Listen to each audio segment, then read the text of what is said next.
Hello, dear friends. So glad you could join us at Fanfic Universe. Today's narrative adventure is titled, What If Harry Was a Vampire King at age 5 and Every Female Slytherin Offered Their Souls to His Harem? We put our heart into every story we share. If you appreciate our work, showing some love with a like and subscribe would make our day. The story begins now. Chapter 1, The Crimson Inheritance. The summer heat clung to Grimmauld Place like a curse. Harry Potter sprawled across his bed, sweat beading on his forehead despite the cooling charms Hermione had cast before leaving for the weekend. Something felt wrong. For days now, his magic had been different. Unpredictable. Hungry. At first, he'd blamed it on stress. The war might be over, but returning to Hogwarts for a proper 7th year felt strange. Rebuilding what Voldemort had destroyed wouldn't be easy. A sharp pain lanced through his abdomen, and Harry doubled over, gasping. This was the third time tonight. Something was happening to him, something beyond ordinary magical maturation. "Creature," he called, his voice raspy. The ancient house elf appeared with a crack. "Master calls creature. I need." Harry hesitated. What did he need? His thoughts felt scattered, and a strange thirst clawed at his throat. Water. And maybe send an owl to Professor McGonagall. Something's wrong. Creature's bulbous eyes widened as he stared at Harry. Master's eyes has changed. Red like. The elf backed away, ears flattening against his head. Harry stumbled to the bathroom mirror. His reflection shocked him, his normally green eyes now glowed crimson, and 2 sharp canines extended past his lower lip. What the bloody hell? The pain intensified, driving him to his knees. In the back of his mind, memories stirred, not his own, but ancestral. Blood magic. Ancient pacts. The Potter line had secrets he'd never known. A tapping at the window drew his attention. An unfamiliar raven perched there, a small scroll tied to its leg. Harry let the bird in, untying the message with trembling fingers. "Potter, your inheritance manifests. The Crimson Court awaits your arrival. Blood of your blood stands ready to guide you through the change. The east gate of the old cemetery at midnight. Come alone. BZ Blaze Zabini." What would the Slytherin know about whatever was happening to him? Another wave of pain struck, and Harry knew he couldn't wait for McGonagall's guidance. He needed answers now. The cemetery loomed in the moonlight, ancient headstones casting long shadows across overgrown grass. Harry's newly enhanced senses detected movement before his eyes could, a figure waiting by the rusted gate. Potter. Blaze Zabini stepped from the shadows, his dark eyes assessing. "You came. You know what's happening to me." It wasn't a question. Zabini nodded once. "My mother is a liaison to the Crimson Court. When signs of your awakening reached us, she sent me to guide you." He gestured toward a mausoleum that Harry could have sworn wasn't there a moment ago. "They're waiting." "Who's waiting? What's the Crimson Court? And what do you mean, my awakening?" "The Potter line carries ancient blood, Harry. Vampire blood." Zabini's expression remained neutral, but his eyes betrayed fascination. "Not just any vampire lineage, one of the 7 royal houses. Your mother's protection spell delayed your inheritance, but now that you've reached magical maturity at 17, the blood can no longer be denied." Harry's mind reeled. "That's impossible. My parents were very careful to hide this truth," came a new voice. A tall, elegant woman emerged from the shadows. Her pale skin seemed to glow in the moonlight, her eyes the same unnatural crimson Harry had seen in his own reflection. "I am Lyra Castellanos, Regent of House Draco. Your grandmother's sister." She extended a long-fingered hand. "And you, Harry Potter, are the last heir to the Midnight Throne." Harry's legs nearly gave out. "I can't be. I'm just Harry." Lyra's smile revealed delicate fangs. Just as you were once, just a wizard. You've never been, just anything, child. The blood of kings runs through your veins. Tonight, you take your place among us. The cemetery began to shift around them, the very ground seeming to fold away like parchment. Where the mausoleum had stood now gaped a stone archway, beyond which gleamed a grand hall lit by floating crimson flames. The threshold court, Zabini explained quietly. Neutral ground between the vampire realms and the wizarding world. A dozen figures waited beyond the arch, all watching Harry with calculating eyes. Some looked fully human, while others displayed more obvious vampiric traits. You have a choice, Lyra said. Step through willingly and embrace your heritage, or fight the change until it consumes you. The blood awakens regardless, but how you meet it determines much. Harry's mind raced. Another hidden truth about his family. Another destiny thrust upon him. But unlike the prophecy with Voldemort, this felt different, not a burden placed on him, but something awakening within him. If I go with you, what happens to my life? My friends? Hogwarts? Lyra's expression softened slightly. The wizarding world has always contained more than they teach at that school, Harry. Vampires of the royal houses maintain our place in both societies. You will not lose your magic, it will transform, become something greater. As for your friends. She glanced at Zabini. Some may surprise you with their understanding. Harry took a deep breath. I want to know everything. About this inheritance. About my family's connection to vampires. No more secrets kept from me for my own good. Fair enough, Lyra nodded. The court operates on bargains clearly struck. Knowledge in exchange for your presence tonight. No commitment beyond listening. Harry stepped toward the threshold. Lead the way. The threshold court defied wizarding architecture.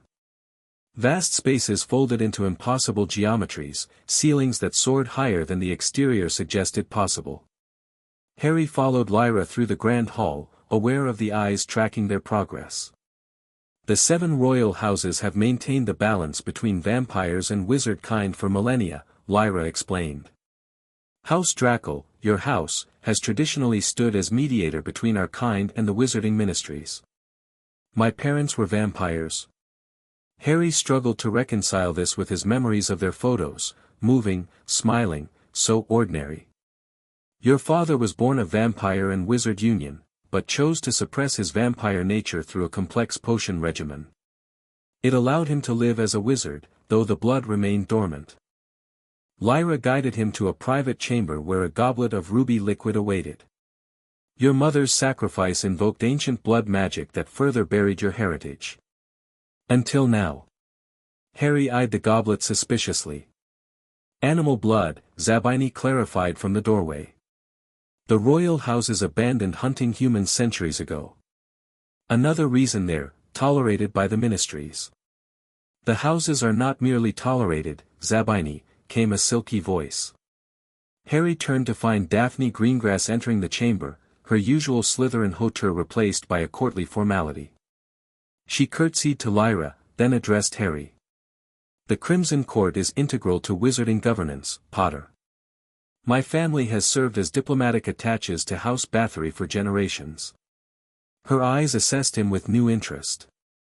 Though none of us expected the last Draco heir to be you. Seems to be my specialty, Harry muttered. Surprising everyone with unwanted titles. Daphne's mouth quirked up. Is it unwanted? Power seldom is, once you understand it. Harry felt another wave of pain and clutched the edge of the table.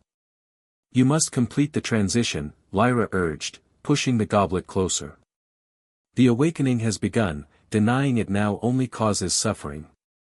And what exactly am I becoming? Harry's voice strained. A daywalker. A wizard vampire of royal blood. Stronger, faster, with magic that draws from both lineages. Lyra's eyes gleamed.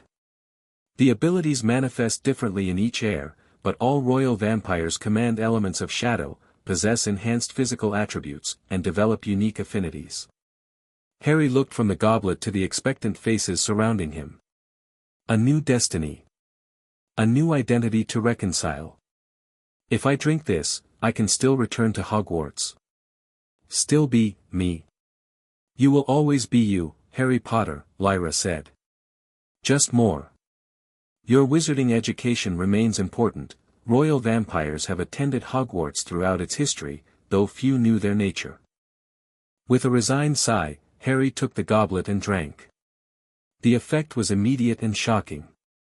Power surged through him, reshaping him from within. His senses sharpened until he could hear heartbeats 3 rooms away, smell the ancient stone dust in the rafters, see details in the dim light that should have been invisible. Memories flooded in, not his own, but inherited through the blood. Generations of Grapples, their lives, their knowledge. The secret history of a family he never truly knew. When the initial rush subsided, Harry looked up to find the room's occupants watching him with varying expressions of interest and calculation. Welcome, Prince of House Draco, Lyra said formally. The Crimson Court acknowledges your awakening. I'm not a prince, Harry objected automatically. Daphne Greengrass laughed softly. Still fighting titles, Potter? This one comes with responsibilities you might actually want.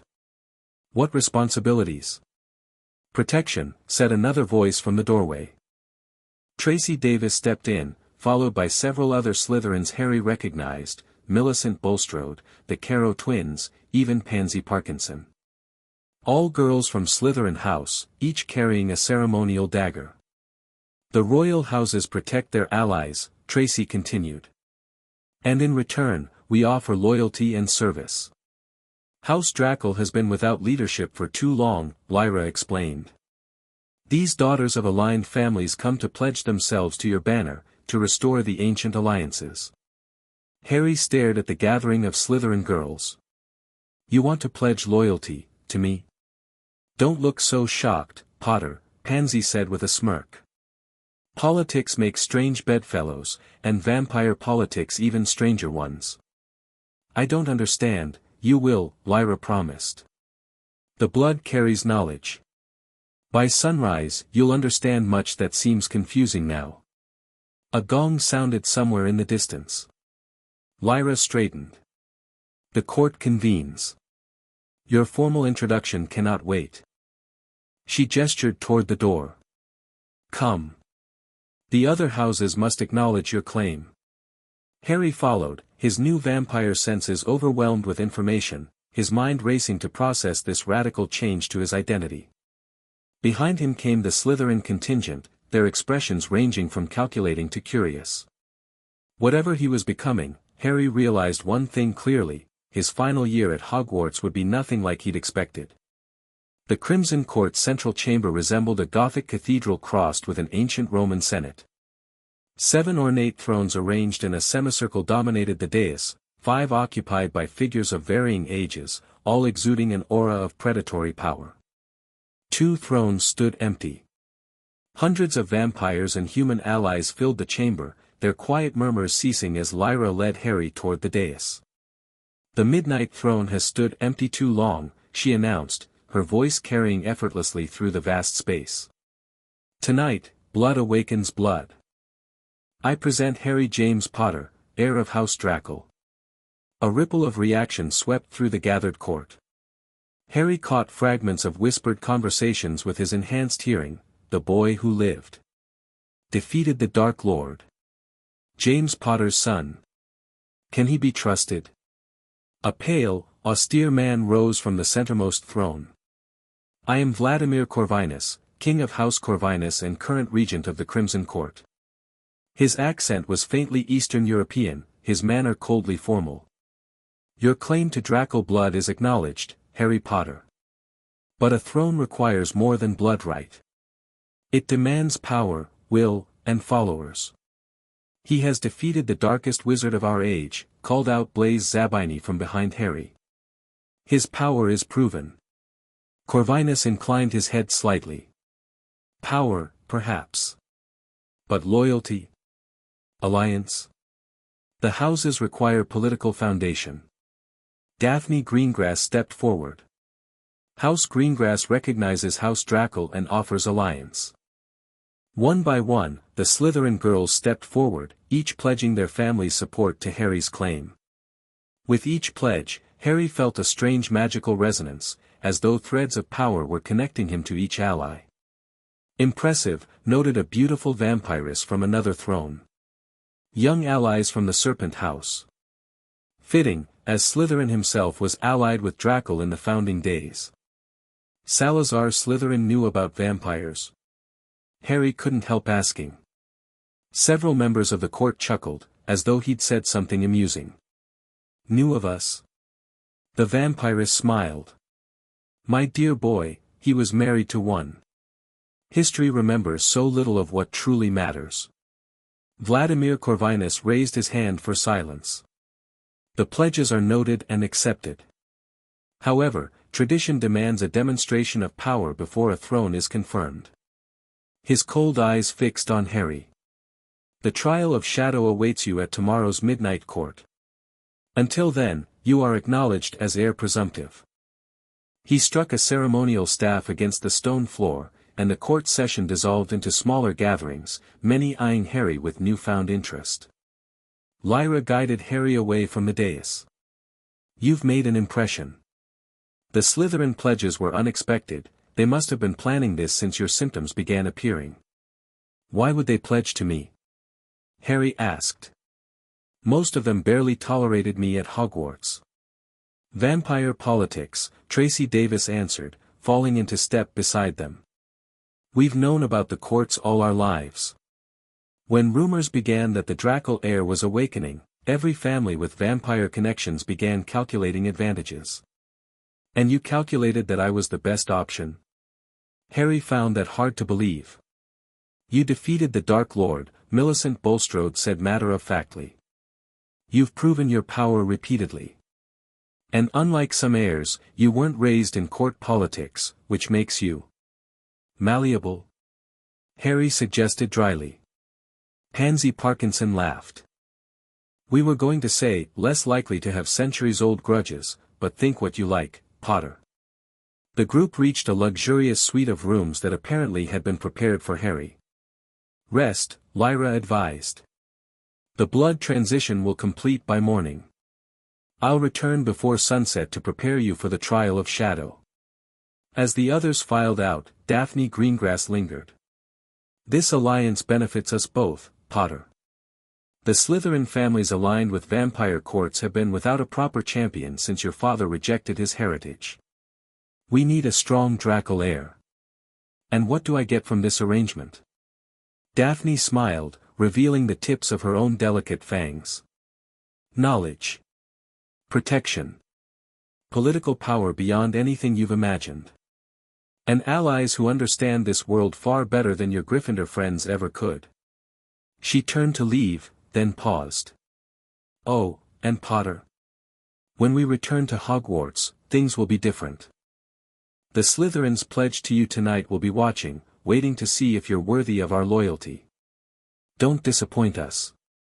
The door closed behind her, leaving Harry alone with his thoughts and the whispers of ancestral memories slowly unfolding in his mind. Morning came with startling clarity. Harry woke to find his transformation complete, his senses preternaturally sharp, his body stronger, more graceful. The hunger that had plagued him was manageable now, a background awareness rather than a driving need. Kreacher had somehow been informed of his location and appeared with fresh clothes and a letter. Master has changed, the house elf observed, showing no fear now. Old Mistress's family had vampire cousins too. Kreacher knows how to serve. Thank you, Harry said, surprised by how his voice had gained a subtle resonant quality. What's that letter? From the bushy-haired friend. She is worried. Master disappeared without word. Harry grimaced as he opened Hermione's letter. Sure enough, it contained increasingly frantic questions about his whereabouts and well-being. He would need to explain everything to Ron and Hermione soon, but first, he needed to understand it himself. The suite contained an extensive library of vampire lore and history. Harry spent the day absorbing knowledge, both from books and from the ancestral memories that continued to surface. By sunset, he understood much more about what he had become and the world he had entered. The royal vampire houses existed in parallel with wizarding society, their influence subtle but pervasive. They maintained the peace between vampire clans, enforced the ancient laws against hunting humans, and served as a check against dark wizards who might destabilize both worlds. House Drackle had traditionally specialized in diplomacy and protective magic, standing as guardians against those who would exploit either vampires or wizards. Harry's grandfather had been killed during Grindelwald's rise, and his father, barely more than a child then, had been hidden among wizard relatives, his vampire heritage suppressed. A knock at the door interrupted his reading. Lyra entered, followed by Blaise Zabini. "It's time to prepare for the trial," she announced. "How do you feel?" "Stronger. Clearer." Harry set aside the ancient tome he'd been studying. "And confused about how I'm supposed to prove myself worthy of a vampire throne I never knew existed until yesterday." Zabini chuckled. "At least you admit the confusion. Most new royals pretend they understand everything. The trial of shadow tests your ability to command the fundamental power of vampire royalty," Lyra explained. "Each house has affinity with different elements, Corvinus with blood, Bathory with mind, and so forth. Drackle's domain has always been shadow." "And what exactly does that mean?" "Shadow magic exists between light and dark, neither completely one nor the other." Lyra gestured, and the shadows in the room responded, stretching and twisting unnaturally.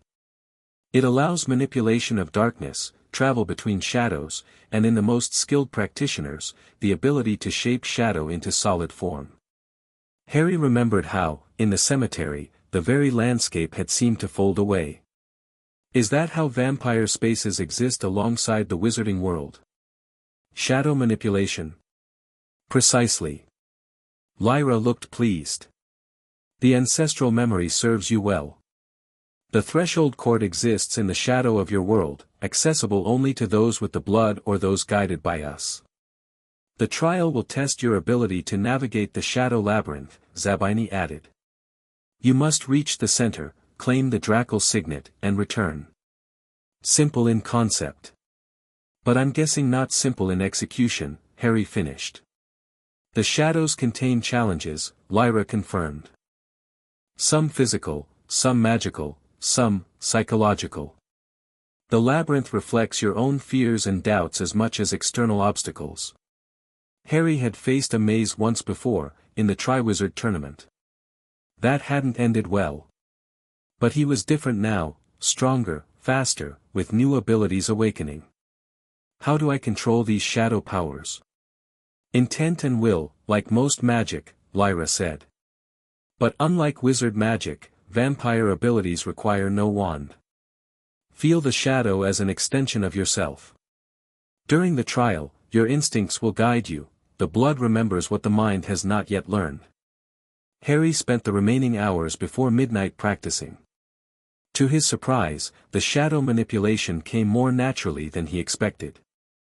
By concentrating on the darkness between light sources, he could cause shadows to stretch, move, even solidify briefly into barriers or stepping stones. When midnight approached, Lyra led him back to the great hall, now transformed into a vast circular chamber. In the center stood an archway of black stone, beyond which swirled impenetrable darkness. The royal houses and their allies filled the surrounding gallery. Harry spotted the Slytherin contingent watching with keen interest, and realized with a start that their pledges had created magical connections he could actually perceive, fine threads of shadowy energy linking him to each ally. Vladimir Corvinus stood before the arch, his expression unreadable. The heir presumptive of House Drackle approaches the trial of shadow. Should you succeed, the Midnight Throne will recognize its master once more. Should you fail, he left the consequence unspoken. Harry stepped forward. "I'm ready." "Are you?" Corvinus raised an eyebrow. "Remember, in the labyrinth, your greatest enemy is yourself. Your doubts, your fears, your past, all take form in the realm of shadow. With that cryptic warning, he gestured toward the arch. Harry took a deep breath, feeling the pull of the shadows beyond. With one last glance at the watching crowd, he stepped through. Darkness enveloped him completely for a moment, then gradually resolved into a shadowy landscape. Towering walls of living darkness surrounded him, shifting and changing even as he watched. The labyrinth was not static but fluid, responding to his presence. Drawing on his newly awakened abilities, Harry reached out with his senses. The signet, he could feel it, a pulse of power at the labyrinth center. But the path there would not be straightforward. He began walking, using his shadow manipulation to test the walls ahead. Some were solid, others illusion. The labyrinth played tricks with perspective and distance. A whisper reached his ears, familiar yet impossible. Harry. He turned to find a shadowy figure forming from the darkness, his mother, or something wearing her appearance. "You're not real," he said firmly. "Does that matter?" The shadow lily's voice was sorrowful. "I died to keep you human, Harry. To protect you from this darkness. And now you embrace it willingly?" Harry's chest tightened. "You died to keep me alive. And I am alive, just different now." "Different?" The figure shifted, becoming James Potter. "You've abandoned our sacrifice. Forgotten what we stood for." "No." Harry's voice strengthened. "Dad suppressed his vampire nature because he had to hide during Voldemort's first rise. Those circumstances are gone. I don't have to hide what I am." The Shadow James circled him. "So easy to justify, isn't it? The seduction of power. Next you'll be saying the ends justify the means, just like Tom Riddle." Harry felt anger surge through him, and the shadows responded, whipping around him like storm winds. "I am nothing like Voldemort. Aren't you? Gathering followers, building a power base, collecting Slytherins with useful connections." Harry forced himself to calm down, recognizing the psychological attack. "This is the trial speaking, not my father. My friends stand with me because they choose to, not because I demand it. That's the difference between leadership and tyranny." The Shadow James wavered, then dissolved into mist. The labyrinth walls shifted, opening a new path forward. Harry continued deeper, encountering and overcoming more challenges. Shadow constructs of Death Eaters tested his combat abilities. Illusory dead ends required creative shadow manipulation to navigate. A chamber that negated his vampire abilities forced him to rely on his wizard magic. Throughout it all, whispers followed him, doubts, fears, regrets given voice by the labyrinth. Would his friends accept what he'd become? Was he exchanging one prophecy for another destiny not of his choosing? Could he trust the Slytherin allies who so suddenly pledged to him? The center of the labyrinth opened suddenly before him, a circular chamber where a pedestal of black stone held a silver ring emblazoned with a dragon motif. The Dracal signet. As Harry approached, the shadows around the pedestal coalesced into a final guardian, a mirror image of himself, but fully vampiric, with blood-red eyes and an expression of cold arrogance. "The final test," his doppelganger said. "Accept what you truly are." "And what's that?" Harry asked, circling warily. "Power." The Shadow Harry smiled cruelly. "The power to rule, to bend others to your will. The chosen one becomes the Midnight King. Isn't that what you've always wanted? To control your own destiny instead of having it thrust upon you?" Harry considered the shadow self before him. There was truth in the words, but twisted. Distorted. "I want to choose my path," he acknowledged. "But not to control others. I've had enough of prophecies and expectations. If I take that throne, it will be to protect both worlds. Just as I've always tried to do." "Pretty words," scoffed his double. "But I am your true nature. The predator within. Eventually, you will become me." Harry shook his head. "You're just one possibility. The shadow of what I could become if I forget who I am." He stepped forward. But I won't forget. I'm still Harry. Just, more now. He reached through the shadow Harry, his hand passing through the construct to grasp the signet ring. The moment his fingers closed around it, his doppelganger dissolved into wisps of darkness that swirled around him, then settled onto his skin like a second layer. The labyrinth began to collapse inward. Harry clutched the ring and called on his shadow powers, feeling instinctively for the exit. Shadows couldn't exist without light, there was always a connection back to the real world. Following that connection, Harry stepped through darkness into light, emerging from the arch into the great hall. The assembled court erupted in murmurs as he appeared, the signet ring glowing on his finger. Vladimir Corvinus approached, inclining his head in formal acknowledgement. The labyrinth has accepted you. House Draco has its heir once more. Lyra smiled with satisfaction. The midnight throne awakens. From the shadows behind the dais, an ornate throne of black wood and silver materialized, the previously empty seat of House Draco. The Slytherin contingent moved forward as one, led by Daphne Greengrass. The alliance stands with the midnight throne, she announced formally. Harry looked around at the court, at the watching vampires and their human allies, at the Slytherin students who had so unexpectedly pledged to him. This was nothing he had ever expected or prepared for. But then, when had his life ever gone according to plan? He slipped the signet ring onto his finger, feeling its magic merge with his own. I accept the responsibility of House Draco. And I have much to learn. Indeed you do, Corvinus agreed. Beginning with your return to Hogwarts. Harry blinked in surprise. You're not stopping me from going back to school. Several of the royal vampires laughed. My dear boy, said the vampiress who had spoken earlier. Hogwarts has hosted vampire royalty since its founding. The school term begins in 1 week. You will take your place both as student and as Draco heir. Her smile held secrets. After all, what better hunting ground for allies than a school full of young witches and wizards coming into their power? Harry's gaze met Daphne's across the chamber. She raised an eyebrow, as if to say, I told you things would be different. Different indeed. His final year at Hogwarts would be unlike anything he, or the wizarding world, expected. Chapter 2, Serpents and Shadows. The Hogwarts Express gleamed scarlet in the September sunlight. Harry stood on platform 9 3/4, acutely aware of how different everything felt through his enhanced senses. The cacophony of sounds, hundreds of conversations, trunks being loaded, owls hooting, would have been overwhelming if Lyra hadn't spent days teaching him to filter sensory input.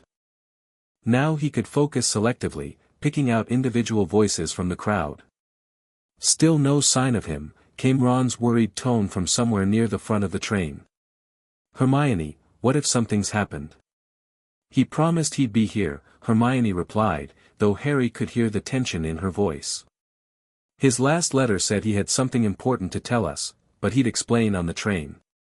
Harry adjusted the enchanted glasses Lyra had given him. Designed to conceal his now slightly luminous eyes, they appeared identical to his old pair but contained complex glamour charms. The silver signet ring on his finger had been similarly enchanted to appear as an ordinary heirloom ring to most observers. Time to face the music, he muttered to himself, stepping forward through the crowd.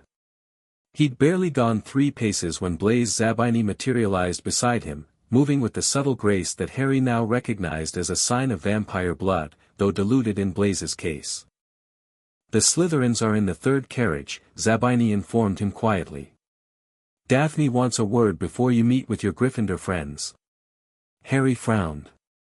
I need to see Ron and Hermione first. They've been worried. Politics, Potter, Blaise sighed. Your pledged allies expect certain courtesies. They'll have to adjust their expectations, Harry replied firmly. I'm not abandoning my friends.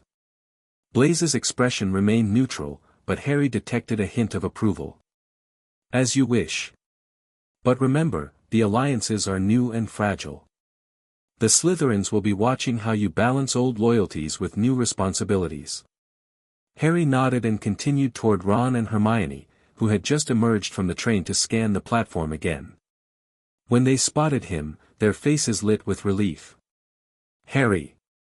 Hermione launched herself at him in a tight hug, then pulled back with a startled expression. "You feel different." "You have no idea," he replied with a nervous smile. "I have a lot to explain, but maybe we should find a compartment first." Ron clapped him on the shoulder, then blinked in surprise at the solid muscle he encountered. "Blimey, mate. What happened to you over the past 2 weeks? You look, well, good, actually. Better than good." "That's part of what I need to explain." They secured an empty compartment near the back of the train. Harry cast privacy charms, wandlessly, which immediately caught Hermione's attention, and took a deep breath. "What I'm about to tell you is going to sound impossible," he began. "But after everything we've been through, I'm hoping you'll keep an open mind." Over the next 20 minutes, Harry explained his awakening vampire heritage, the Crimson Court, and his new position as heir to House Draco. He deliberately left out the specifics of the Slytherin pledges for now, one revelation at a time. Ron sat slack-jawed while Hermione's expression cycled through shock, fascination, and concern. "Vampire royalty," Ron finally managed. "Bloody hell, Harry. Only you could defeat the darkest wizard of our age and then discover you're some sort of vampire prince." "King in waiting, technically," Harry corrected with a grimace.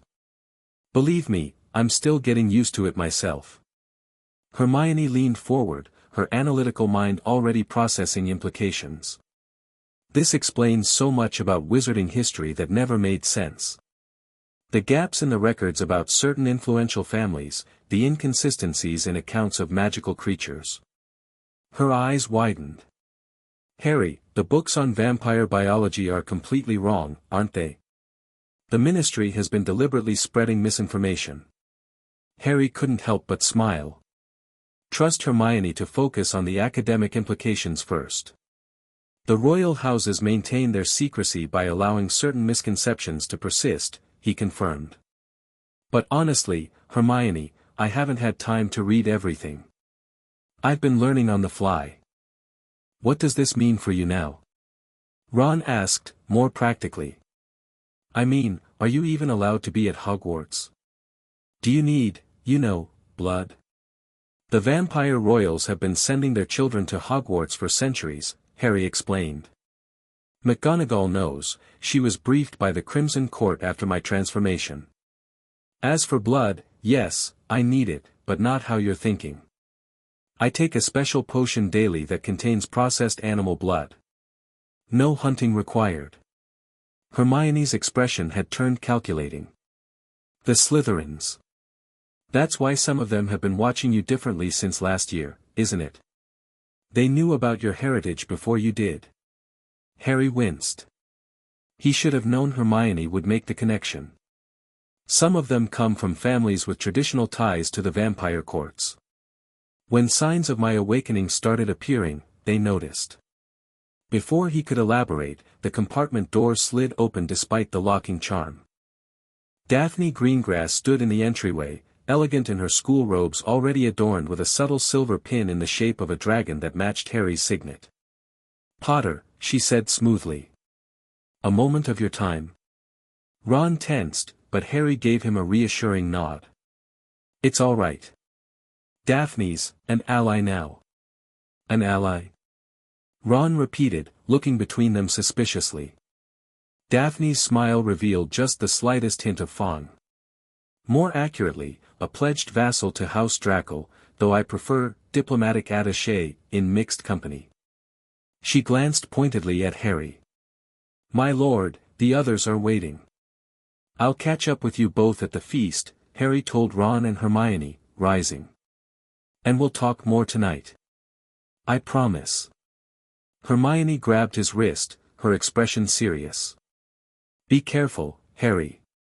You're entering political waters deeper than you realize." Harry smiled ruefully. "Story of my life, isn't it?" The Slytherin compartment presented a tableau that would have been unthinkable just months earlier. Pansy Parkinson and Tracy Davis sat on one side, while Millicent Bulstrode and the Caro twins occupied the other. Blaise lounged by the window, observing with detached amusement. All conversation ceased when Harry entered, followed by Daphne. Finally, Pansy drawled. "We thought you'd spend the entire journey with your Gryffindor entourage." "They're my friends," Harry said firmly. "That hasn't changed." "Everything has changed," Flora Caro countered softly. The more reserved of the twins, she rarely spoke in public, but Harry was learning that her quiet observations often carried weight. "You've taken the midnight throne, my lord. Old allegiances must be reconsidered." "Not abandoned," Harry corrected, taking the seat they'd left open for him.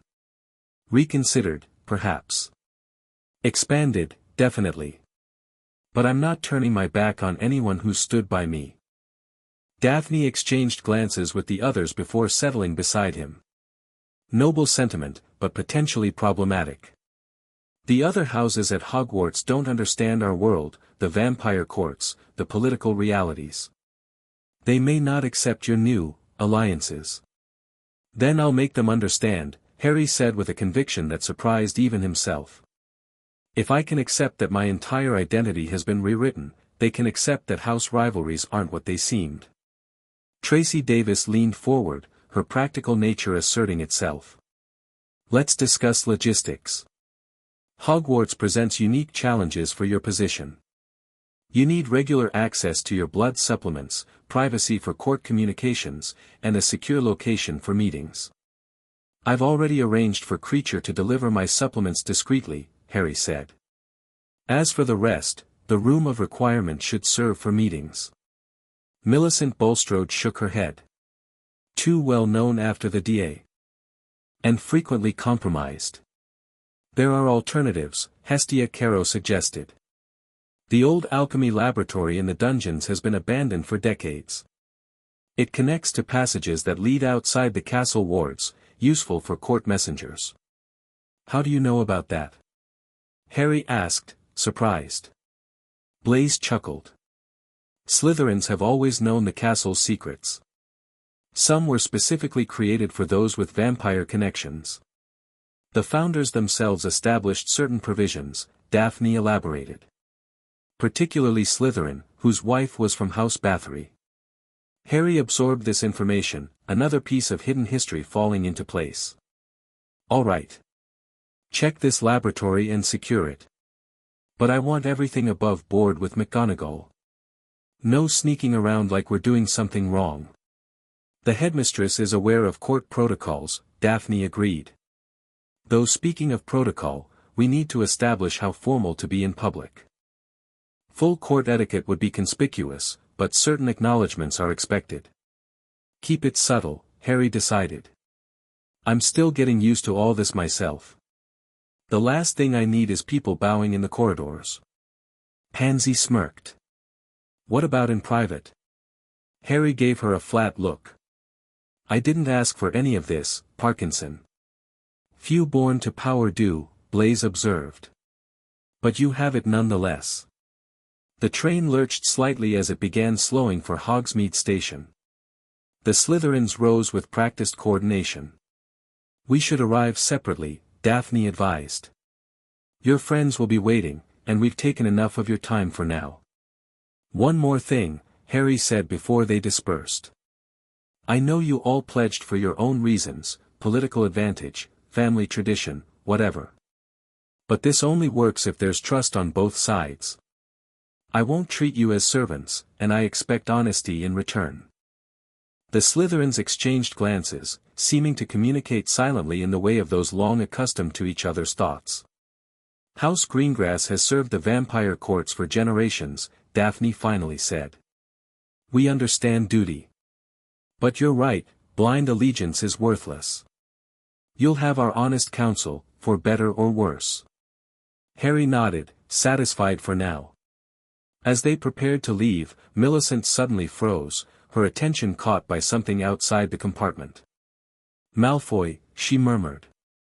Harry followed her gaze to see Draco Malfoy standing in the corridor, staring at the gathering with undisguised shock. The blonde Slytherin's eyes darted between Harry and his housemates, lingering on the silver dragon pins they wore, before his face settled into a mask of cold calculation. Without a word, Malfoy continued down the corridor, but the message was clear: he had seen, and he understood enough to be dangerous. "That's a problem," Tracy stated unnecessarily. The Malfoys were traditionally aligned with House Corvinus. "Which means Vladimir already has eyes at Hogwarts," Blaise concluded grimly. "Welcome back to school," Pansy muttered. "Politics before we even reach the castle." The Great Hall buzzed with the usual start-of-term excitement, but Harry experienced it all differently now.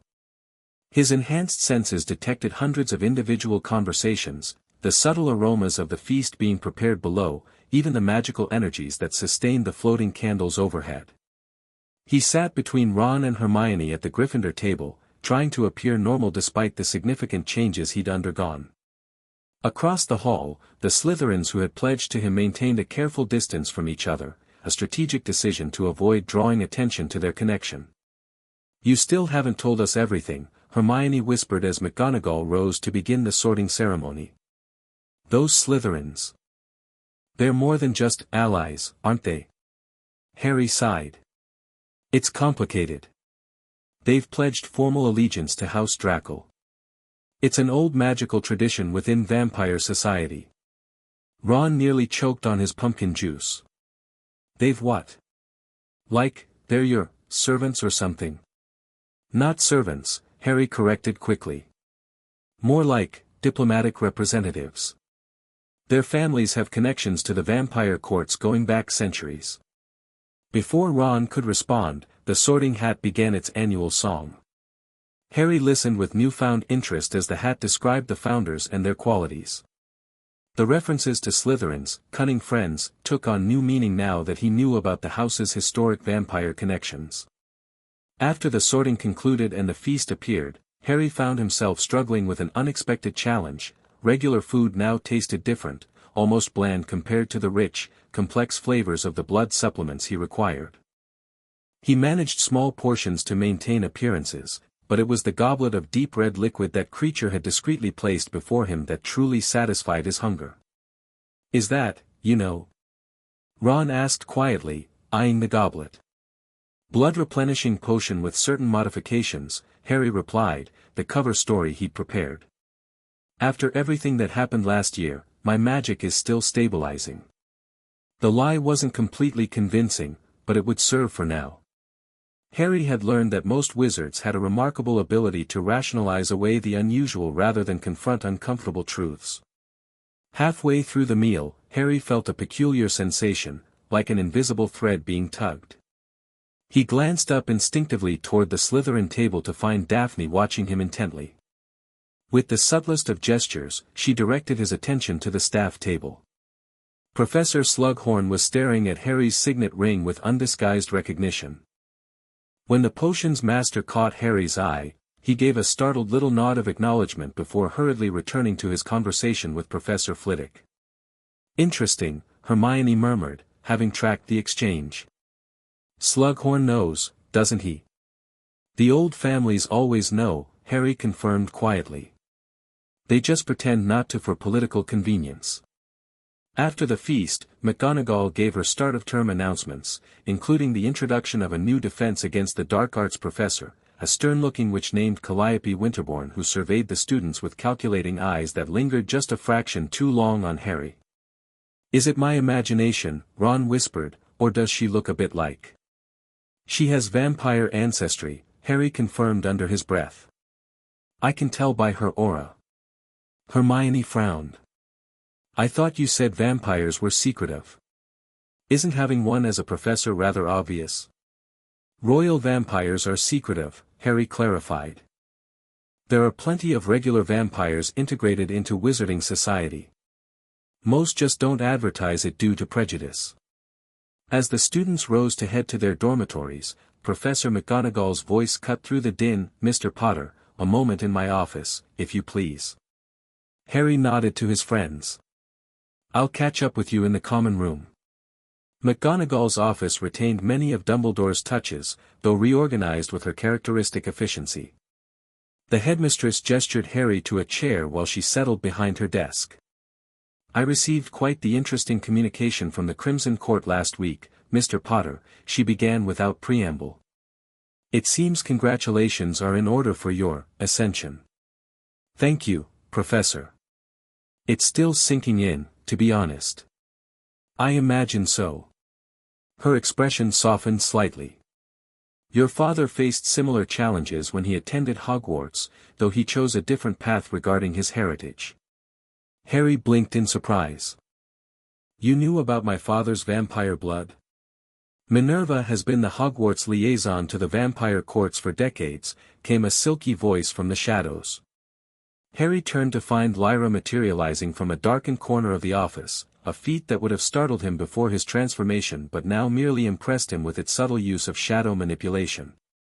Lady Castellanos, McGonagall acknowledged with a respectful nod. I've made the arrangements as requested.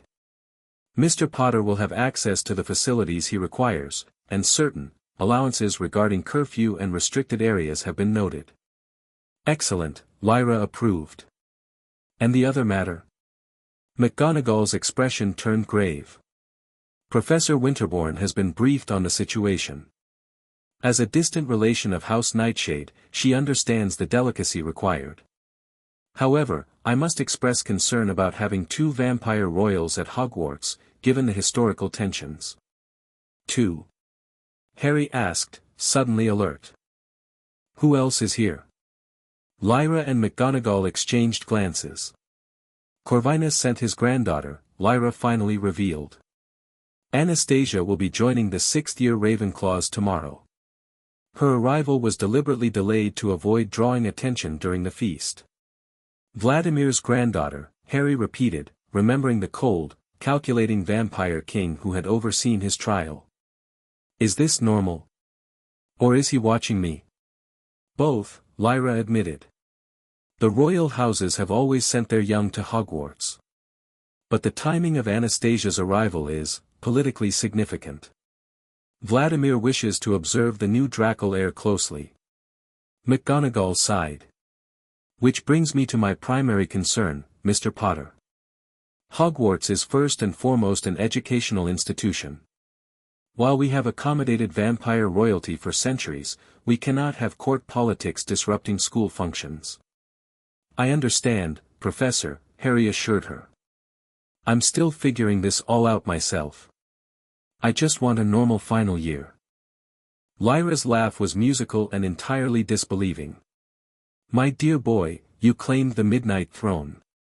Normal is no longer possible. She turned to McGonagall. However, we agree that discretion is paramount. Harry's education must continue uninterrupted. Very well. McGonagall handed Harry a sealed parchment. Your special permissions. Do not abuse them. Her stern expression softened slightly. And Harry? Despite these extraordinary circumstances, I expect you to complete your newts successfully. Vampire King or not, you still need proper qualifications. Yes, Professor, Harry replied, fighting a smile at the familiar academic concern. After leaving McGonagall's office, Lyra accompanied Harry through a series of shadow passages, corridors that existed between the physical spaces of Hogwarts, accessible only to those with vampire abilities. These passages were created by Salazar Slytherin himself, Lyra explained as they walked. They connect all parts of the castle and extend beyond the grounds. As Draco heir, you can access them at will. Convenient, Harry commented, mentally mapping the network. But you didn't come all this way just to show me secret corridors. What aren't you telling me? Lyra's approving smile revealed delicate fangs. You're learning court thinking already. Good. Her expression turned serious. Anastasia Corvinus is not just Vladimir's granddaughter. She's being groomed as his successor. Her presence here is both an honor guard and a subtle challenge. She's watching to see if I'm worthy of the alliance Vladimir offered during my trial, Harry deduced. Precisely. And she'll be reporting everything back to her grandfather. Lyra paused at a junction in the shadow passage. The Slytherins who pledged to you have made a bold political statement. Their families traditionally maintained neutrality between the major houses. By aligning with grapples so openly, they've declared their belief in your ascendance. No pressure, then, Harry muttered. Pressure forges diamonds, Harry, Lyra replied. Or shatters glass. Vladimir and the other houses are waiting to see which you are. They reached an exit point that Harry recognized as near the Gryffindor Tower. One last thing, Lyra added. The blood supplements I provided will sustain you, but they're not enough for your growing powers. You'll need to feed properly at least once a month. Harry tensed. I told you, I'm not hunting humans. And I'm not suggesting you should. The Forbidden Forest contains many magical creatures whose blood carries powerful properties. Unicorn blood would be ideal, freely given. Freely given. Unicorns don't exactly volunteer their blood. Lyra smiled mysteriously. You'd be surprised what royal vampires can negotiate with magical creatures. Your mother had a particular gift for it. She stepped back toward the shadows. I'll return in a fortnight to continue your training. Until then, remember, you are both wizard and vampire now. Embrace both aspects of your heritage. With that, she melted into the darkness, leaving Harry alone with his thoughts. The Gryffindor common room fell silent when Harry entered. He'd been so caught up in vampire politics that he'd forgotten the more immediate reality: he was returning to Hogwarts as a war hero, the vanquisher of Voldemort. His classmates regarded him with a mixture of awe, curiosity, and in some cases, lingering fear. There he is, Seamus called out, breaking the tension. The man himself. Neville approached first, clasping Harry's hand warmly. Good to see you, Harry. We were starting to worry when you disappeared after the memorial. Had some family business to sort out, Harry replied, the half-truth coming easily. How've you been, Neville? As the initial awkwardness dissipated, Harry found himself surrounded by Gryffindors eager to share summer stories and speculate about the coming year. He navigated the social interactions carefully, conscious of his changed nature and the need to appear normal. Ginny watched him from across the room, her expression unreadable. They hadn't spoken since their mutual decision to take time apart after the Battle of Hogwarts. Now, with his transformation, Harry wondered if reconciliation was even possible. When the crowd finally dispersed and only his closest friends remained, Harry sank into his favorite armchair by the fire. You look exhausted, Hermione observed. Is it difficult controlling the vampire aspects? Harry nodded, grateful for her perceptiveness. Everything's more intense. Sounds, smells, emotions. The castle itself feels different. I can sense the magic in the walls, the wards, even in all of you. Wicked, Ron breathed. Can you turn into a bat? Ron. Hermione scolded, while Harry laughed. No bat transformations, he assured them. That's a muggle myth. But I can manipulate shadows, move faster than normal, and my magic works differently now, more instinctive, less structured. And the Slytherins? Hermione pressed. You said they pledged allegiance. What does that actually mean? Harry hesitated, searching for words that would make sense outside vampire culture. It's a magical oath, part protection, part political alliance. Their families have served as intermediaries between the vampire courts and the wizarding world for generations. But why you? Ron asked bluntly. No offense, mate, but you didn't even know you were a vampire until a few weeks ago. Precisely because of that, came a new voice. They turned to find Ginny approaching, her expression resolute. The Slytherins want influence with a vampire king who doesn't understand the rules yet. One they can shape. She met Harry's gaze directly. I overheard Greengrass talking to Davis on the train. They think they can guide you, use your power while you're still learning. Harry wasn't surprised by the assessment, or that Ginny had managed to eavesdrop on a private conversation. They can try, he acknowledged. But I'm not exactly new to people attempting to use me for their own ends. Ginny's eyes narrowed slightly. This is different, Harry. They've bound themselves to you magically. That creates connections. Influences that work both ways. How do you know about vampire pledges? Hermione asked, surprised. Bill worked with a vampire historian in Egypt, Ginny explained. I picked up a few things. She returned her attention to Harry. Just be careful. The Slytherins might have pledged to you, but they've been playing these political games their entire lives. Harry nodded, appreciating her concern despite the lingering awkwardness between them. I will. And I'm counting on all of you to keep me grounded. He looked around at his friends, the people who had stood by him through everything. No matter what happens with this vampire business, I'm still me. I'm still Harry. The conviction in his voice seemed to reassure them, but as they continued talking into the night, Harry couldn't help wondering if it was truly possible to remain unchanged by the power he'd inherited. Classes began the next morning with double potions.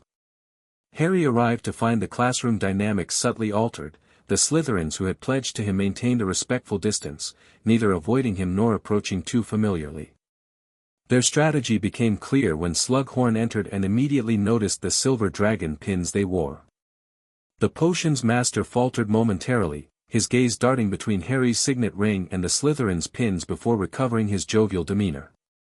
Welcome, welcome to Advanced Potions. Slughorn beamed. A special year, this one. Our newt preparations begin in earnest. His eyes lingered on Harry. And some faces returning with new distinctions, I see. As Slughorn set them to brewing a complex antidote, he made his way around the classroom, eventually pausing beside Harry's cauldron. That ring, he murmured, pitching his voice below the general classroom noise. House Drackle has been dormant for decades. Most interesting to see its signet worn again. You recognize it, Professor? Harry asked cautiously. My dear boy, I've moved in certain circles for many years. Slughorn's expression held a mixture of wariness and calculation. Your father chose not to claim his heritage, but I see you've taken a different path. Bold. Very bold. It wasn't exactly a choice, Harry admitted.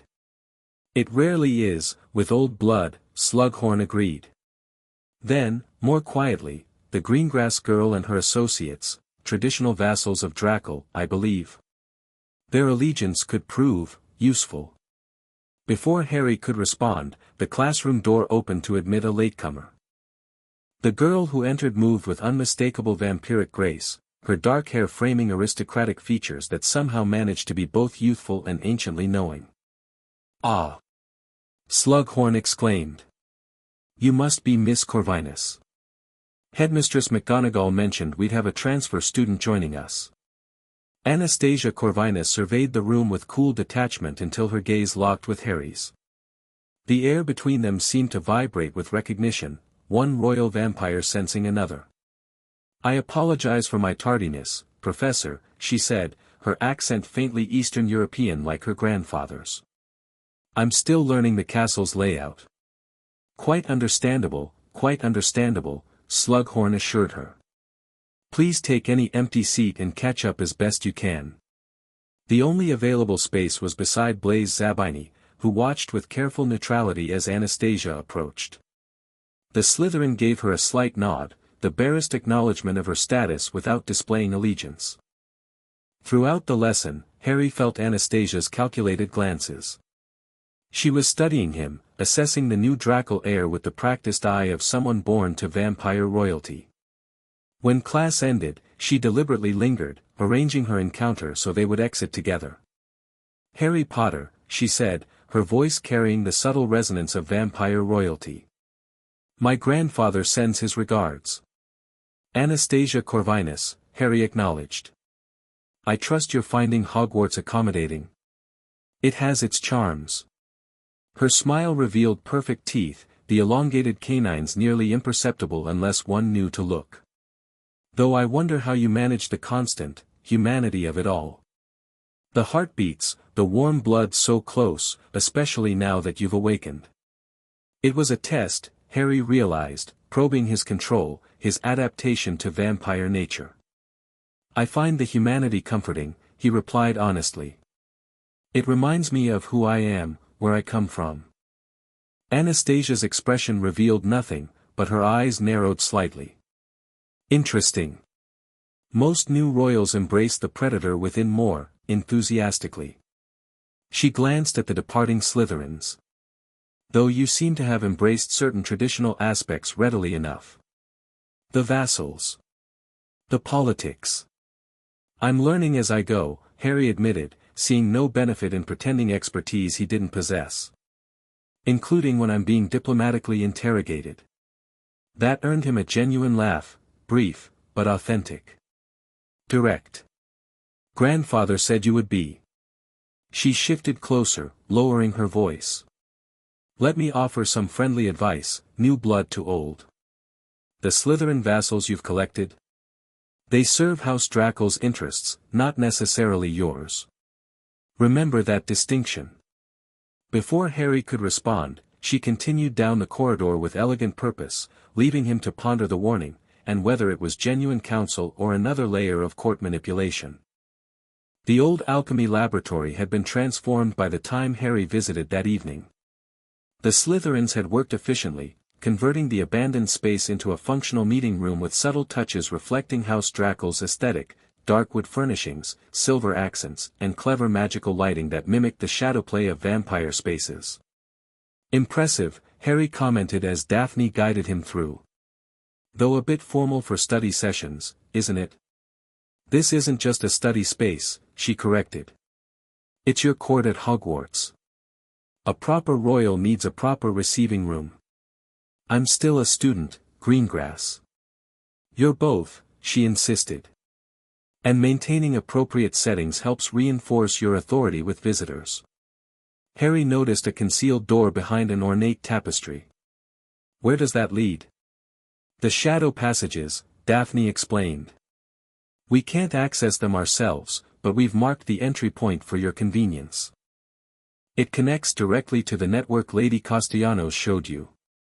Blaise arrived next, followed by the other pledged Slytherins. They arranged themselves around the long table with practiced formality that still felt strange to Harry. First order of business, Tracy Davis began, ever practical. Anastasia Corvinus. She's making inquiries about you among the Ravenclaws. What kind of inquiries? Harry asked. Your habits. Your friends. Your political leanings. Millicent Bulstrode's normally blunt manner was softened by genuine concern. She's building a profile. For her grandfather, no doubt, Pansy added. Vladimir Corvinus is known for his thorough intelligence gathering. Harry considered this information. She approached me after potions. Warned me that you all serve House Draco, not me personally.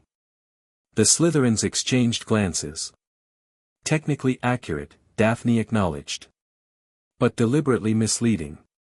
The distinction rarely matters in practice, you are House Draco now. She's trying to isolate you, Flora Caro observed quietly. Standard court tactic. Separate the new royal from their advisors, make them paranoid, then offer honest counsel as an alternative. Harry leaned back, studying his unlikely allies. Why did you really pledge to me? The truth, not the formal explanation. Another exchange of glances before Blaise spoke. Various reasons. For some, family tradition. For others, political calculation. For a few. He hesitated, genuine belief that the wizarding world needs what House Draco traditionally stood for, protection, balance, a check against both ministry overreach and dark wizard ambitions. After the war, Daphne continued, many of us found ourselves in an uncomfortable position. Our families hadn't supported Voldemort, but we weren't exactly on the right side either. When signs of your awakening appeared, it presented an opportunity for realignment. Strategic, then, Harry concluded. Initially, Tracy admitted. But magical pledges aren't made lightly. The magic itself creates a certain investment in your success. Harry nodded slowly, processing their candor. And Malfoy? What's his connection to House Corvinus? The Malfoys have served as financial managers for Corvinus interests for generations, Hestia Caro explained. Lucius cultivated the relationship extensively. When he fell from grace after the war, Draco's position became precarious. Which makes him dangerous, Pansy added. He needs to prove his value to Corvinus now more than ever. Before they could continue, a subtle alarm chimed, someone approaching the laboratory. Harry extended his senses, identifying the visitor by their unique magical signature. Professor Winterbourne, he announced. Alone. The Slytherins smoothly rearranged themselves, transforming from a war council into what appeared to be a study group moments before a knock sounded at the door. Enter, Harry called. Professor Winterbourne stepped inside, her calculating gaze taking in the room and its occupants before settling on Harry. Mr. Potter. I see you've established yourself comfortably. She nodded to the Slytherins with the barest acknowledgement. I require a private word.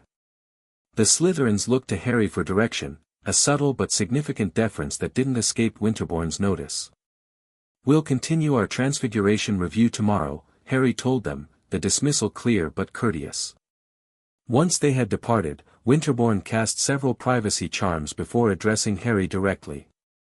House Nightshade recognizes the Draco heir, she stated formally. I stand ready to provide such guidance as my position permits. Thank you, Professor, Harry replied, matching her formality.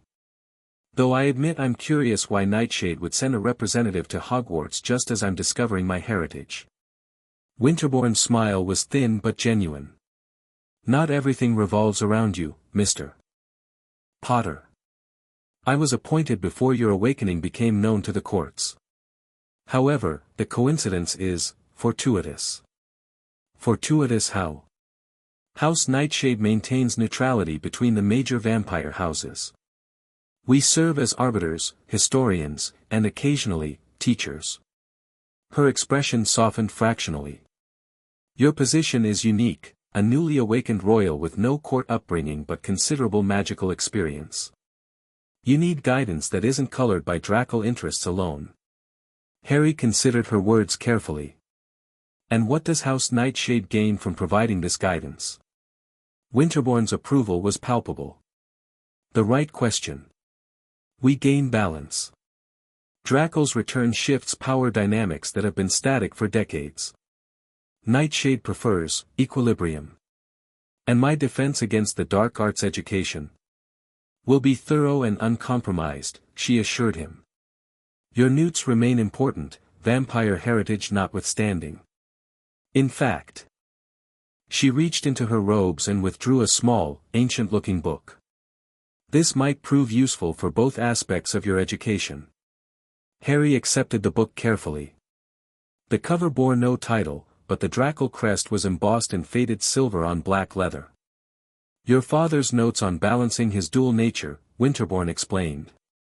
He found certain magical practices particularly compatible with vampire abilities. Potentially useful for your newt preparations. Harry stared at the book, this unexpected connection to his father's experience. Thank you, he said sincerely. Use it wisely. Winterbourne moved toward the door. And Mr. Potter? The Corvinus girl is more than she appears. Vladimir did not send his favorite granddaughter merely to observe. With that cryptic warning, she departed, leaving Harry alone with his thoughts and his father's legacy. The next few weeks established a new rhythm for Harry's life at Hogwarts. By day, he attended classes, maintained his friendships with the Gryffindors, and presented the appearance of an ordinary returning student. By night, he explored his vampire abilities, studied court politics with his Slytherin allies, and occasionally met with Lyra for more specialized training. His friendship with Ron and Hermione weathered the initial shock of his transformation. Hermione had thrown herself into researching vampire history, filling gaps in the sanitized versions found in the Hogwarts library with information Harry shared from his ancestral memories. Ron had been more practical, focusing on how Harry's new abilities might manifest in Quidditch, technically not against rules, as Ron eagerly pointed out, and everyday life. The wider student body noticed changes in Harry, of course, his improved physique, his newfound grace, the subtle authority he now projected unconsciously. Most attributed these changes to his maturation after the war, seeing them as natural developments for someone who had faced and defeated Voldemort. Only a select few recognized the signs of vampire awakening, and they watched him with varying degrees of interest, caution, and in some cases, growing concern. Draco Malfoy became a particular point of tension. The Slytherin had returned to Hogwarts subdued after his family's disgrace, but his observation of Harry grew increasingly overt. Several times, Harry spotted him in conversation with Anastasia Corvinus, their heads bent together in what appeared to be strategic discussions. On the first Hogsmeade weekend in October, Harry's carefully balanced worlds collided unexpectedly. The Three Broomsticks was crowded with students enjoying their first taste of freedom outside the castle. Harry sat with Ron and Hermione, savoring the normalcy of butterbeer and casual conversation when he sensed a familiar presence approaching.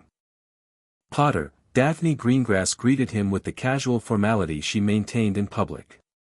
"A moment of your time. Tracy and I have discovered something you might find interesting." Ron tensed slightly beside him, still uncomfortable with the Slytherin's new relationship with Harry. "Sure," Harry agreed, rising. "I'll be right back," he assured his friends. Daphne led him to a secluded corner where Tracy Davis waited with a rolled parchment. "We've been researching the shadow passages," Tracy explained without preamble. "There's a network junction beneath Hogsmeade that connects to locations throughout Wizarding Britain. According to these old maps, one passage leads directly to the Threshold Court." "Useful," Harry commented, examining the faded diagrams. "Though I'm guessing you didn't drag me over here just to show me maps." Daphne's expression turned serious. "Anastasia Corvinus and Malfoy entered that passage network 15 minutes ago. They were carrying what appeared to be court correspondence, sealed with Corvinus's personal crest." Harry frowned. "They're reporting to Vladimir." "More than reporting," Tracy corrected. "The Corvinus crest was marked with the sigil of active negotiation. They're not just observing you, they're planning something." Before Harry could respond, the pub's door slammed open with unusual force. A hush fell over the crowded room as three figures entered, tall, pale individuals wearing formal attire that would have looked appropriate at a 19th-century ball but stood out starkly in modern Hogsmeade. Harry recognized them immediately as vampire nobility, though not royals. Their auras carried the distinctive signature of high-ranking court officials. The leader, a severe-looking man with silver-streaked black hair, surveyed the room until his gaze locked onto Harry. With deliberate purpose, he approached, his companions flanking him in a display of ceremonial formality. "Harry Potter," he announced, his voice carrying the subtle resonance of vampire authority. "I am Lord Silas Darrow, emissary of the Crimson Court. I bring formal greetings from the royal houses." The pub had gone deadly silent. Every student, every patron watched the unfolding scene with confusion or, from those with knowledge of vampire society, growing alarm. Harry maintained his composure, though internally he cursed the public nature of this encounter. "Lord Darrow. An unexpected honor. Perhaps we could speak somewhere more private." "I'm afraid my instructions are specific," Darrow replied with silken inflexibility. "The message must be delivered formally, with witnesses from both societies present." From across the pub, Harry caught Anastasia's eye as she slipped in through a side entrance, Malfoy close behind. Her expression revealed nothing, but her timing was too perfect to be coincidental. This was planned. A deliberate exposure. Darrow produced an ornate scroll sealed with multiple crests. "The royal houses acknowledge Harry James Potter as heir to the Midnight Throne and invite him to present himself at the Winter Conclave, where matters of succession, territory, and alliance will be formalized." Murmurs erupted throughout the pub as students processed this unexpected revelation. Harry remained outwardly calm, though his mind raced with implications. "I accept the invitation," he replied formally, knowing that refusal would create greater complications. "Please convey my respects to the royal houses." Darrow bowed precisely, the minimum deference required. The conclave convenes at the dark of the moon, December 21st. Arrangements will be made for your journey. His eyes flicked to the Slytherin standing behind Harry. "Your court is, of course, welcome to accompany you." With that deliberately revealing statement, Darrow and his companions departed, leaving chaos in their wake. The three broomsticks erupted into excited speculation as students processed what they'd just witnessed. Harry returned to Ron and Hermione, aware of dozens of eyes following his movement. "So much for keeping a low profile," Ron muttered as Harry sat down. "This was deliberate," Hermione observed, her quick mind already analyzing the situation. "Someone wanted your vampire status made public." Harry nodded grimly. "And I think I know who." He glanced toward Anastasia, who watched the unfolding scene with the barest hint of satisfaction. "What happens now?" Hermione asked. "Now," Harry sighed, "I stop pretending I can have a normal year at Hogwarts." As if on cue, Professor McGonagall entered the pub, her expression stern as she surveyed the excited students. Her gaze found Harry, and with a slight nod toward the door, she made her expectations clear. "Damage control," Harry murmured, rising to follow the headmistress. Outside, McGonagall waited with barely contained frustration. "Mr. Potter. It seems your efforts at discretion have been thoroughly undermined." "This wasn't my doing, Professor," Harry explained. "It was a calculated political move by House Corvinus." "I'm well aware," McGonagall replied. "Nevertheless, we now have a situation. By nightfall, every student will have written home about Harry Potter's vampire heritage. By tomorrow, it will likely be in the Prophet. What do you suggest?" McGonagall's expression softened slightly. "Get ahead of the story, Mr. Potter. You've faced public scrutiny before. Address it directly rather than allowing speculation to flourish." As they spoke, Harry noticed his Slytherin allies emerging from the pub, arranging themselves in a subtle protective formation nearby. The symbolism wasn't lost on the watching students, Slytherin standing with Harry Potter, unified and purposeful. Daphne approached, her manner respectful but urgent. "My lord, we should return to the castle. Court protocol suggests a formal statement now that your status has been publicly acknowledged." McGonagall nodded in agreement. "Miss Greengrass is correct. I've arranged for the Great Hall to be available this evening. As headmistress, I can introduce you formally if you wish." Harry considered his options. The secret was out, now he needed to control the narrative. "Thank you, Professor. I think that would be best." As they walked back toward Hogwarts, Harry felt the weight of his dual identity more keenly than ever. Student and vampire king. Wizard and blood royal. The careful balance he'd maintained was collapsing, forcing him to publicly reconcile these aspects of himself sooner than he'd planned. Behind them, the Slytherins followed in formal procession, no longer hiding their allegiance. Ahead, the castle loomed, the setting for the next chapter in Harry's increasingly complicated life. Word spread quickly. By dinner, the Great Hall buzzed with speculation and excitement. Students from all houses watched as Harry entered, flanked by his Slytherin allies in a display that defied 7 years of house rivalries. McGonagall rose as the hall quieted. "Students of Hogwarts. Recent events have brought to light information that may seem surprising or concerning to many of you. In the interest of clarity and truth, Mr. Potter has asked to address you directly." She gestured to Harry. "Mr. Potter." Harry approached the staff table, aware of hundreds of eyes following his movement.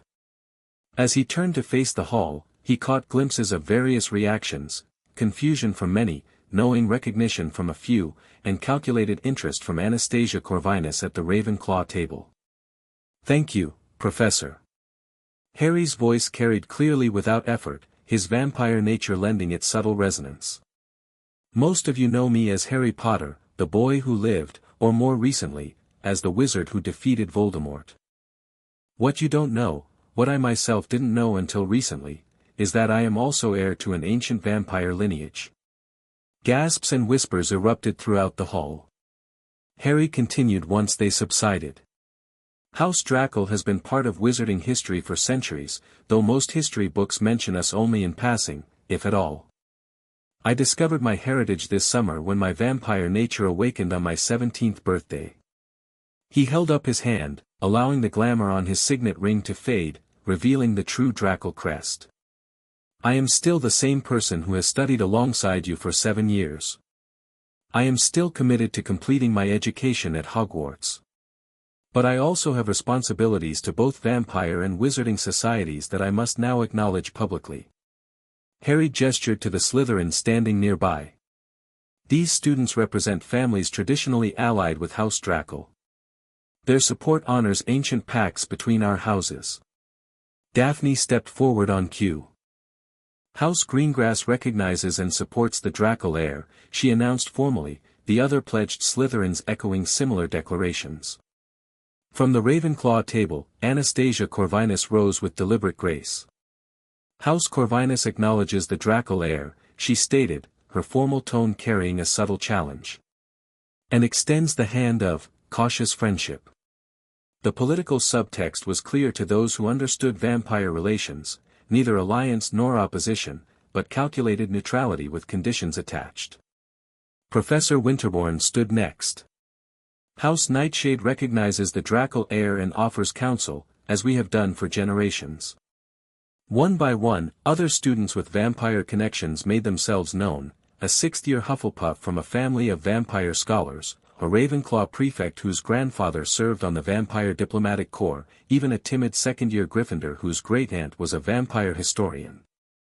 The display transformed the narrative from Harry Potter's shocking secret to a revelation of an entire hidden society existing alongside the wizarding world, a society with structure, history, and legitimate place. As the formal acknowledgements concluded, Harry addressed his fellow students again. I understand this information may be surprising or even concerning to many of you. Vampire history has been deliberately obscured and often misrepresented. I'm still learning about my heritage myself. All I ask is the same consideration you'd give anyone discovering an unexpected part of their identity, patience and an open mind. With that, he returned to the Gryffindor table, where Ron and Hermione had saved him a seat. The Great Hall remained unusually quiet for several moments before conversation gradually resumed, now centered almost exclusively on the revelations of the evening. That went better than expected, Hermione murmured as Harry sat down. Ron nodded. The Slytherin support was a smart move. Hard to paint you as a dangerous creature when Greengrass and her lot are standing there looking all formal and proper. Anastasia played her part perfectly too, Harry noted, watching the Corvinus heir now holding court at the Ravenclaw table. She got exactly what she wanted, my vampire nature exposed publicly, while appearing gracious and diplomatic. Politics, Ron grumbled. Almost makes me miss hunting Horcruxes. Harry laughed despite himself. Almost. As the meal progressed, students gradually approached with questions. Harry answered them as honestly as he could, aware that every response would be analyzed and shared beyond Hogwarts walls by morning. By the time he returned to Gryffindor Tower that night, the initial shock had transformed into something closer to fascinated acceptance, at least within the castle walls. What the wider wizarding world would make of a vampire Harry Potter remained to be seen. In the privacy of his bed, Harry opened his father's journal, seeking guidance from the parent who had faced similar challenges decades earlier. James Potter's neat handwriting filled pages with observations about balancing vampire abilities with wizard magic, navigating social expectations, and maintaining his humanity despite the pull of vampire nature. One passage particularly resonated: the vampire court see only the royal blood, the political advantage. The wizarding world sees only the magical potential, the prophesied hero. But I am neither solely vampire nor solely wizard, I am both and more. The challenge is not choosing between these aspects of myself, but integrating them into something greater than either tradition imagines possible. As Harry drifted toward sleep, his father's words echoed in his mind. Integration, not choice. Synthesis, not division. Perhaps there was wisdom there that applied beyond his personal journey, to houses divided by rivalry, to societies separated by secrecy and fear. Tomorrow would bring new challenges, the wider world's reaction, the political maneuvering of vampire courts, the complications of being both student and king in waiting. But for tonight, Harry Potter, wizard, vampire, and reluctant royal, found a moment of clarity in accepting all aspects of his complex identity. Chapter 3, Blood Politics. Harry woke to the sound of tapping at his dormitory window. The Daily Prophet owl hopped impatiently on the ledge, a rolled newspaper clutched in its talons. Harry sighed, knowing exactly what the headline would be. Might as well face it, he muttered, retrieving the paper and dropping a canute into the pouch tied to the owl's leg. Sure enough, the front page featured a dramatic headline, "Boy Who Lived Revealed as Vampire Royalty." Beneath it sat a surprisingly accurate artist's rendition of Harry with subtly elongated canines and luminous eyes, his Draco signet ring prominently displayed. The article itself was a mix of factual reporting and wild speculation about vampire societies operating in secret alongside the wizarding world. Blimey, they didn't waste any time, Ron yawned, peering over Harry's shoulder. At least they got your good side in that drawing. Harry snorted. Small mercies. By the time they reached the Great Hall for breakfast, 6 more owls had delivered letters addressed to Harry. 3 contained interview requests from various publications, 1 was an official ministry acknowledgement of his status, coldly formal and hinting at regulatory discussions to follow, and 2 were from vampire nobility offering congratulations and subtle political overtures. Your mail's going to get worse before it gets better, Hermione predicted, buttering her toast. Everyone will want a statement from the vampire prince. King in waiting, Harry corrected absently, scanning the ministry letter again. And I'm not giving interviews. The Great Hall's atmosphere had shifted overnight. Students watched Harry with undisguised curiosity, some whispering behind cupped hands while others stared openly. The Slytherin table presented a united front. Those pledged to House Draco sat together prominently displaying their silver dragon pins, while the remaining Slytherins maintained careful neutrality. Professor McGonagall approached the Gryffindor table, her expression stern but sympathetic. Mr. Potter, the Minister for Magic has requested a meeting with you this afternoon. I've arranged for you to use my office at 3 o'clock. Thank you, Professor, Harry replied, unsurprised. Kingsley Shacklebolt might be a reasonable man, but the ministry couldn't ignore a vampire royal suddenly appearing in their midst. McGonagall lowered her voice. I've also been informed that a delegation from the Department for the Regulation and Control of Magical Creatures wishes to interview you. I've denied their request for now, citing educational priorities. Harry grimaced. They want to classify me as a magical creature. Some elements within the ministry would prefer that approach, yes. McGonagall's disapproval was evident. Minister Shacklebolt is working to establish more appropriate protocols, but bureaucracy moves slowly. Politics, Harry muttered. Indeed. McGonagall's eyes flicked to the Slytherin table. Speaking of which, Miss Greengrass has requested permission for you to receive visitors this weekend. Apparently several vampire dignitaries wish to pay their respects. I've approved use of the formal reception room in the East Wing. The castle has a formal reception room? McGonagall's lips quirked slightly. Hogwarts has accommodated vampire royalty for centuries, Mr. Potter. The castle provides what is needed. With a nod, she returned to the staff table. Hermione leaned forward. Harry, if the ministry's trying to classify you as a creature rather than a wizard with vampire heritage, that could have serious legal implications. They could restrict your rights, your property, they can try, Harry interrupted, a hint of Fong showing as his temper flared. But House Draco has treaties with the ministry dating back to the Founders' era. I've been studying them. Ron looked impressed. You're actually reading all those dusty scrolls Greengrass keeps bringing you. Some of them, Harry admitted. The ones about ministry relations seemed particularly relevant. Across the hall, Daphne Greengrass rose from the Slytherin table and approached with purposeful grace. Several students watched this unusual breach of house boundaries with interest. "My lord," she greeted Harry formally. "A moment of your time?" Harry nodded, ignoring the renewed whispers her formal address generated. "What is it?" "Court protocol requires a formal response to yesterday's events," she explained. "Lady Castellanos has sent instructions regarding the appropriate communications to various houses and ministry departments. I'll review them after classes," Harry promised. Daphne's perfectly composed expression flickered briefly with urgency. "These matters typically take precedence over academic concerns." Harry met her gaze steadily. "Not for me. I'm still a student, Daphne. The vampire politics will have to work around my class schedule." For a moment, she looked like she might argue, but then inclined her head in acceptance. "As you wish.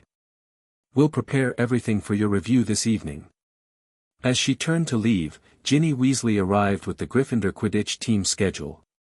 She and Daphne exchanged measuring looks before Daphne continued on her way. "She's certainly embraced her role as what exactly is she?" Ginny asked, sliding onto the bench opposite Harry. "Court diplomat," Harry supplied. "Each of the Slytherins who pledged has taken specific responsibilities based on their family traditions." Ginny's expression remained carefully neutral as she handed over the training schedule.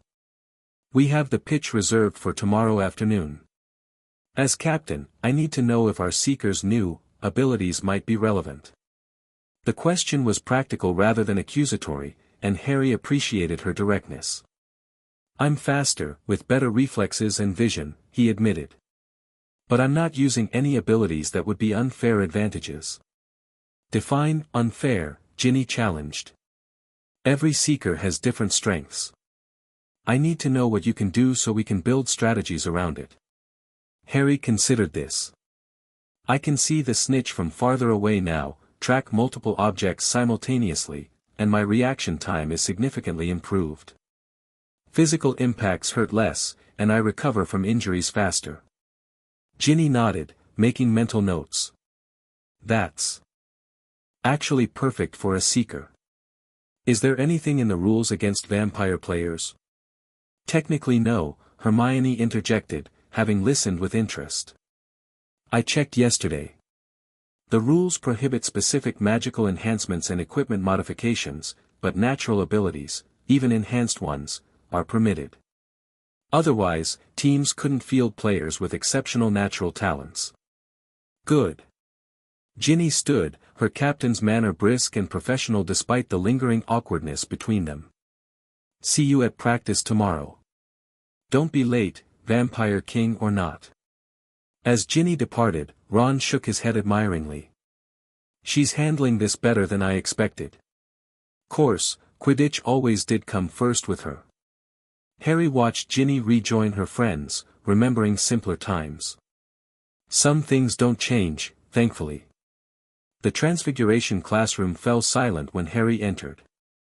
Professor Brunswick, who had taken over the subject after McGonagall became headmistress, paused mid-sentence to observe Harry's arrival with poorly concealed fascination. "Mr. Potter," she acknowledged. "Please take your seat. We were discussing advanced cross-species transformations." Harry slipped into his place beside Hermione, aware of every gaze following him. The lesson continued, though Brunswick's examples suddenly seemed to incorporate more references to bats, wolves, and mist forms, none of which were actually relevant to real vampire abilities. When she asked the class to practice transforming water goblets into living creatures and back, maintaining the original properties of both forms, Harry found the magic responding differently to his command. His wand movements produced more dramatic effects than intended, the transformation unfolding with unusual fluidity. "Remarkable," Brunswick murmured, observing Harry's perfectly transformed falcon. "The integration of form and essence is exceptional. Is this related to your heritage, Mr. Potter?" I'm not entirely sure, Harry admitted. My magic works differently now. More intuitive. Brunswick nodded thoughtfully.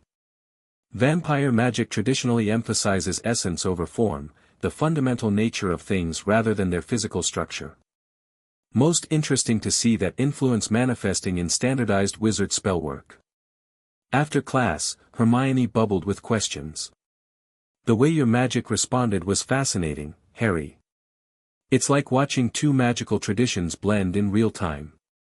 Do you think? She stopped abruptly as they turned a corner to find Draco Malfoy waiting, leaning against a window alcove with calculated casualness.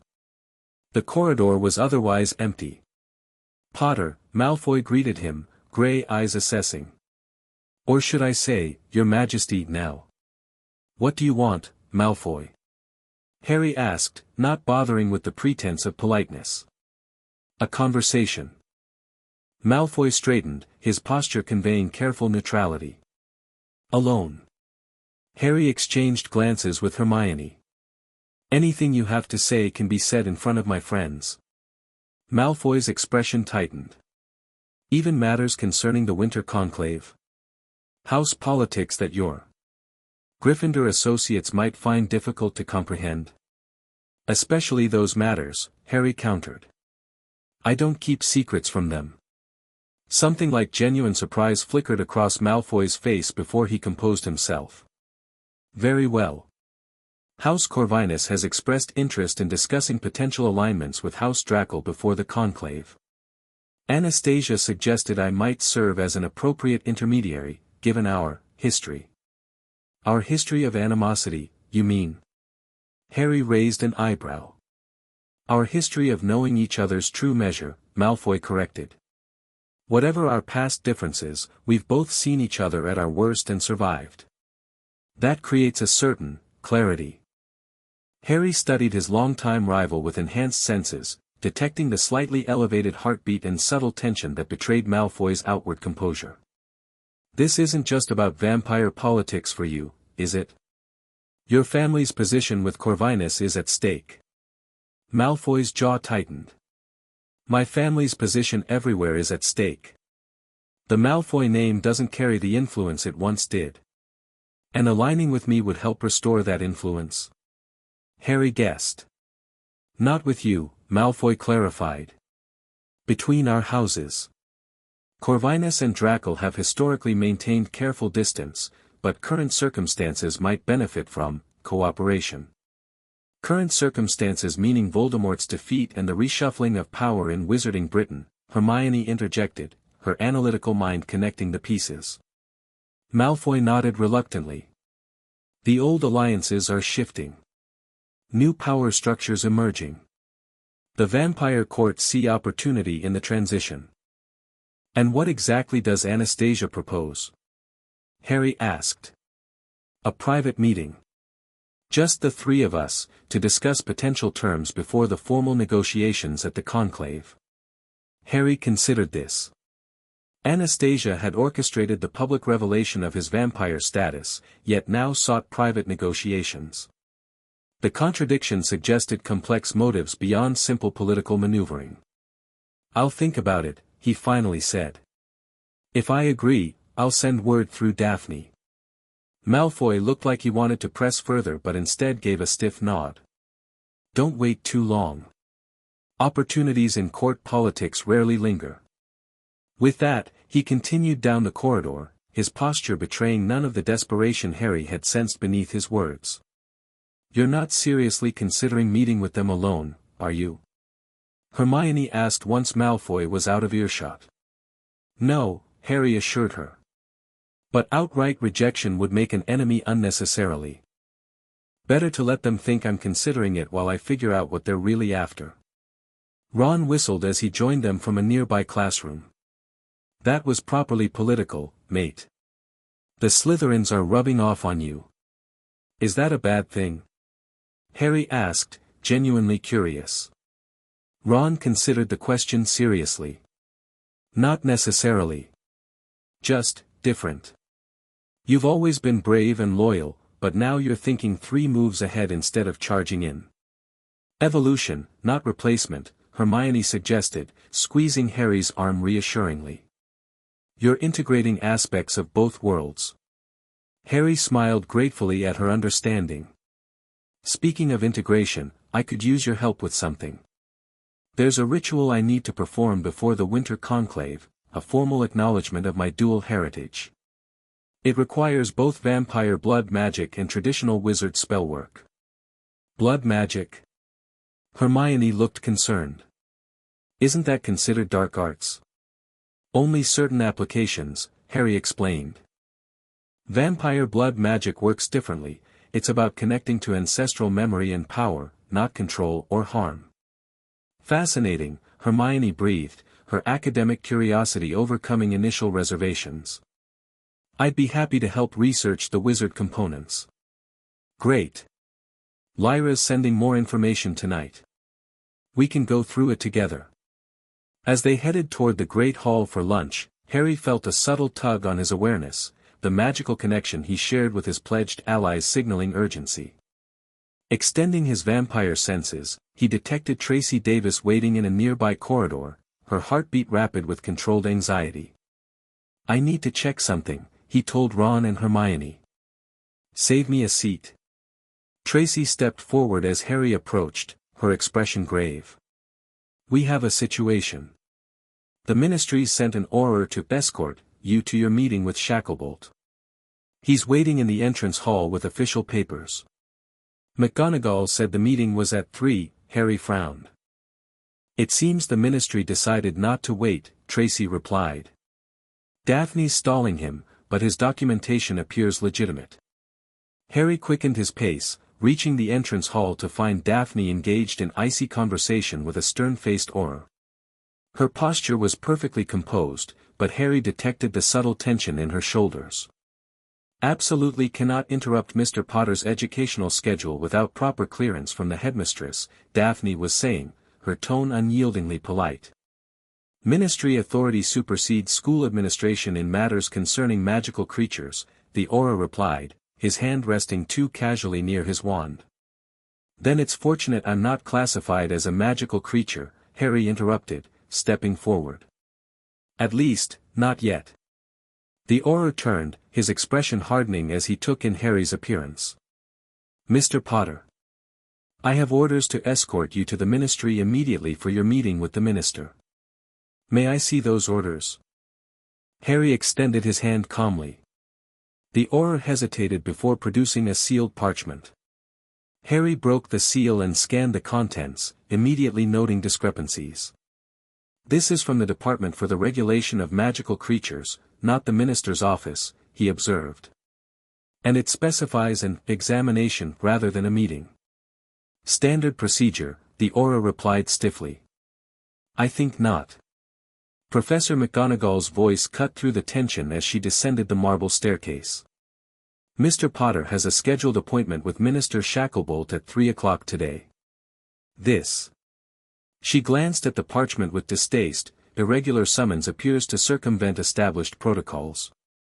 Madam Headmistress, with respect, the Ministry has concerns about an unregistered vampire residing among students, the Auror persisted. Mr. Potter's status was formally acknowledged by the Vampire Liaison Office last night, Daphne interjected smoothly. The appropriate documentation was filed by Lady Castellanos herself. The Auror's expression revealed his surprise at this information. I wasn't briefed on any filing. Interdepartmental communication has never been the Ministry's strength, McGonagall observed dryly.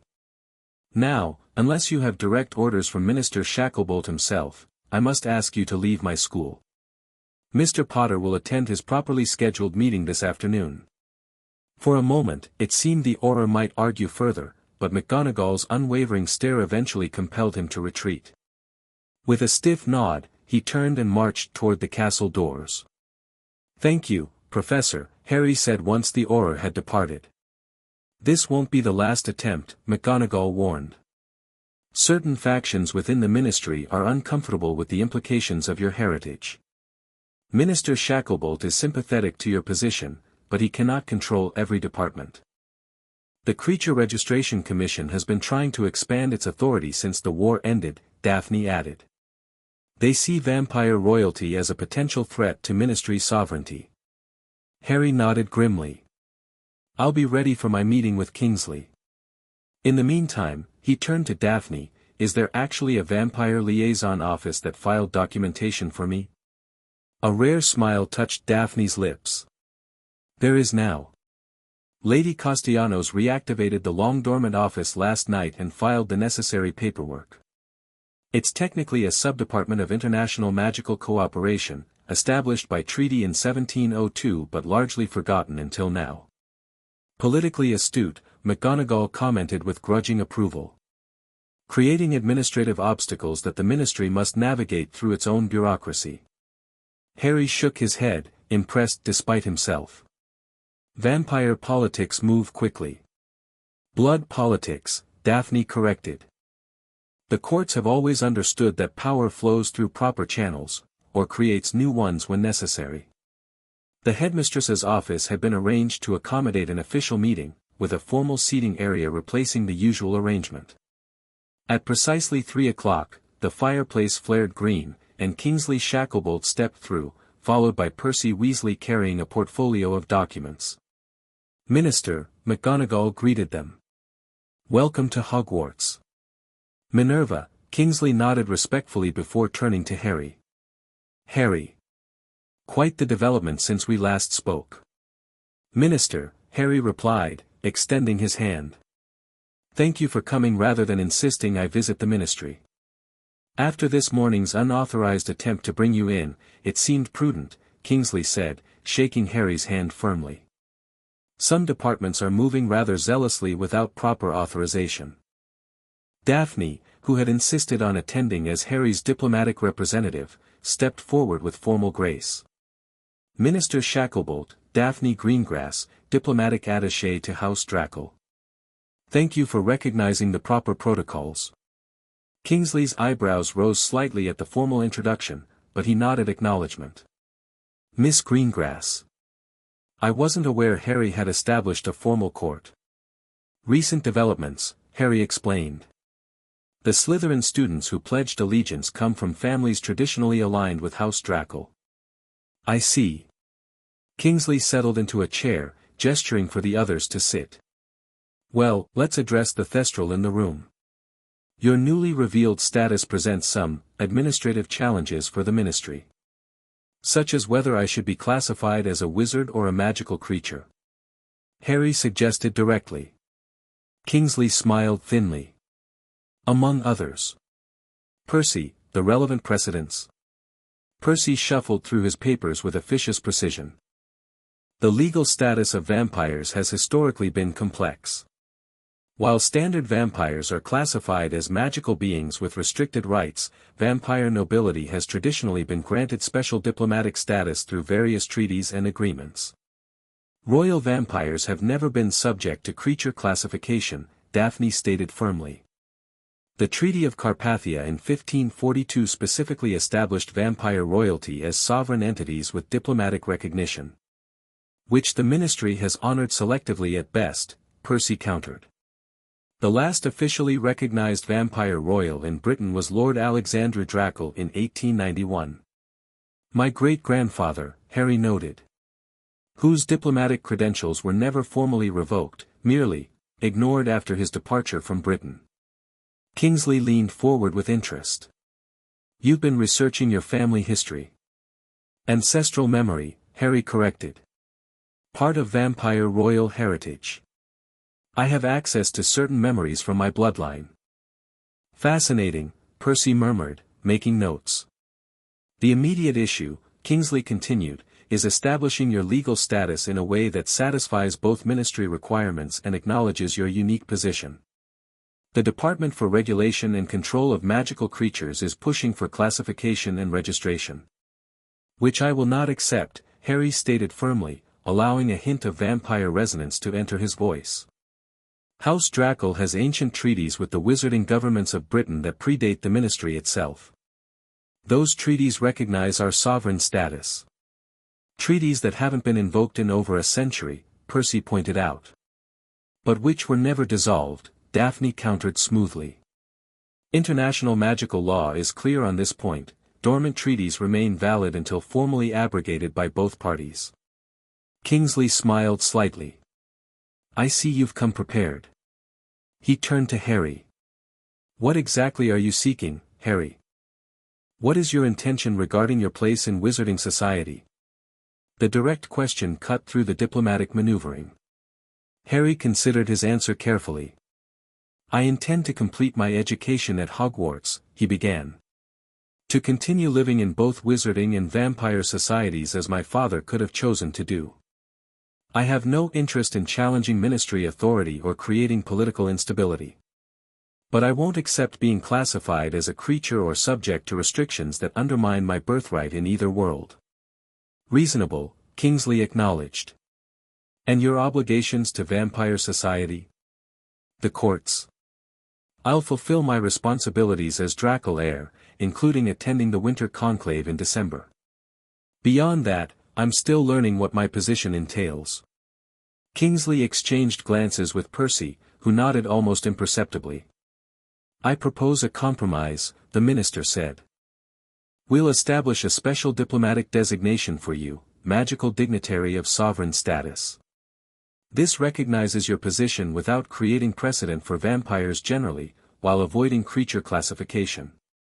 In return, we ask that you register your court affiliates with the Department of International Magical Cooperation and agree to regular diplomatic consultation.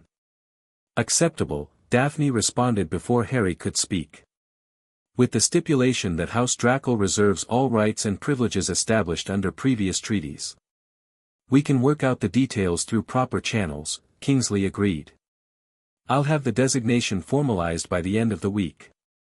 The meeting continued for another hour, addressing practical matters like Harry's legal right to perform blood magic within certain parameters, permission for vampire visitors to Hogwarts, and protocols for his eventual participation in the winter conclave. When the minister finally departed, McGonagall gave Harry an appraising look. That went better than expected. Minister Shacklebolt has always been reasonable, but the compromise he offered was more favorable than I anticipated. He's politically shrewd, Daphne observed. By creating a special designation for Harry, he avoids setting precedent for vampires generally while still acknowledging royal status. It satisfies the treaties without expanding vampire rights overall. And gives him room to maneuver with the more conservative elements in the ministry, Harry added. Plus, he knows my history. He's calculating that I'm more valuable as an ally than an adversary. McGonagall's eyebrows rose slightly. You've developed quite the political insight, Mr. Potter. Harry shrugged. Blood politics, Professor. It's in my nature now, apparently. The room of requirement had transformed itself into a perfect training space, high ceilings for aerial practice, shadowy corners for manipulation exercises, and reinforced walls that could withstand magical impact. Harry stood in the center, eyes closed, feeling the shadows around him like extensions of his own body. Focus on the essence, not the form, Lyra instructed, circling him with predatory grace. Shadow is absence given substance, void with purpose. Feel its negative space in your magic. Harry reached out with his senses, perceiving the subtle gradations between light and darkness. With deliberate concentration, he extended his will into the nearest shadow, causing it to stretch and thicken into a tangible barrier. Better, Lyra approved. Now, movement through shadow, the fundamental travel skill for royals. This was the technique Harry found most challenging, using shadows as doorways between physical spaces. The theory seemed straightforward, all shadows connected at some fundamental level, allowing those with the blood to step through one shadow and emerge from another. Harry approached a deep shadow in the corner, focusing his intent on a shadowed alcove across the room. Concentrating on the connection between these 2 points of darkness, he stepped forward, and stumbled as his foot encountered solid floor rather than the passage he sought. Lyra sighed. You're still thinking like a wizard, expecting a spell-like effect with immediate results. Shadow walking is more intimate. You must become one with the darkness momentarily, surrender your physical form to its embrace before reasserting yourself at your destination. That's not exactly a technical explanation, Harry pointed out with mild frustration. Vampire abilities resist technical explanation, Lyra replied. They're primal, instinctual. Your blood knows how to do this, even if your mind doesn't. Harry closed his eyes, trying to access the ancestral knowledge that supposedly flowed through his veins. Fragmentary images flickered through his consciousness, generations of Draco vampires moving through shadow as easily as breathing, their forms dissolving into darkness before reforming elsewhere. The memories are there, he told Lyra. I can see others doing it, but I can't translate that into my own action. Then perhaps we need stronger motivation. Lyra's expression turned calculating. Combat often accelerates learning for royal vampires. Our abilities emerged originally as survival adaptations, after all. Before Harry could process her meaning, Lyra launched a barrage of shadow projectiles toward him, solid darkness shaped into deadly spikes. Harry's enhanced reflexes allowed him to dodge the first wave, but she maintained the assault, gradually backing him toward the corner. Use the shadows, Harry, she commanded. There's no other escape. With his back literally against the wall, Harry felt a surge of primal instinct. As the next wave of shadow weapons hurtled toward him, he didn't think, he simply reached for the darkness behind him and fell backward into it. For a heartbeat, he existed in perfect darkness, his physical form dissolved into the shadow realm that connected all places of darkness. Then, guided by instinct rather than thought, he pushed himself toward the shadow he'd identified across the room. Harry stumbled forward into physical reality again, now on the opposite side of the training space. The disorientation passed quickly, replaced by exhilaration at having successfully executed the technique. I did it, he exclaimed, turning to find Lyra already beside him, having shadow-walked instantly to his location. Your first shadow step, she nodded approvingly. Crude, but effective. With practice, the transition will become seamless, no stumbling, no disorientation. It felt strange. Like I wasn't fully solid for a moment. Because you weren't, Lyra explained. Shadow walking temporarily converts your physical form into shadow essence, a state between matter and energy. It's why the ability is limited to royal vampires, only our blood can sustain consciousness during the transformation. They continued practicing for another hour, Harry's confidence growing with each successful shadow step. By the end of the session, he could move reliably between shadows within the room, though attempting longer distances left him drained. Enough for today, Lyra declared, noting his fatigue. Your endurance will build with practice. Now, we must discuss the winter conclave. Your public revelation accelerates certain preparations. They settled into comfortable chairs that the room provided, a small table between them holding scrolls and documents that Lyra had brought. The conclave is both ceremony and council, she explained. As Draco heir, you'll be formally presented to the assembled royal houses and their courts. Your claim to the Midnight Throne will be officially recognized, and alliances will be established or renewed. Like a coronation. Similar, though vampire succession is more complex than simple ceremony. The transfer of power involves blood rights that connect you more deeply to your ancestral line. Harry examined one of the scrolls, which detailed elaborate protocols for court presentations. This seems excessive. Court formality serves a purpose beyond mere tradition, Lyra observed. It provides structure for beings who might otherwise be governed solely by predatory instinct. The elaborate rituals of vampire society evolved to channel our nature into civilization rather than savagery. And where exactly is this conclave held? Can I really leave school for it? The conclave convenes at the threshold court where you first encountered the vampire world. As for leaving school, arrangements have already been made with Headmistress McGonagall. Royal obligations transcend ordinary schedules. Harry frowned slightly. Everything seems to be arranged around vampire priorities lately. My education, my legal status, even my daily routine. Lyra studied him with ancient eyes. You're experiencing the fundamental tension of royal vampire existence, balancing the obligations of blood with the life you choose for yourself. Your father rejected that balance entirely, suppressing his vampire nature to live solely as a wizard. And look how that turned out, Harry muttered. Indeed.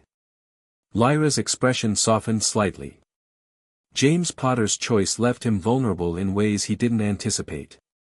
By denying his vampire abilities, he sacrificed advantages that might have protected your family from Voldemort. The implication hung heavily between them, that Harry's parents might have survived if his father had embraced his vampire heritage rather than suppressing it. However, Lyra continued, total submission to vampire nature carries its own risks. Some royals become so immersed in court politics that they lose connection with humanity entirely. The wisest path lies in integration, not choosing one aspect of yourself over another. Harry nodded slowly. Balance. It seems to be the recurring theme of my life. As it should be for any ruler. Lyra gathered the scrolls, preparing to depart. One final matter before I leave. The ritual of blood recognition must be performed before the conclave, ideally during the waning moon of November. It will require preparation and certain ingredients. What kind of ingredients? Harry asked warily. Nothing sinister, Lyra assured him with a slight smile. Though one element may prove challenging, freely given blood from a magical creature of significant power.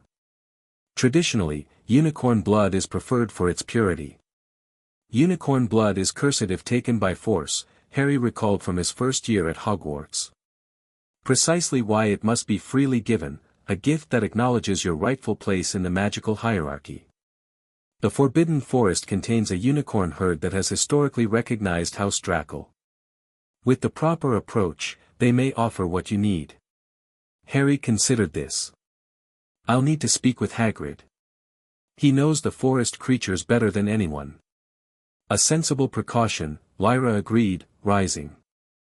I'll return in 2 weeks to continue your training and assess your progress with the ritual preparations. After Lyra departed through the shadow passages, Harry remained in the room of requirement, practicing his shadow manipulation. The ability felt increasingly natural, an extension of himself rather than a technique to be learned. As he worked with the shadows, shaping them into solid forms and stepping through them across the room, Harry reflected on the rapid changes in his life. In just a few months, he had gone from war hero trying to complete his education to vampire royal navigating complex political waters. The shadows responded to his emotional state, swirling more dramatically as his thoughts deepened. Harry realized that his vampire abilities were intrinsically linked to his inner life, his power flowed more freely when he accepted rather than resisted his complex nature. With that insight, he attempted a more ambitious shadow manipulation, not just moving through darkness but shaping it into a protective cloak around himself. The shadows responded, wrapping around him like a living garment that shifted and moved with his thoughts. When he finally left the room of requirement, Harry carried a small portion of shadow with him, maintaining it as a barely perceptible darkening of the air around his form, a subtle exercise in continuous control that he hoped would build his endurance for more complex techniques. You need what? Hagrid stared at Harry in disbelief, his beetle-black eyes wide beneath his wild hair. Freely given unicorn blood, Harry repeated, sitting across from Hagrid in the gamekeeper's hut.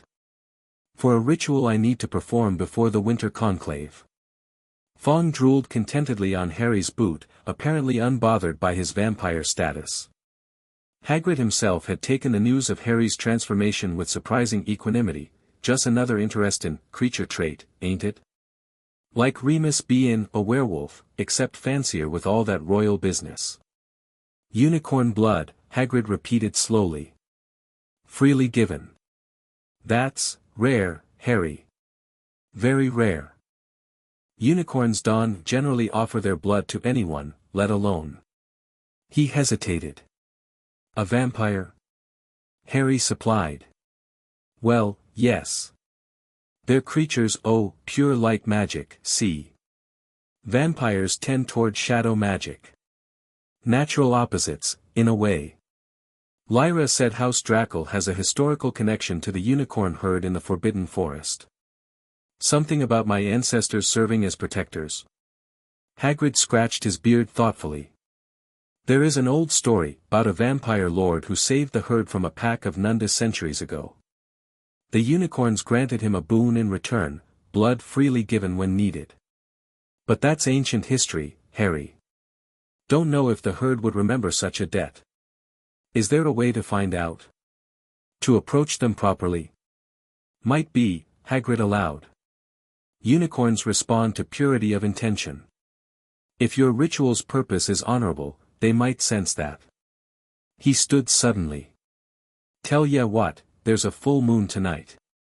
Best time to find unicorns is under moonlight. We could try approaching the herd then. Harry hadn't expected such immediate action but nodded gratefully. That would be brilliant, Hagrid. Thank you. Just doin' my job, Hagrid replied gruffly, though his eyes twinkled. Helpin' students with their magical creature needs. Even if the student is part magical creature himself now. That evening, Harry met Hagrid at the edge of the Forbidden Forest. The full moon illuminated the grounds with silver light, casting long shadows that Harry now perceived with heightened awareness, each one a potential doorway, a connection to the shadow realm. Remember, Hagrid cautioned as they entered the forest, let me do the talkin' at first. Unicorns are sensitive creatures. They'll sense your vampire nature right off, so no point hidin' it, but they'll judge your intentions most of all. They walked for nearly an hour, deeper into the forest than Harry had ventured before. Hagrid seemed to be following some invisible trail, occasionally pausing to examine broken twigs or scattered leaves that meant nothing to Harry despite his enhanced senses. Finally, they reached a moonlit clearing where the forest canopy opened to the night sky. Hagrid stopped at the edge, gesturing for Harry to remain still. They're here, he whispered. I can feel them watching. Let them come to us. For several minutes, nothing happened. Then, almost imperceptibly, the shadows at the far side of the clearing shifted. A unicorn stepped into the moonlight, a fully grown mare with a coat so white it seemed to generate its own luminescence. Harry caught his breath at the creature's beauty. Even having seen unicorns before, the impact of their pure magical presence was overwhelming to his vampire-enhanced senses. The unicorn regarded them warily, her gaze lingering on Harry with unmistakable recognition of his nature. Slowly, she approached Hagrid, allowing him to bow deeply before her. Evening, my lady, Hagrid murmured respectfully.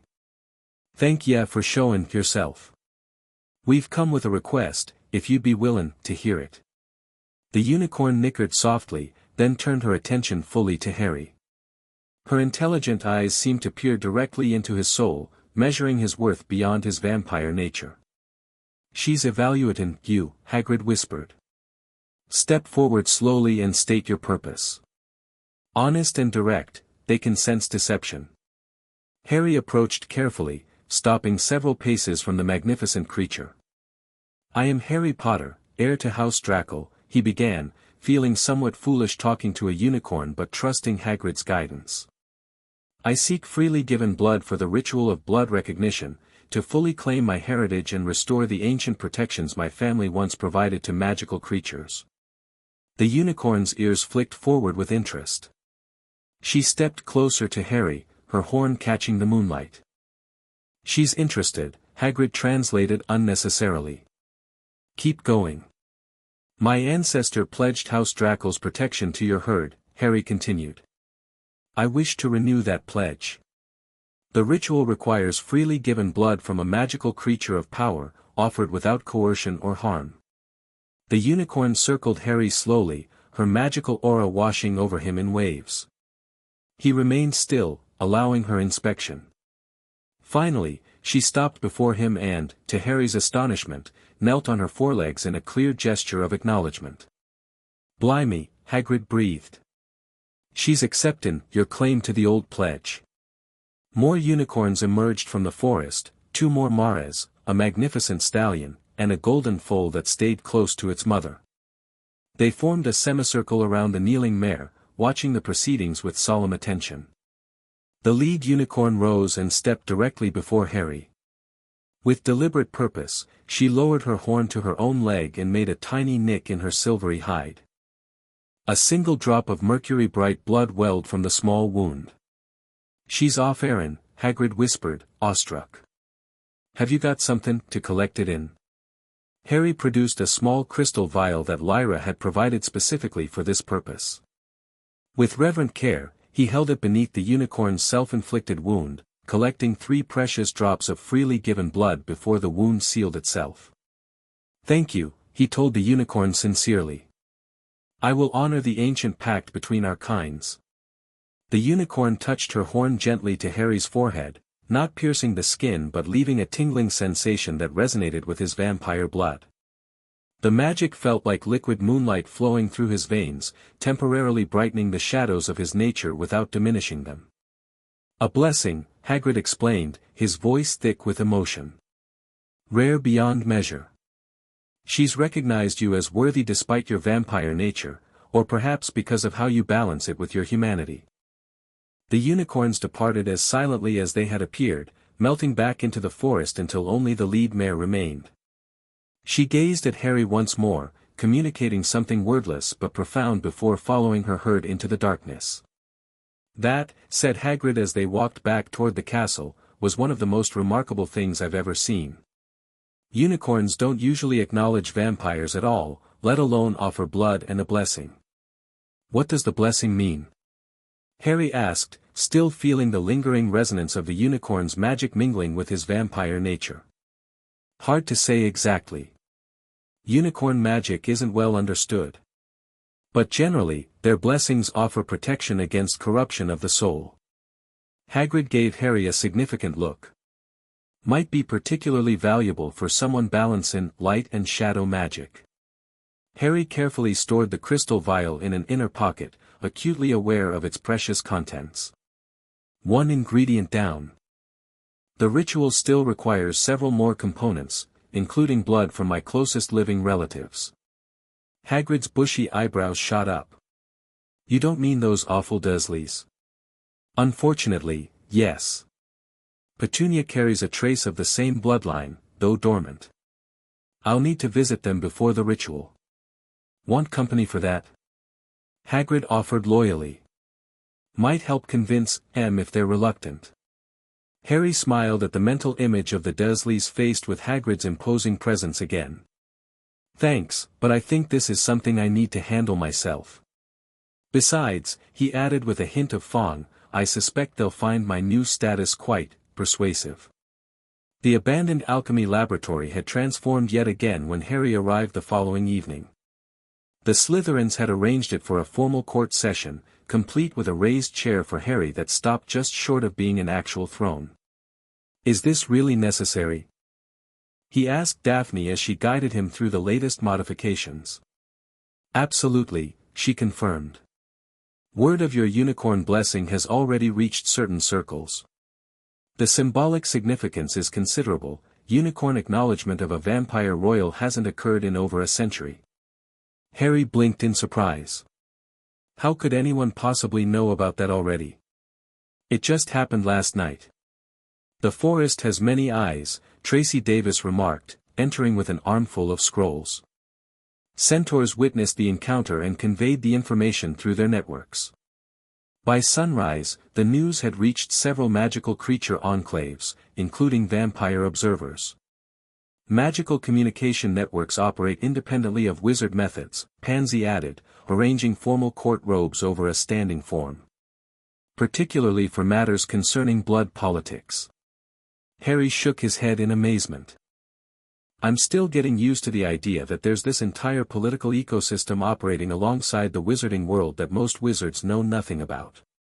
"By design," Blaze noted, lounging against a bookshelf. "Secrecy protects both worlds from unnecessary conflict." The other pledged Slytherins arrived in quick succession, each bringing reports from different aspects of Hogwarts life that now seemed relevant to Harry's position: student reactions to his vampire status, professor attitudes, correspondence from allied families, and updates on Anastasia Corvinus's activities. "She's been meeting regularly with Professor Winterbourne," Flora Carroll reported quietly. "Private consultations beyond normal student-teacher interaction." "Unsurprising," Millicent Bulstrode commented. House Nightshade traditionally maintains communication with all royal houses. Winterbourne is likely reporting to her superiors about both you and Anastasia. Speaking of Anastasia, Daphne interjected, she's formally requested an audience with you tomorrow evening. Through proper channels this time, not Malfoy's informal approach. What's the protocol for such meetings? Harry asked, settling reluctantly into the ornate chair they'd prepared for him. Neutral territory, equal numbers in attendance, Daphne explained.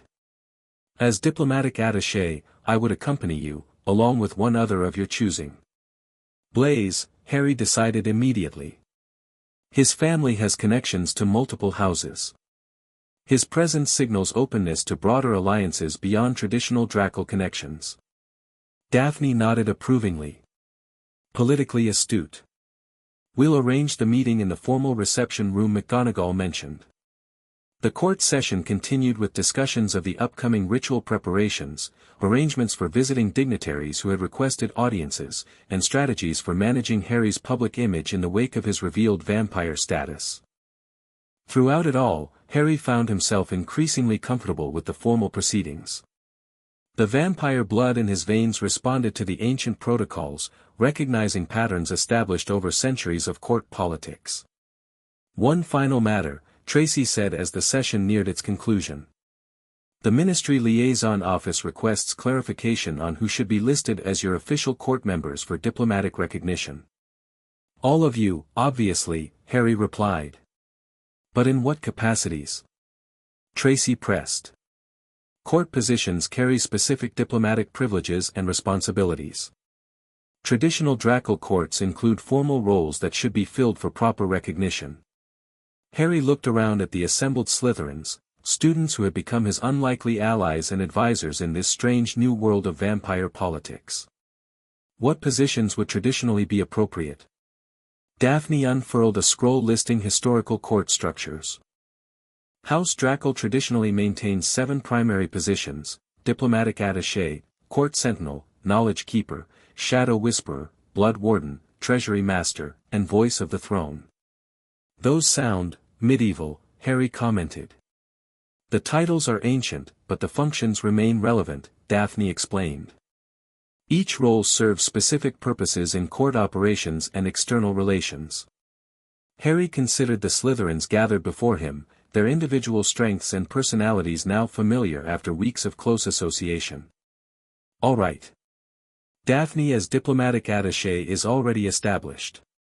Blaise, you have the political insight for voice of the throne, essentially my public representative when I can't appear directly. Blaise inclined his head in acceptance. Tracy, you're the most organized and detail-oriented, knowledge keeper makes sense for you. Millicent, your protective instincts make you a natural court sentinel. The assignments continued, Pansy as treasury master, leveraging her family's financial connections, Hestia Caro as blood warden, responsible for monitoring bloodline matters and ritual preparations, and Flora Caro as shadow whisperer, serving as intelligence gatherer and secret keeper. With each designation, Harry felt the magical bonds of their pledges shifting slightly, the court structure taking formal shape around him. The sensation was strange but not unpleasant, like puzzle pieces clicking into place. There, he said when the assignments were complete. Official court positions established. Though I still think the titles are ridiculously dramatic. Drama serves purpose in vampire politics, Blaise observed with a hint of amusement. Theatricality creates distance between royal courts and both human and ordinary vampire society.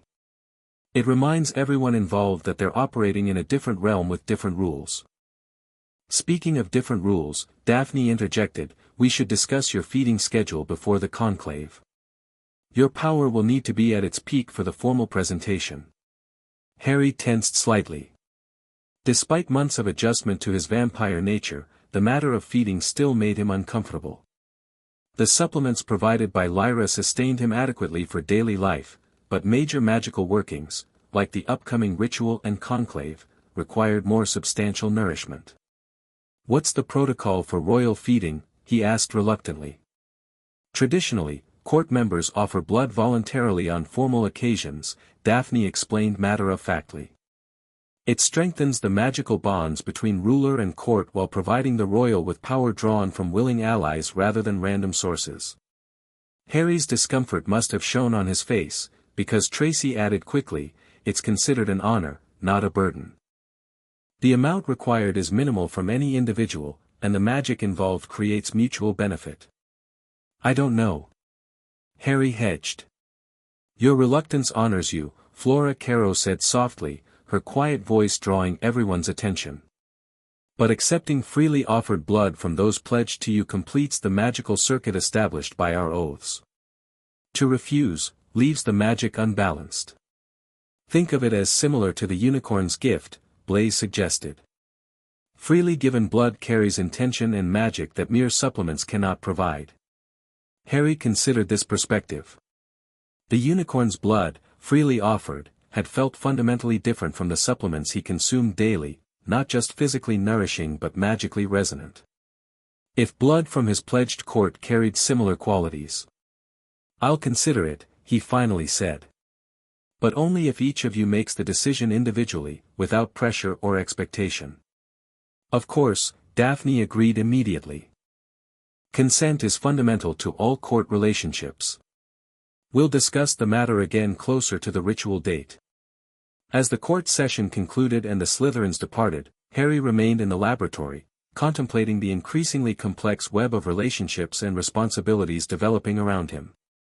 What had begun as unexpected political alliances was evolving into something deeper, a genuine court structure with magic, tradition, and personal loyalties intertwined. The thought both unsettled and reassured him. He had never sought followers or subjects, but these Slytherins were becoming something different. Not merely allies of convenience but partners in navigating a world neither wizard nor vampire, but something unique at the intersection of both. The formal reception room materialized exactly as McGonagall had described, an elegant chamber appearing in the east wing where Harry could have sworn no door existed the previous day. Hogwarts, it seemed, continued to reveal new secrets to accommodate its unusual royal resident. Harry arrived precisely on time for his meeting with Anastasia Corvinus, accompanied by Daphne and Blaze as planned. The room provided perfect neutral ground, neither Gryffindor nor Slytherin territory, with balanced lighting that favored neither shadow nor illumination. Anastasia arrived moments later, flanked by Draco Malfoy and a sixth-year Ravenclaw girl Harry recognized as Isabel McDougal, whose family apparently had connections to House Corvinus. Heir Draco, Anastasia greeted him formally, offering a precisely calibrated bow, acknowledging his status without conceding superiority. Heir Corvinus, Harry returned with equal formality. "Welcome. Please, be seated." The seating arrangement had been carefully prepared, 3 chairs on each side of a rectangular table, positioned so that Harry and Anastasia faced each other directly while their respective attendants flanked them. "I appreciate your agreeing to this meeting," Anastasia began once they were settled. "Particularly given the circumstances of our previous interactions." "You mean your orchestration of my public exposure?"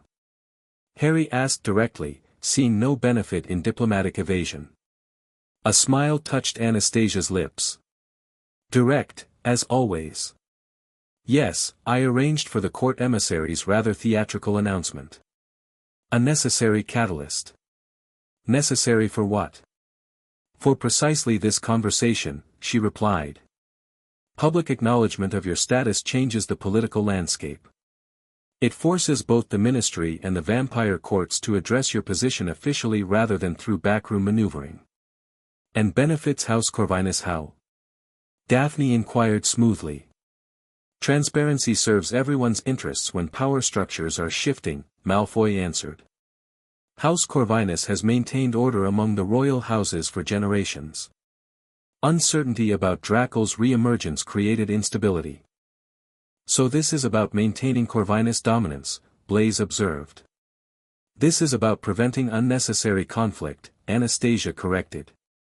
"My grandfather respects the Draco bloodline and acknowledges your claim to the Midnight Throne. But integration of a new royal house into the existing power structure requires finesse." Harry studied her carefully, his vampire senses detecting the carefully controlled rhythms of her heart and breathing. "What exactly are you proposing?" An alliance, Anastasia stated directly. Not merely the cautious diplomatic acknowledgement I offered publicly, but a true partnership between our houses. Corvinus can guide Draco's reintegration into court society, while your unique position in the wizarding world offers advantages no other royal house can match. My unique position, being the boy who lived status? Harry clarified.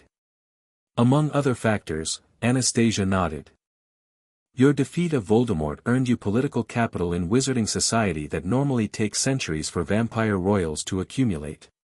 Combined with Corvinus' influence in vampire circles, our allied houses could reshape relations between magical communities.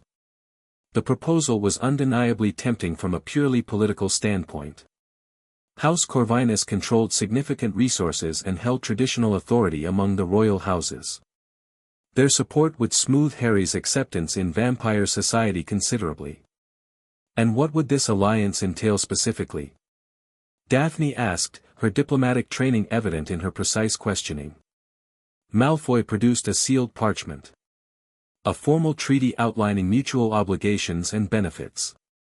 Territorial acknowledgements, trade considerations, diplomatic support, and... He hesitated briefly, certain traditional bonds between the houses. Traditional bonds? Harry repeated, immediately suspicious. Blood bonds, Isabel McDougal clarified, speaking for the first time. Historically, vampire houses secured alliances through blood-sharing rituals and, occasionally, marriage contracts. Harry's eyebrows shot up. Marriage contracts? That's not happening.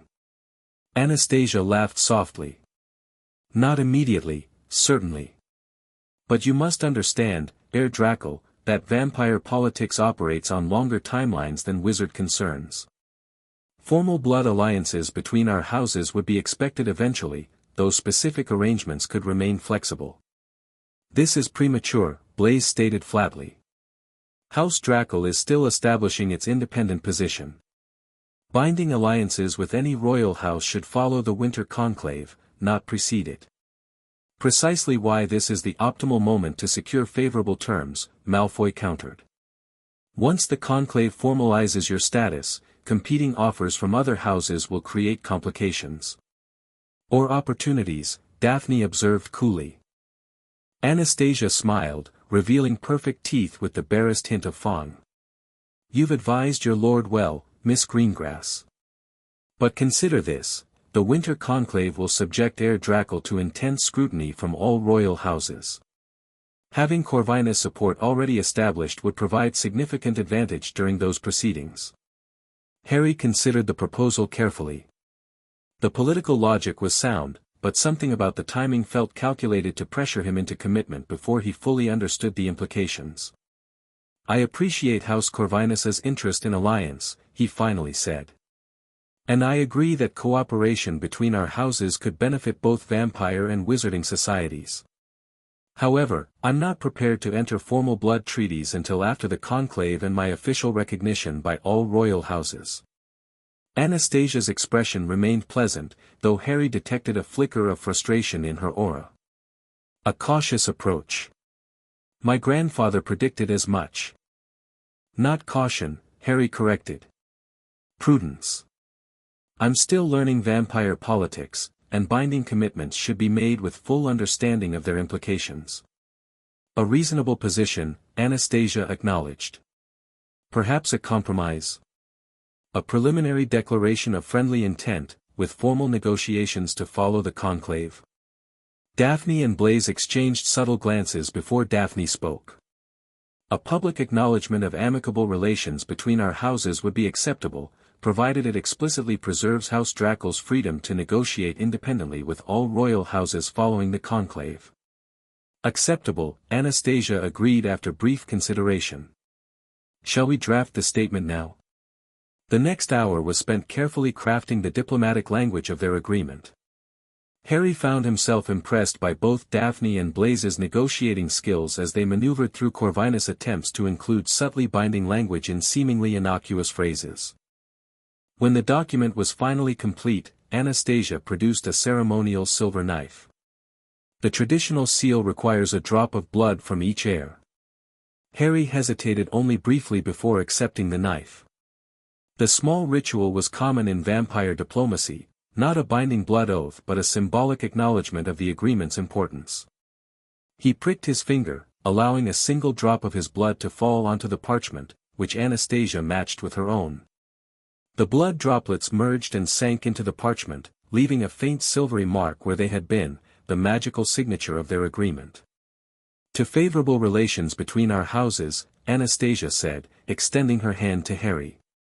To understanding and cooperation, Harry replied, accepting the handshake. After Anastasia and her attendants departed, Harry turned to his advisors. Well, what do you think their real agenda is? Multiple objectives, Blaise analyzed immediately. Primarily, they're concerned about Draco's potential alliances with other houses. By establishing friendly relations now, they position themselves as your primary connection to vampire society. They're also gathering intelligence, Daphne added. This meeting allowed them to assess your negotiating style, your priorities, and your level of knowledge about court politics. Harry nodded, having reached similar conclusions. And the marriage alliance suggestion? Was that serious or a negotiating tactic? Both, Daphne replied frankly. Intermarriage between royal houses is traditional, though less common in recent centuries. By mentioning it now but accepting your rejection, they plant the idea while appearing reasonable and patient. Political maneuvering aside, Blaise observed, securing Corvinus as a non-hostile force before the conclave is strategically valuable. Their statement of friendly intent prevents other houses from assuming you're entering court politics as their adversary. So overall, a productive meeting? Harry asked. Very, Daphne confirmed. You revealed enough knowledge to demonstrate competence without exposing our full strategic thinking. The agreement provides diplomatic advantages without restricting your options. And most importantly, she added with a slight smile, you maintained authority throughout the negotiation despite Anastasia's attempts to guide the conversation. Harry ran a hand through his perpetually messy hair. Blood politics is exhausting. I think I preferred fighting Voldemort, at least the battle lines were clear. Blaise laughed softly. Welcome to vampire royalty, my lord. Where nothing is ever quite what it seems, and everyone is playing multiple games simultaneously. Speaking of games, Harry said, glancing at his watch, I have Quidditch practice in 20 minutes. From vampire diplomacy to chasing the snitch, my life has become surreal. The crisp November air whipped past Harry as he dived, tracking the golden snitch with preternatural precision. His vampire-enhanced vision allowed him to perceive the tiny winged ball despite its erratic movements, while his improved reflexes enabled maneuvers that would have been impossible months earlier. Bloody hell, Ron shouted as Harry executed a near-vertical climb followed by an inverted spiral to capture the snitch.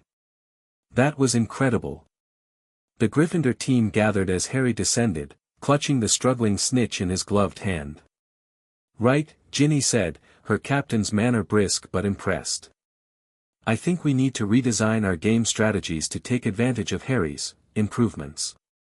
His catching range has effectively doubled, and his speed gives us new offensive options. The team nodded enthusiastically. Whatever initial wariness they might have felt about Harry's vampire nature had been thoroughly overshadowed by the competitive advantage it provided on the Quidditch pitch. Slytherin won't know what hit them next week, Demelza Robbins grinned. Speaking of Slytherin, Richie Coot added with a sidelong glance at Harry, bit strange seeing them around you all the time now. All formal and proper with those silver pins. Harry shrugged, releasing the snitch for another practice round. House politics are complicated.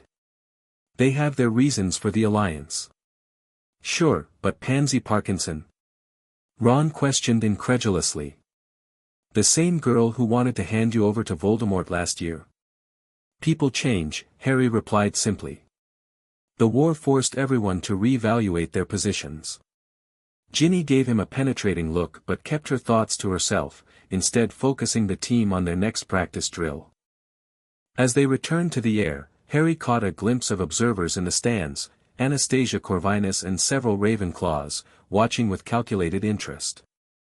After practice concluded, Harry headed toward the changing rooms only to be intercepted by Professor Winterbourne, who had apparently been observing from the shadows of the stadium entrance. "Impressive flying, Mr. Potter," she commented. "Your integration of vampire reflexes with wizard sport techniques is remarkably seamless." "Thank you, Professor," Harry replied, unsure whether her presence was coincidental or deliberate. "I wonder," she continued, falling into step beside him, "if you've given equal attention to integrating your magical practices. Vampire abilities can enhance spellwork considerably when properly synchronized." "I've been experimenting with it," Harry admitted. "My father's journal has some useful insights about combining shadow manipulation with traditional charms." James Potter was particularly innovative in that regard, Winterbourne nodded. "Though he never fully embraced the potential. Perhaps you might join me tomorrow evening for some specialized instruction. The practical applications could prove valuable for both your newts and your court obligations." The offer seemed genuine, though Harry remained cautious about Winterbourne's dual role as professor and House Nightshade representative.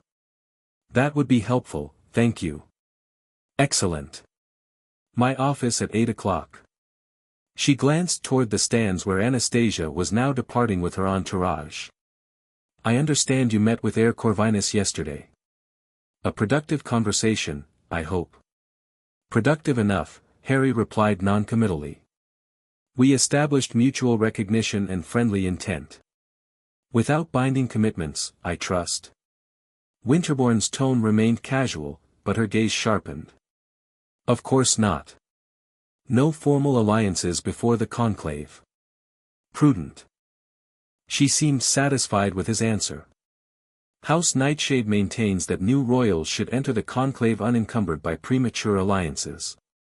It preserves the balance of power more effectively." Harry nodded, filing away this confirmation of Nightshade's political position. "Balance seems to be a recurring theme in vampire politics." "With good reason," Winterbourne replied. "Royal vampires possess considerable power individually. Together, they could potentially dominate both magical and Muggle societies. The elaborate system of checks and balances within court politics prevents any single house or alliance from gaining overwhelming advantage." "Fascinating lecture, Professor," came Anastasia's voice as she approached from behind. "Though perhaps somewhat biased by Nightshade's traditional neutrality." Winterbourne turned, acknowledging Anastasia with a formal but minimal nod. "Heir Corvinus. Enjoying the Quidditch practice?" "Immensely," Anastasia replied with a pleasant smile that didn't reach her eyes. "Heir Draco's abilities manifest impressively in athletic contexts. One wonders how they might translate to more consequential applications."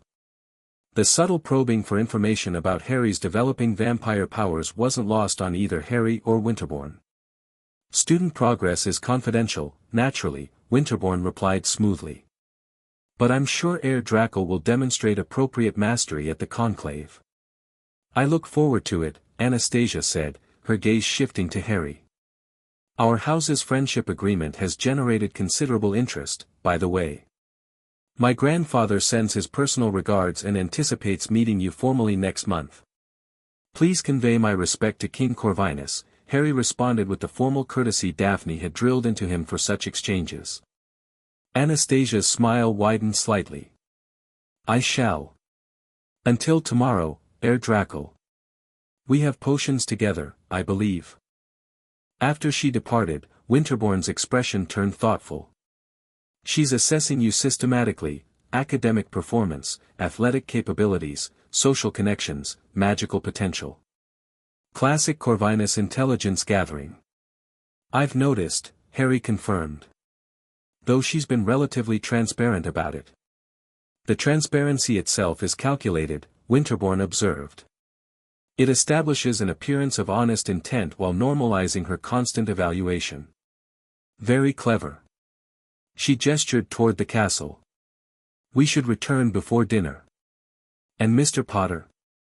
Consider practicing your shadow-stepping technique before our lesson tomorrow." The ability to move instantaneously between locations will prove invaluable during the practical portions. November deepened toward winter, bringing heavy rains and early darkness to Hogwarts. The shortened days enhanced Harry's vampire abilities, the lengthening shadows providing more channels for his growing power. His training with both Lyra and Professor Winterbourne accelerated his mastery of vampire techniques. Shadowwalking became almost instinctive, allowing him to move through the castle with supernatural speed and discretion. His shadow manipulation evolved from simple constructs to complex working, creating temporary bridges across gaps, fashioning shields against magical attacks, even crafting semi-autonomous shadow servants that could perform simple tasks. Gryffindor trounced Slytherin in their Quidditch match, Harry's enhanced abilities proving decisive in a game that otherwise might have been closely contested. The victory helped normalize his vampire status among the student body. It was difficult to fear someone who brought glory to their house on the Quidditch pitch. The broader wizarding world's reaction to his vampire heritage had been mixed but manageable. The Daily Prophet cycled through several phases of coverage: initial sensation, political analysis, historical context, and finally settling into occasional, exclusive insights into vampire culture that ranged from amusingly inaccurate to offensive.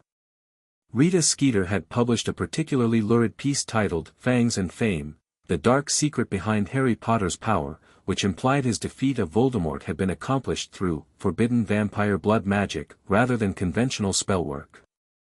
The accusation might have caused greater controversy if not for the article's numerous factual errors that undermined its credibility. More concerning was the ministry's ongoing internal debate about vampire regulation. While Minister Shacklebolt had honored their agreement to classify Harry with diplomatic status rather than as a magical creature, certain departments continued pushing for broader restrictions on vampire activities in Wizarding Britain. The Creature Registration Commission has drafted new regulations regarding blood-consuming magical beings, Daphne reported during a court session in mid-November. They're clearly designed to restrict vampire movement and autonomy, though they avoid naming vampires specifically. Can they actually implement these regulations?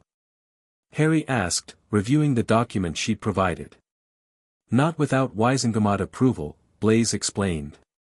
And the old families with vampire connections retain enough influence to block outright discriminatory legislation. However, they could potentially implement administrative rules that create practical obstacles. Harry frowned. I should meet with Kingsley again before the conclave. Remind him of our agreement and the ancient treaties. Already arranged, Tracy informed him, consulting her meticulous records. December 12, 3 days before the ritual of blood recognition and a week before the conclave. Harry nodded appreciatively. His court had developed impressive efficiency in managing the complex schedule of diplomatic meetings, training sessions, ritual preparations, and academic obligations that now filled his days. Speaking of the ritual, Millicent Bulstrode interjected, we need to discuss security arrangements. The ceremony requires a location with specific magical properties, ideally at the intersection of ley lines.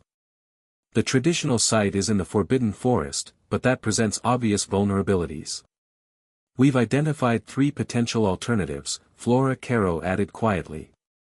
Each offers the necessary magical convergence while providing better defensive positions. Harry considered their recommendations. The forest location has historical significance, doesn't it? My ancestors performed the ritual there for generations. Yes, Hestia Caro confirmed. The magical resonance is strongest at the traditional site due to centuries of ritual performance there. But security considerations, we'll use the traditional site, Harry decided. The magical advantage outweighs the security concerns. We'll simply need to establish appropriate protections. The Slytherins exchanged glances before Daphne spoke. As you wish, my lord. We'll develop comprehensive security protocols. There's also the matter of the Dursleys, Pansy reminded him. Have you arranged to collect their blood contribution? Harry grimaced. He'd been postponing the inevitable confrontation with his Muggle relatives. I'll handle it this weekend. McGonagall has approved a brief leave from school for family business. Would you like one of us to accompany you? Daphne offered. No, Harry replied firmly. This is something I need to do alone. In truth, he had mixed feelings about seeing the Dursleys again. Their treatment of him throughout childhood hardly merited consideration now, yet the ritual required blood from his mother's line, and Petunia was his only living maternal relative. The court session concluded with updates on the winter conclave preparations. Formal robes were being tailored, appropriate gifts for the royal houses selected, and court protocols rehearsed. The Slytherins had embraced their roles with thoroughness that impressed even Harry, who had come to expect their meticulous attention to vampire traditions. As the others departed, Daphne lingered behind. A moment, if you please, she requested when they were alone. What's on your mind? Harry asked, noticing her unusual hesitation. The feeding matter, she began carefully. We've delayed discussing it, but the ritual is approaching, and you'll need full strength for both the ceremony and the conclave. Harry tensed slightly. I'm managing fine with the supplements. For daily needs, yes. But blood recognition requires significant power, drawn from fresh, willing sources. She met his gaze directly. We've all discussed it privately. Each of us has chosen to offer blood for your ritual preparation. Freely and without reservation. Daphne, I appreciate the offer, but, this isn't mere formality, Harry, she interrupted, dropping the formal address in her earnestness. The magical bond between a royal vampire and pledged court members is meant to be reciprocal. Our loyalty and service to you, your protection and power to us. The blood exchange completes that circuit, strengthening both sides. Harry considered her words carefully. You're saying that by refusing, I'm actually weakening the magical bonds you all initiated with your pledges? Precisely, she confirmed. The pledges create potential, a magical framework. Blood sharing activates that potential fully. Harry struggled to articulate his hesitation. It feels like crossing a line. Becoming something I've tried to avoid. Daphne's expression softened with unexpected understanding. You fear that feeding from those pledged to you will make you more vampire than wizard. More predator than protector. Something like that, he admitted. Consider this perspective, she suggested. What makes a dark wizard truly dark?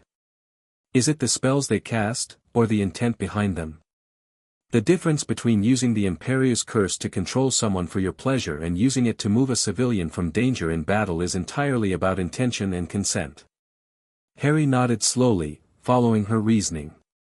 Vampire feeding follows the same principle, Daphne continued. Taking blood by force or coercion is predatory. Accepting blood freely offered in the context of established magical bonds is cooperative magic, no different fundamentally from how wizards combine their magical energies for powerful spellwork. The analogy made sense, though Harry still felt lingering discomfort with the idea. I'll think about it, he promised. Daphne nodded, accepting his response without pressing further. That's all we ask. Whatever you decide, we'll respect your choice. She moved toward the door, then paused. Harry. Integration rather than choice, remember. Your father's wisdom.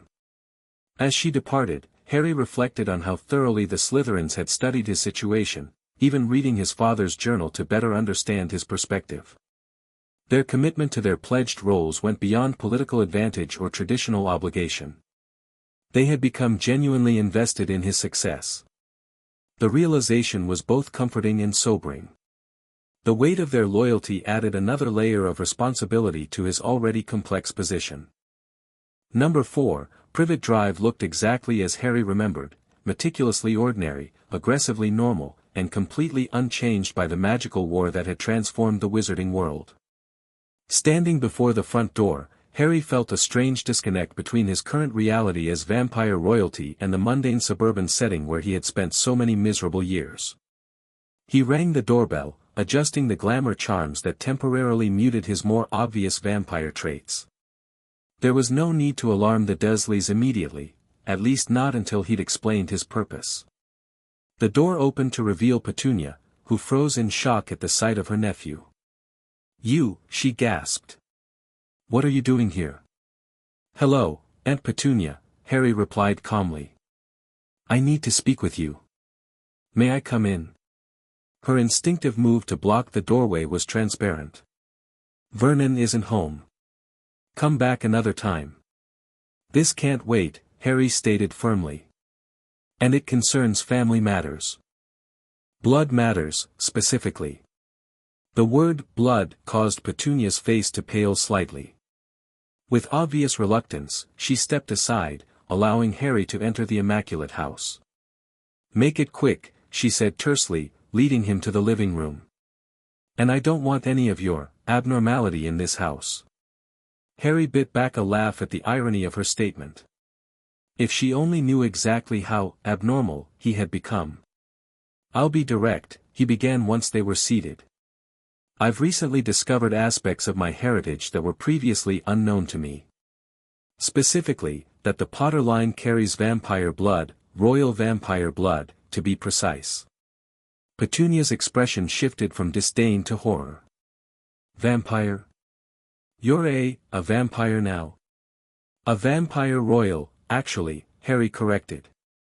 "The transformation occurred on my 17th birthday. It's hereditary, passed through the bloodline." That's monstrous." "And you have the audacity to come here." "I came because I need something from you," Harry interrupted her building hysteria. "A small blood contribution for a ritual I must perform. The magic requires blood from my mother's line, and you're my only living maternal relative." Petunia stood abruptly, backing away. "Absolutely not. I will not participate in your freakish blood rituals. First wizards, now vampires, is there no end to the abnormality in Lily's family?" Harry remained seated, maintaining deliberate calm. "This isn't a request I make lightly, Aunt Petunia. The ritual is important for stabilizing my dual nature, preventing the vampire aspects from overwhelming the human." "Not my concern," she snapped. "You chose that world. You deal with the consequences." "I didn't choose this," Harry countered, his patience wearing thin. "Just as I didn't choose to be left on your doorstep after my parents were murdered. But here we are." Petunia's lips thinned into a familiar line of disapproval. "Vernon will be home soon. You should leave." Harry sighed, realizing persuasion alone wouldn't work. He stood, allowing the glamour charms to fade, revealing his slightly luminous eyes and the subtle aura of power that accompanied his vampire nature. "I had hoped to handle this amicably," he said, his voice taking on the resonant quality of vampire royalty. "But you leave me little choice. The blood contribution I need is minimal, 3 drops, freely given. In exchange, I can offer protection for your family." "Protection?" Petunia repeated skeptically, though he noted she didn't retreat further despite his revealed appearance. "Yes. As a royal vampire, I have resources and influence in both magical and non-magical worlds. I can ensure certain advantages for Dudley's future career, for instance." This calculated appeal to her maternal instinct struck home. Petunia's expression shifted from outright rejection to cautious consideration. "What kind of advantages?" "Connections. Opportunities. Nothing illegal or inappropriate," Harry assured her. "Simply doors opening that might otherwise remain closed. The vampire courts have extensive networks in the business world." It wasn't an empty promise. Harry had already confirmed through Lyra that House Draco maintained significant investments and connections in the Muggle world, including several major corporations where Dudley might eventually seek employment. Petunia's internal struggle played out visibly across her features, distaste for magic warring with ambition for her son's future. "Just 3 drops?" she finally asked. "Just 3, Harry confirmed. Collected painlessly with this." He produced a small crystal vial similar to the one used for the unicorn blood. "A single touch to your finger, and it's done." After another moment of hesitation, Petunia extended her hand with obvious reluctance. "If you tell anyone about this." "Complete confidentiality," Harry promised, gently pressing the vial's enchanted rim to her finger. The crystal briefly glowed, drawing 3 drops of blood through Petunia's skin without breaking it, a painless extraction developed specifically for ritual collection. "There," Harry said, sealing the vial. "That wasn't so difficult. What exactly is this ritual for?" Petunia asked, curiosity momentarily overcoming her habitual disdain. "Blood recognition," Harry explained, seeing no reason to withhold the information now. "It formally acknowledges my dual heritage and establishes my position in vampire society. And Lily's blood is necessary because the ritual traces magical lineage through both paternal and maternal lines.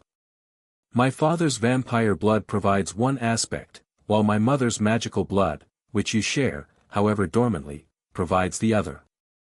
Petunia stiffened at the suggestion that she shared anything magical with her sister. "I am nothing like Lily was."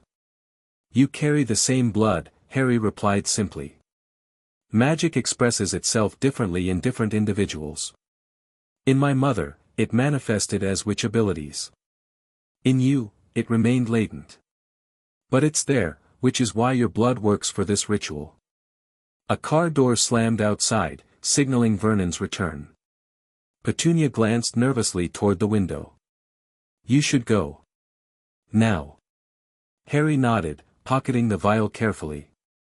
"Thank you, Aunt Petunia. I won't forget this." He moved toward the door, then paused. "One more thing, the protection I offered for Dudley is genuine, regardless of your feelings toward me or the magical world. Family is family, even ours." Petunia said nothing, but something flickered in her expression, perhaps recognition of the olive branch he'd extended, or simply relief that he was leaving before Vernon entered. Either way, Harry departed Privet Drive for what he suspected might be the final time, the second ritual component secured in his pocket. As he reached the end of the street, Harry sensed a presence in the shadows between 2 street lamps. His vampire senses identified the magical signature immediately. "You can come out, Professor Winterbourne," he called softly. "I know you're there." The Defense Against the Dark Arts professor emerged from the shadows, her expression carefully neutral. "Merely ensuring your security, Mr. Potter. Unregistered visits to Muggle areas carry certain risks for one in your position." "McGonagall approved my trip," Harry pointed out. "And I'm perfectly capable of defending myself." "Indeed. Your handling of that conversation was quite diplomatic." At Harry's surprised look, she added, "Shadow passage allows for discreet observation.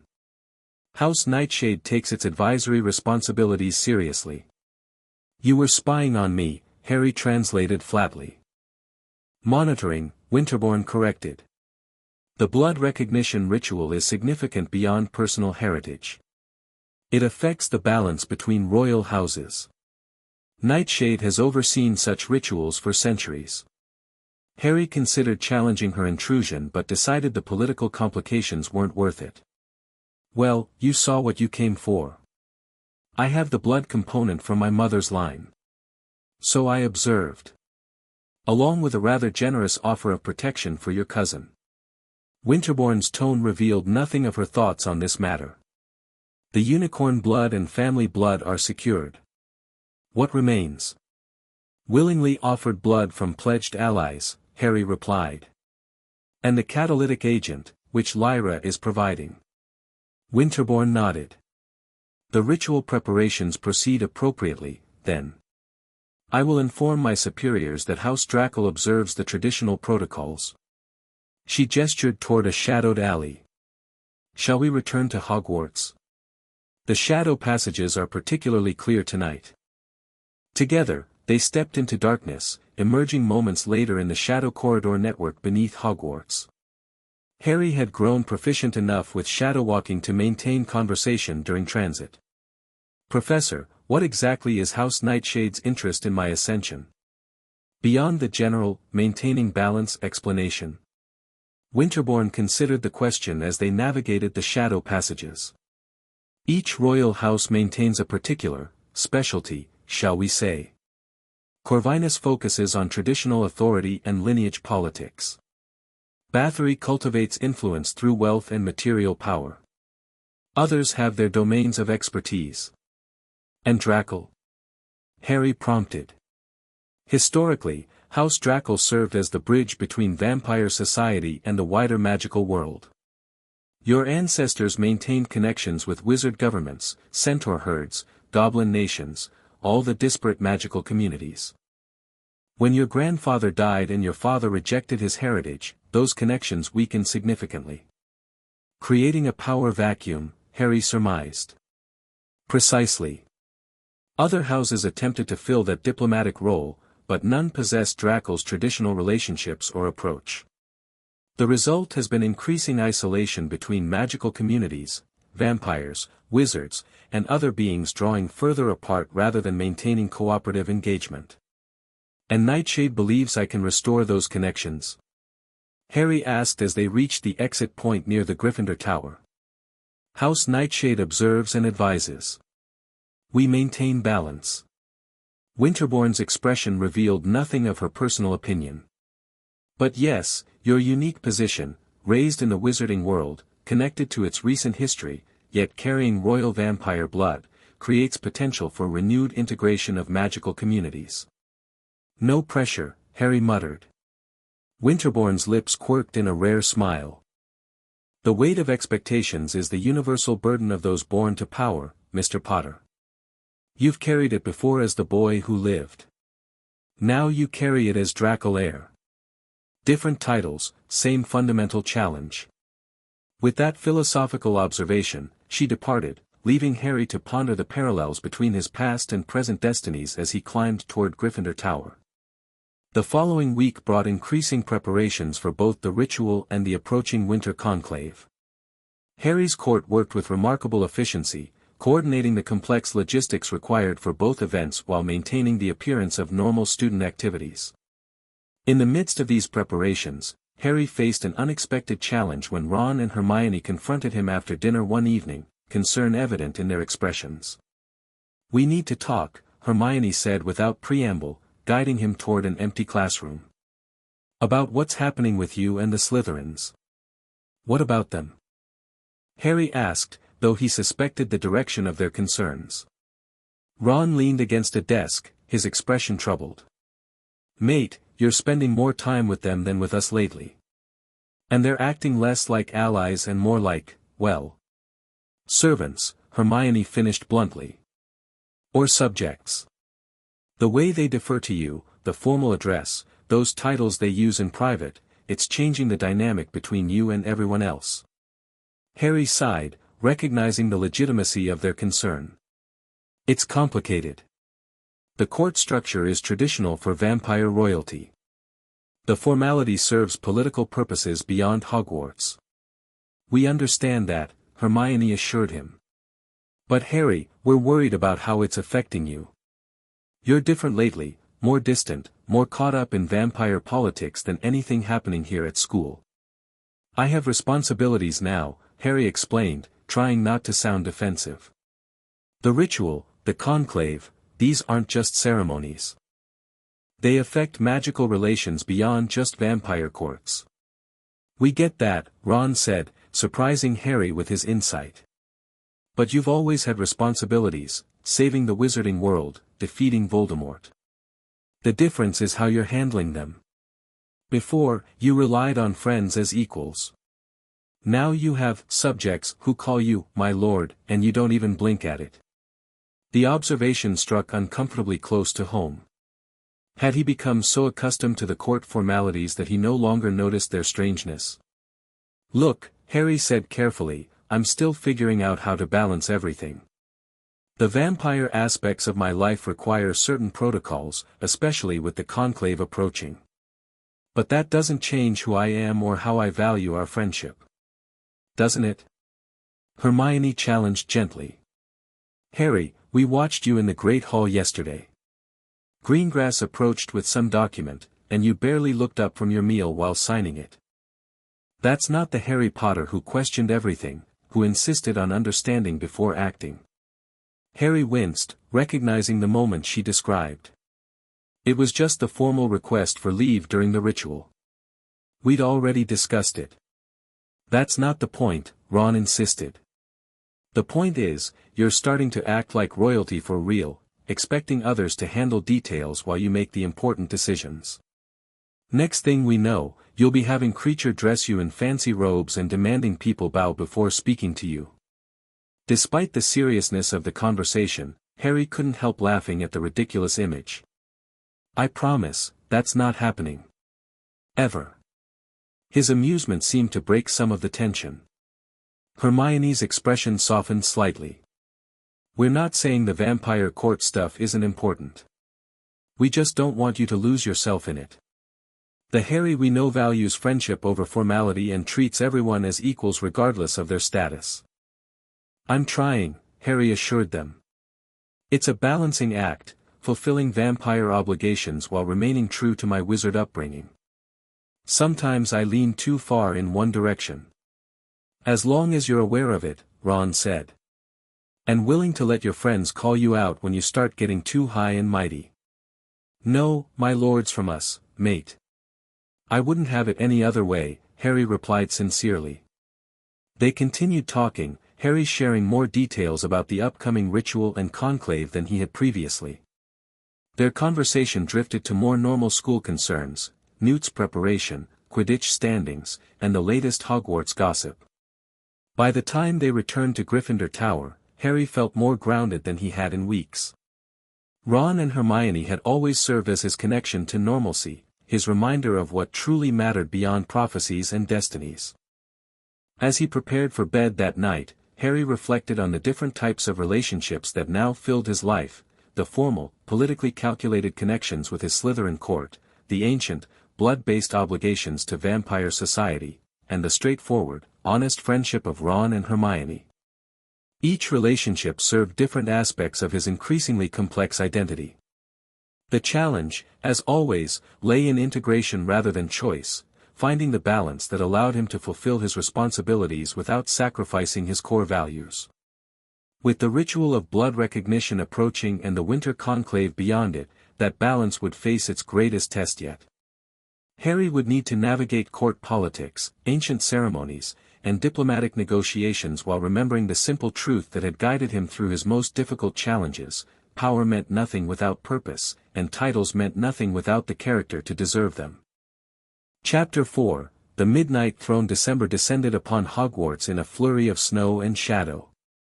The castle grounds transformed into a winter landscape that seemed particularly fitting for vampire magic, stark contrasts of light and darkness, the sun's reflection on snow creating brilliant illumination while the early dusk provided lengthening shadows that responded eagerly to Harry's touch.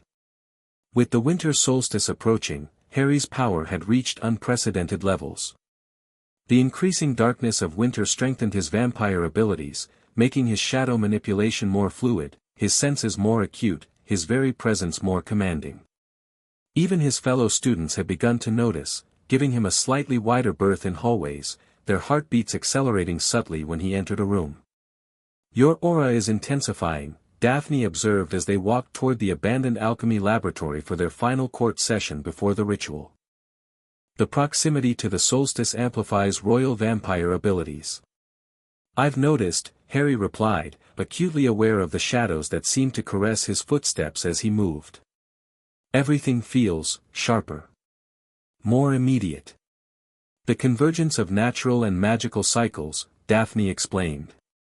Winter solstice, the darkest night of the year, aligns with your magical maturation as Draculair. It's why the conclave is traditionally held at midwinter. The laboratory had been transformed yet again, this time into a strategic planning center.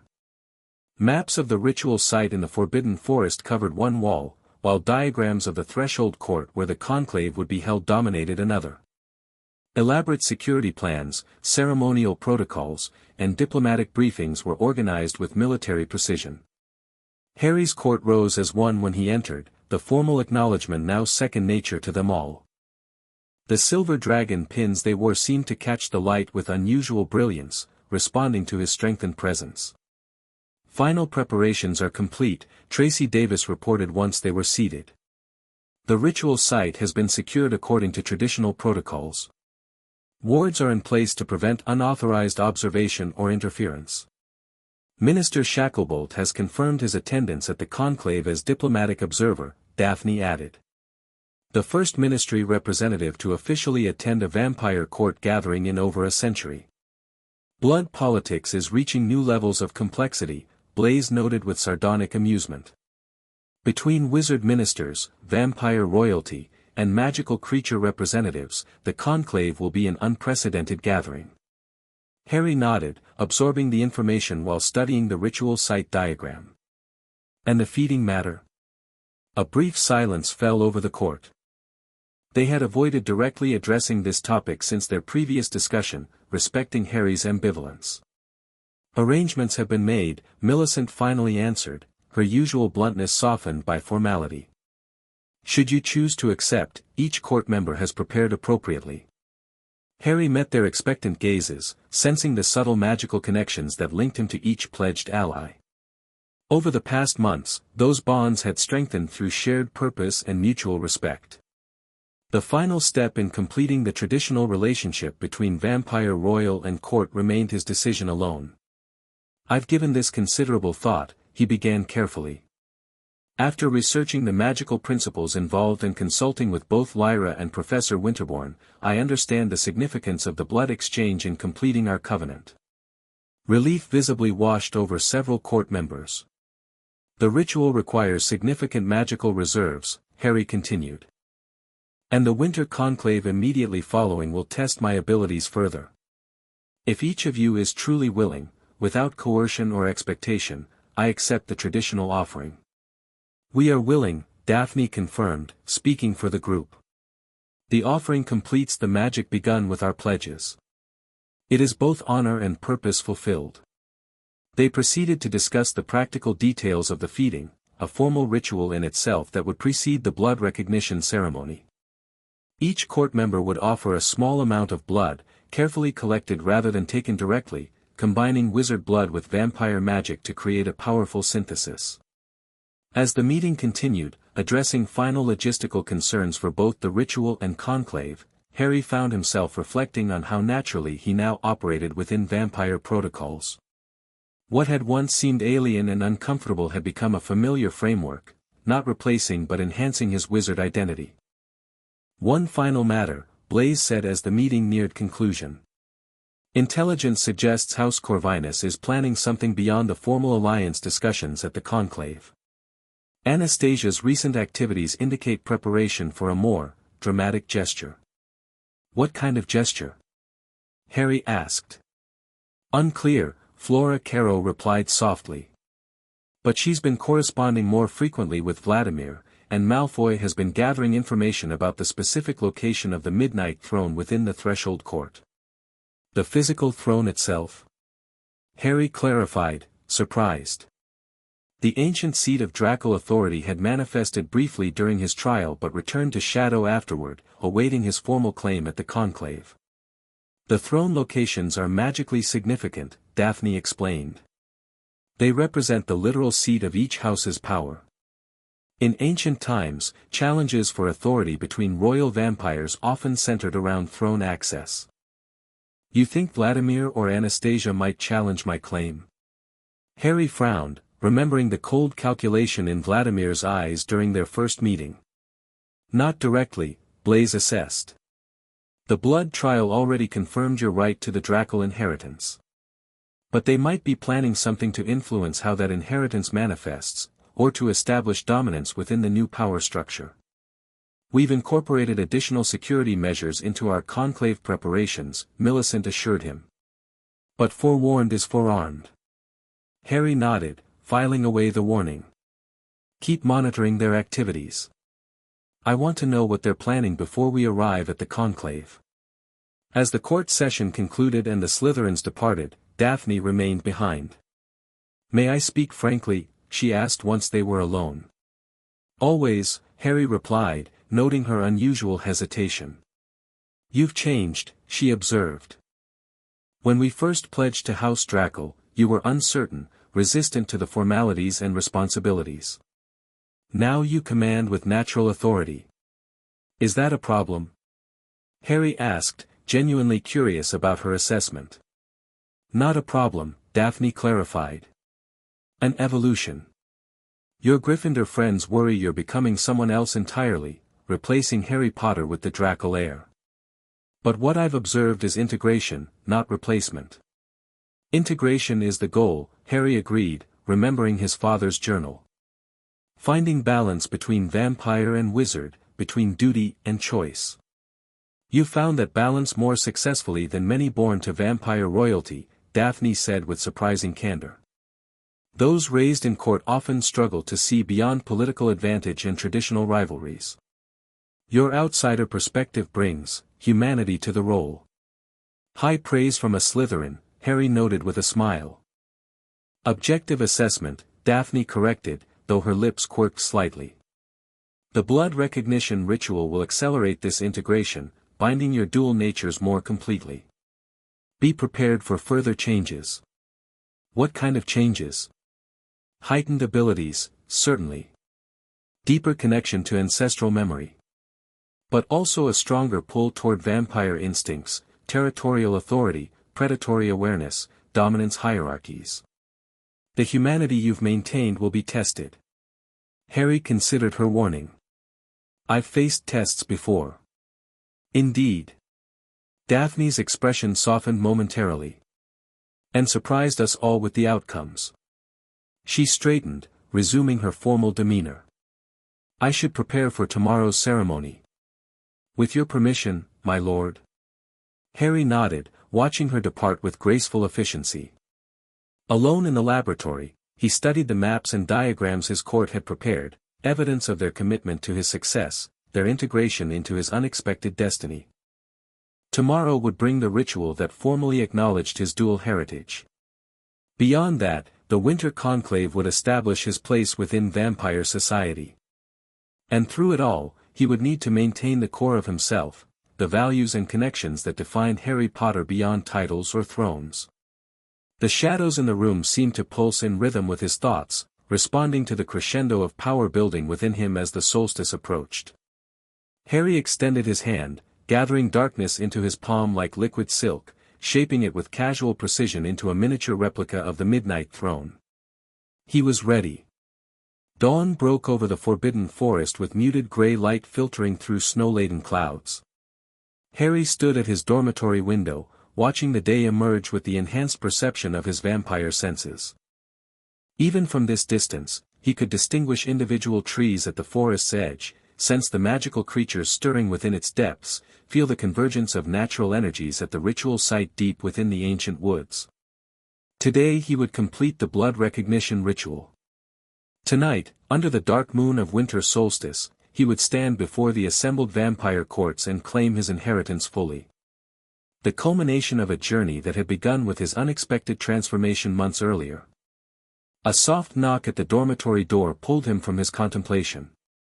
Ron stood in the doorway, already dressed despite the early hour.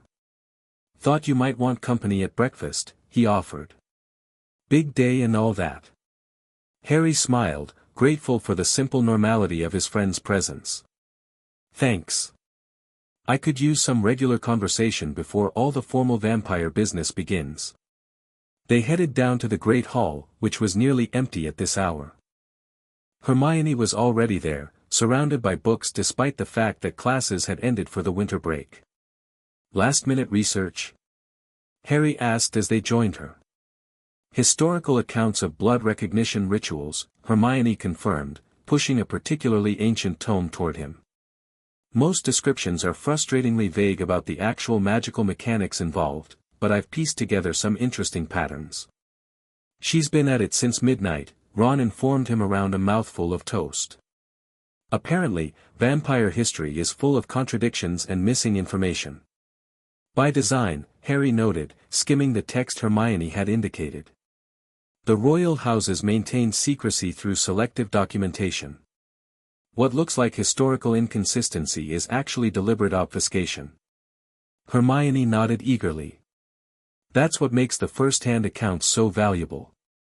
This journal from 1786 describes a blood recognition ritual for House Bathory that matches elements of what you've described for your ceremony, but with fascinating differences in the symbolic components.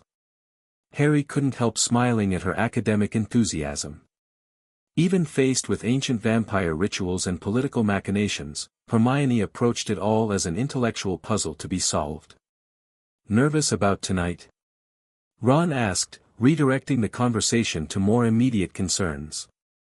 "Not nervous exactly," Harry considered. "More, aware of the significance. This formally establishes my place in both worlds." "Both worlds have already accepted you," Hermione pointed out. "The Ministry's diplomatic recognition and the Royal House's acknowledgement of your blood trial. This is ceremonial confirmation of established fact." "Ceremonial, but not merely symbolic," Harry clarified. "The magic involved has real effects, strengthening my connection to ancestral memory, stabilizing my dual nature, even enhancing certain abilities." "Like magical puberty, Part 2, Ron suggested. First you got the vampire fangs, now you get the full package." Harry laughed despite himself. "Something like that." Their conversation continued, deliberately focused on ordinary matters, Quidditch standings, holiday plans, speculation about Christmas gifts. It was exactly what Harry needed before the intensely formal events ahead, a reminder of friendship uncomplicated by court politics or blood magic. As students began filtering into the Great Hall for breakfast, Harry noticed Anastasia Corvinus enter with her usual entourage of admirers. Their eyes met across the hall, a moment of recognition between royal vampires that seemed to make the very air between them vibrate with potential. Anastasia inclined her head slightly, acknowledgement without deference, before taking her seat at the Ravenclaw table. The subtle exchange didn't escape Hermione's notice. "She's been watching you more closely lately," she observed quietly. "Especially during practical magic classes." "Assessing my abilities," Harry confirmed. "Intelligence gathering for her grandfather." "Do you trust her?" Ron asked bluntly. Harry considered the question seriously. "I trust her to act according to Corvinus' interests. Whether that aligns with my interests depends entirely on circumstances." "That's very Slytherin of you," Ron noted, not entirely approving. "Blood politics," Harry shrugged. "Everything serves multiple purposes. The trick is identifying which purpose takes precedence in any given situation." Hermione studied him with analytical interest. "Your perspective has shifted significantly since summer. You're thinking in terms of long-term political strategy rather than immediate threats." "Necessary adaptation," Harry replied. "Vampire royalty operates on different timescales than I'm used to. They think in decades and centuries, not days and weeks." Before they could continue this line of discussion, Professor McGonagall approached their table, her expression characteristically stern but with an undercurrent of concern. "Mr. Potter. A moment of your time." Harry excused himself and followed the headmistress to a quiet corner of the hall. "The Ministry has sent additional observers for tonight's ritual," she informed him without preamble. "Beyond those already approved. They're invoking obscure regulatory statutes regarding magical ceremonies conducted on school grounds." Harry frowned. "Let me guess, representatives from the Department for Regulation of Magical Creatures?" "Precisely," McGonagall confirmed. "Minister Shacklebolt is addressing the situation, but I thought you should be prepared for potential complications." "Thank you, Professor. My court has contingency plans for ministry interference. We can adapt as needed." McGonagall's eyebrows rose slightly at his confident response. "Very well. I've also been informed that several centaurs will be observing from the forest periphery. Apparently, the stars have shown them something significant about tonight's convergence of powers. The centaurs have traditionally maintained neutrality regarding vampire politics," Harry noted, drawing on ancestral memory. "Their presence is unusual but not concerning. Your knowledge of interspecies political relationships continues to impress, Mr. Potter," McGonagall observed dryly. "A far cry from the boy who struggled to stay awake in History of Magic." Harry smiled. "Different motivation for learning, Professor." Indeed. She glanced toward the Slytherin table, where Harry's court had assembled, watching their exchange with barely disguised interest. Your ritual preparation begins at noon, I understand. Yes. The blood recognition ceremony itself occurs at sunset, with completion at full dark. McGonagall nodded. I'll ensure the approved observers are properly positioned and that unauthorized interruptions are prevented. Hogwarts has hosted such ceremonies before, though not in recent memory. Thank you for your support, Professor, Harry said sincerely. Throughout all of this, something softened briefly in McGonagall's stern demeanor. You have balanced extraordinary circumstances with remarkable poise, Mr. Potter. Whatever titles you accumulate, remember that your character remains your most significant achievement. With that unexpectedly personal observation, she departed, leaving Harry touched by her approval and guidance. McGonagall had always represented the best of wizarding tradition to him, principled, fair, and focused on developing potential rather than exploiting it. As Harry rejoined Ron and Hermione, he noticed the time, nearly 11 o'clock. The ritual preparations would begin soon. I need to get ready, he told his friends reluctantly. Court protocols require certain preparatory rituals before the main ceremony. We'll see you afterward? Hermione asked, concern evident in her expression. Actually, Harry began hesitantly, I was hoping you both might attend the ceremony itself. As personal witnesses, not just as part of the general observation. Ron and Hermione exchanged surprised glances. Are we allowed? Ron asked. I thought vampire rituals were all secretive and restricted. I'm entitled to personal witnesses representing different aspects of my life, Harry explained.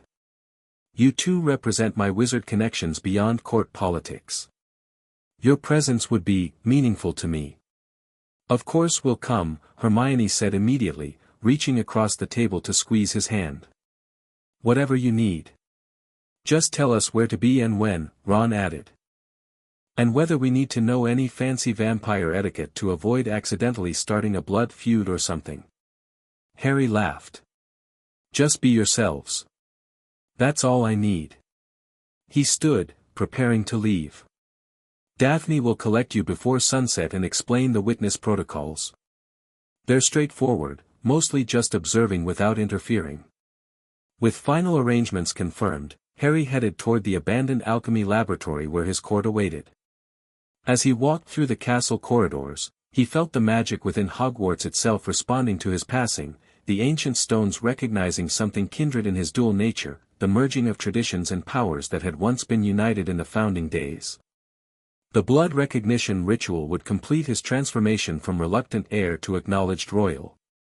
But more importantly, it would formalize his commitment to integration rather than division, vampire and wizard, shadow and light, ancient tradition and new possibilities. It was time.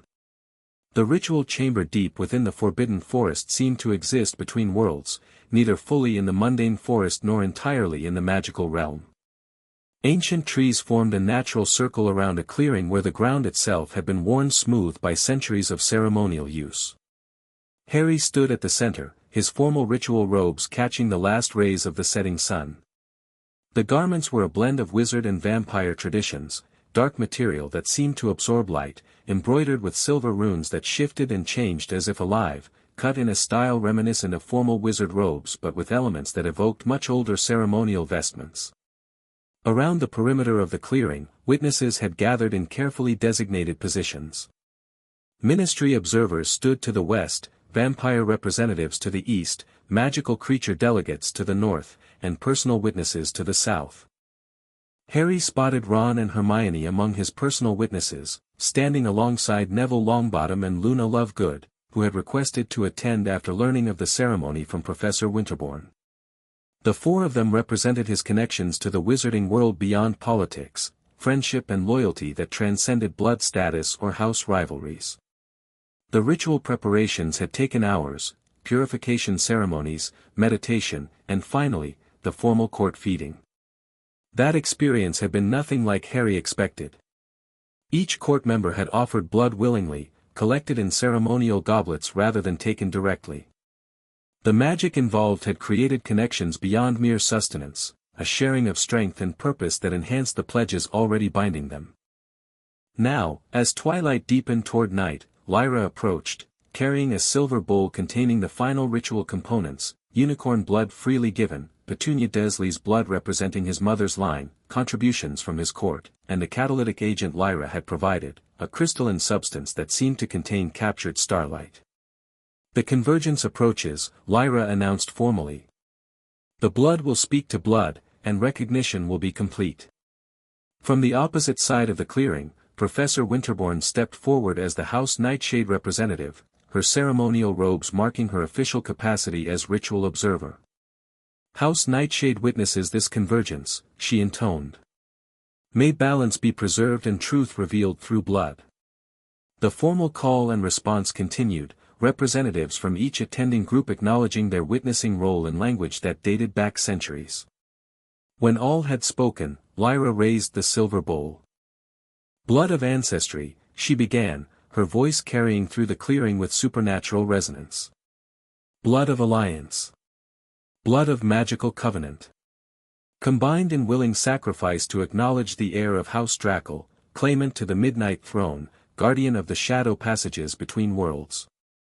Harry stepped forward, extending his hand over the bowl. Using a ceremonial silver dagger, he made a precise cut across his palm, allowing his blood to fall into the mixture. I am Harry James Potter, he stated, his vampire voice resonating with power. Son of James Potter of House Drackle and Lily Evans of Wizard Blood. I acknowledge my dual heritage and claim the responsibilities of both bloodlines.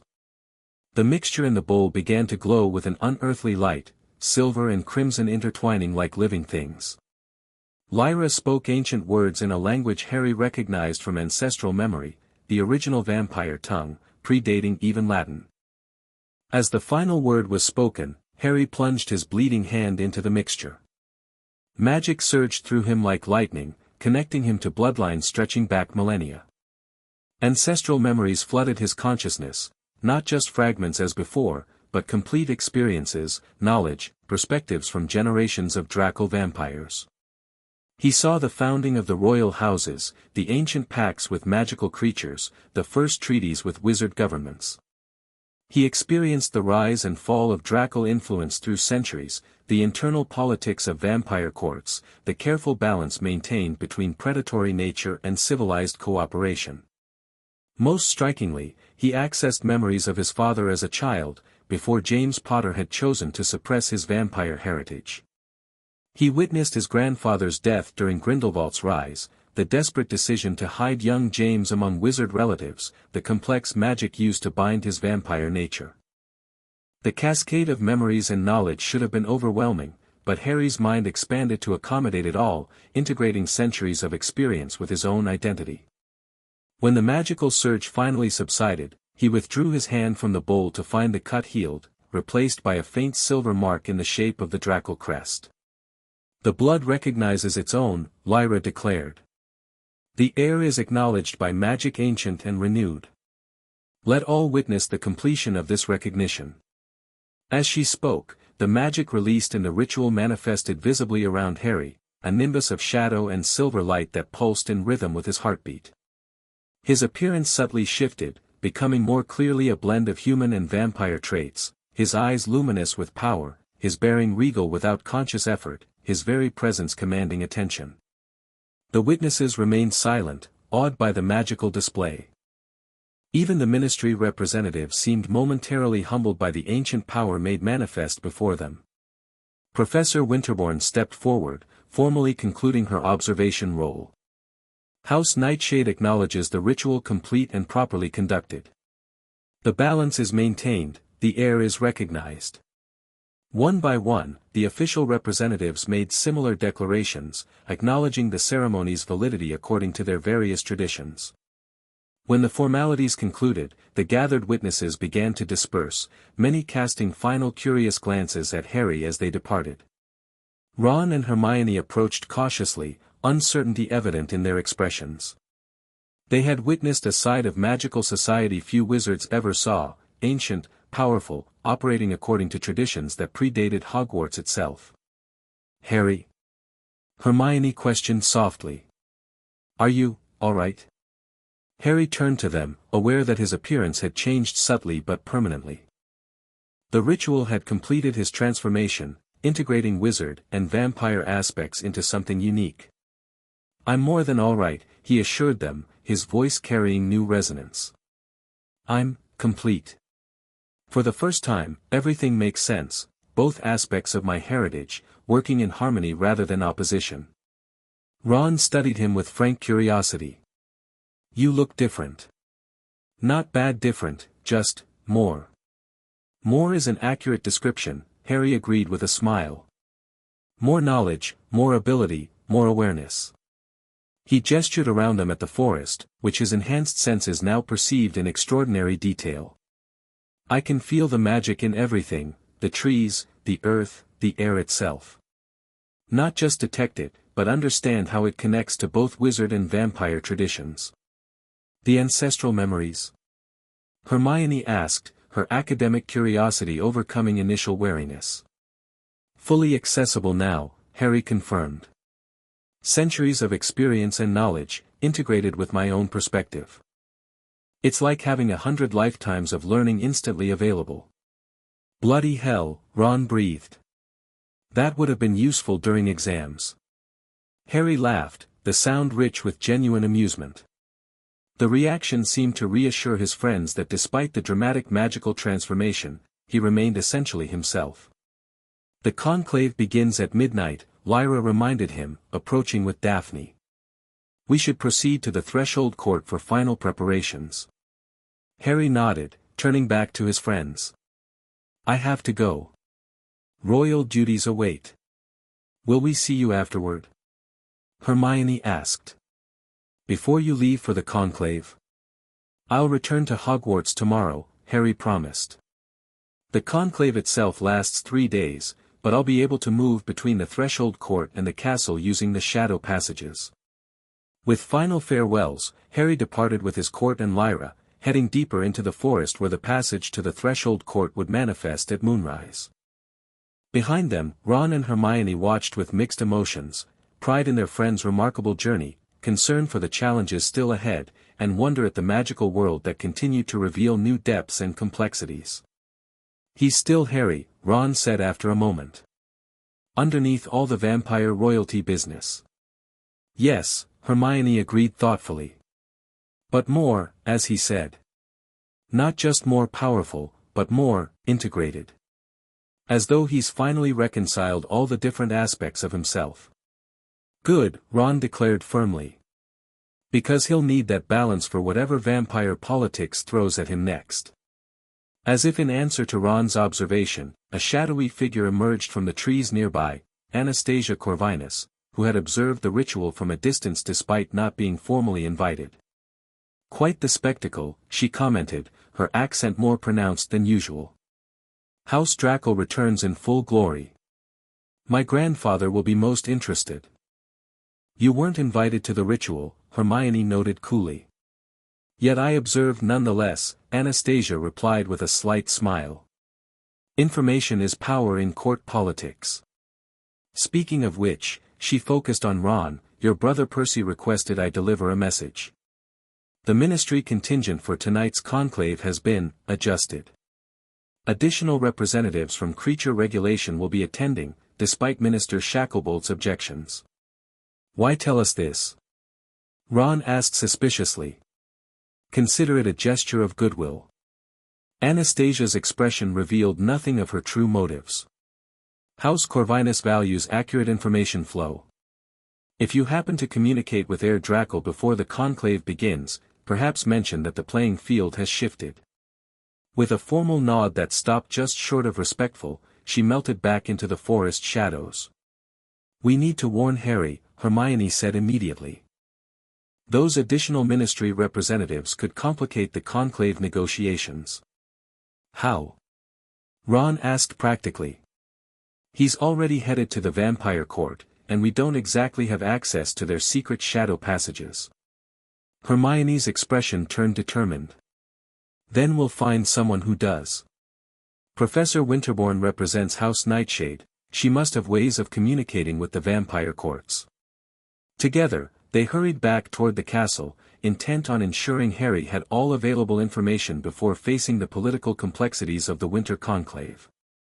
Their loyalty remained unchanged despite the extraordinary circumstances, friends first, witnesses to vampire royalty second. The Threshold Court had transformed for the winter conclave, its already impressive architecture now augmented with ceremonial decorations representing all 7 royal houses.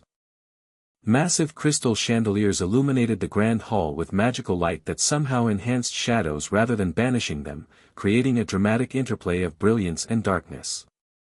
Harry stood in a private antechamber, making final adjustments to his formal court attire. The conclave required specific ceremonial garments, midnight blue robes embroidered with silver thread that formed the Dracal crest across the back, a silver circlet set with shadow opals that seemed to contain miniature galaxies, and the signet ring that now pulsed in rhythm with his heartbeat, responding to his completed blood recognition. His court had been prepared separately, each member dressed in formal attire that indicated their specific role within House Dracal. They would enter the grand hall in procession before Harry, establishing his status through their ordered presentation. "The ritual's effects are most becoming, my lord," Daphne observed as she entered the antechamber for a final consultation. Her own formal robes of deep blue marked her as diplomatic attaché, the silver dragon pin at her shoulder now augmented with additional emblems of office. The blood recognition completed the integration, Harry confirmed. "I can access ancestral knowledge without effort now, understand court protocols instinctively." "Just in time," Daphne noted, her expression serious. "We've received word that the ministry delegation has been altered. Additional representatives from creature regulation will be present, led by Dolores Umbridge." Harry's eyes flashed crimson momentarily at the name. Umbridge. How did she maintain any position of authority after everything that happened? "Bureaucratic resilience," Daphne replied dryly. "And strategic alliances with traditionalist elements in the ministry.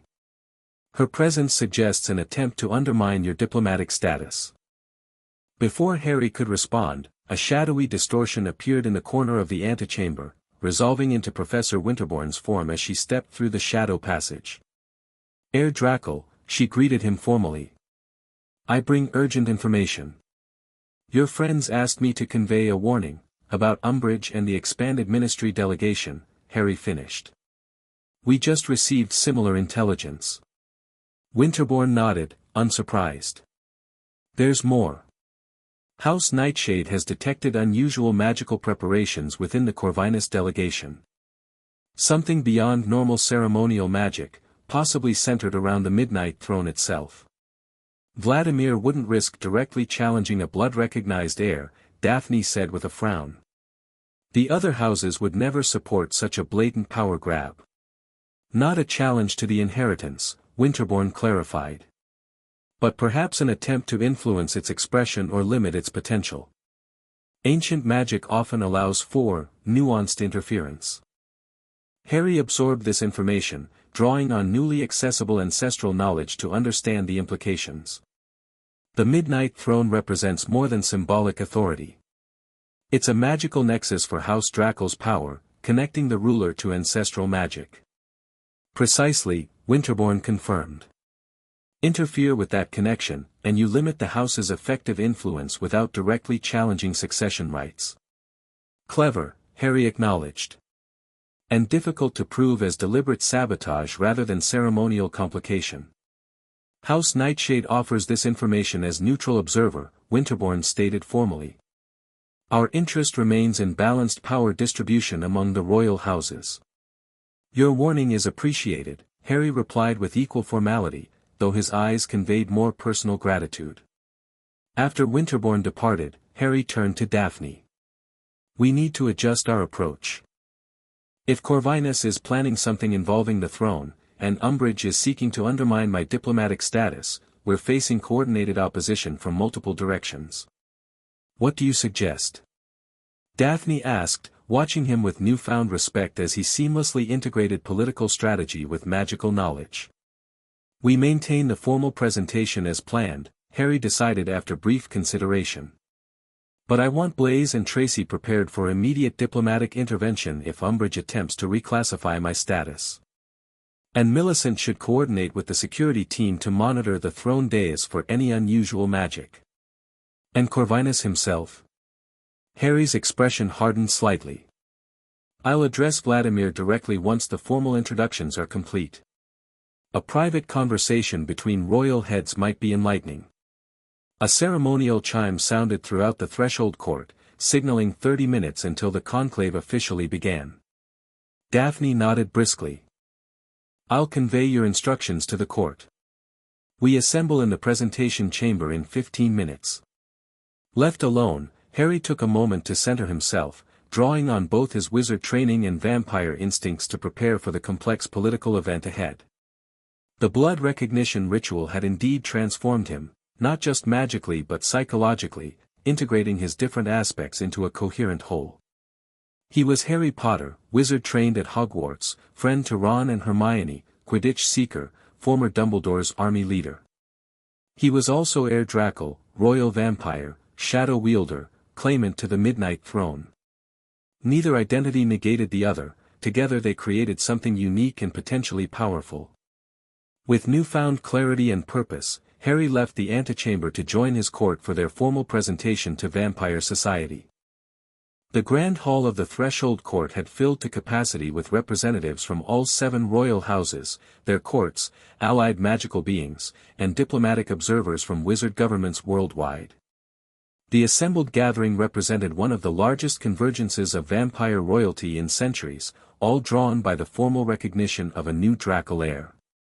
Harry stood at the entrance to the hall, waiting as his court processed before him in formal order. First went Millicent as court sentinel, then Flora as shadow whisperer, followed by Hestia as blood warden, Pansy as treasury master, Tracy as knowledge keeper, Blaze as voice of the throne, and finally Daphne as diplomatic attaché. As each court member entered, a formal announcement declared their name, position, and family lineage. The assembled vampires observed with calculating interest, assessing House Draco's strength through the quality of its sworn allies. When the court had taken their positions flanking the path to the central dais, a ceremonial horn sounded 3 times, signaling the entrance of the heir. Harry stepped forward, his movement fluid with vampire grace, his presence commanding attention without effort. Harry James Potter, announced the ceremonial herald, voice magically amplified. Blood-recognized heir of House Draco, claimant to the Midnight Throne, Shadow Walker, wizard of the noble line of Potter, victor over the Dark Lord Voldemort, guardian of the covenant between magical realms. Harry processed down the central aisle with measured steps, acutely aware of hundreds of eyes following his movement. His enhanced senses detected the varied reactions among the assembled vampires: curiosity, calculation, respect, and in some cases, veiled concern at what his ascension might mean for established power structures. The 7 thrones dominated the central dais, arranged in a semicircle. 5 were occupied by the heads of their respective houses, each vampire royal resplendent in ceremonial attire that reflected centuries of tradition. Vladimir Corvinus occupied the central throne, his ancient eyes watchful as Harry approached. The Draco throne remained empty, awaiting its rightful occupant, while the 7th throne, belonging to House Nightshade, stood apart, representing their traditional neutrality. Harry stopped before the dais and executed a precisely calibrated bow, respectful acknowledgement of the assembled royals without submission. The gesture, drawn from ancestral memory, conveyed exactly the right tone for a new heir claiming his place among established powers. The royal houses acknowledged the heir of House Draco, Vladimir stated formally, rising from his throne. Blood recognized and magic confirmed, the line continues unbroken. One by one, each royal vampire rose and recited formal words of recognition. The ceremonial acknowledgements completed, Vladimir gestured toward the empty Draco throne. The Midnight Throne awaits its rightful occupant, he announced. Let the heir approach and claim his inheritance. This was the moment Harry had been warned might contain hidden complications. Drawing on his enhanced magical senses, he studied the throne carefully before approaching, detecting subtle magical currents surrounding the ancient seat of power. There, almost imperceptible to normal perception but clear to his blood-enhanced senses, a web of shadow-binding magic encircled the throne.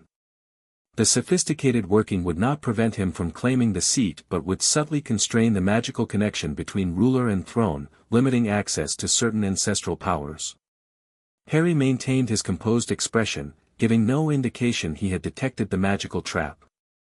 Instead, he approached with deliberate confidence, stopping just before the throne itself. "Before I claim my inheritance," he stated, his voice carrying effortlessly through the hall, "I wish to acknowledge those who have preserved the way for House Draco's return." This deviation from standard protocol caused a stir among the assembled vampires. Vladimir's expression revealed momentary confusion before settling into careful neutrality. "Of course," he agreed. "Recognition of preservation efforts is appropriate." Harry turned to address the assembled court. "House Draco has been without formal leadership for generations, yet its alliances and traditions have endured. This preservation deserves acknowledgement before I claim the responsibilities of leadership."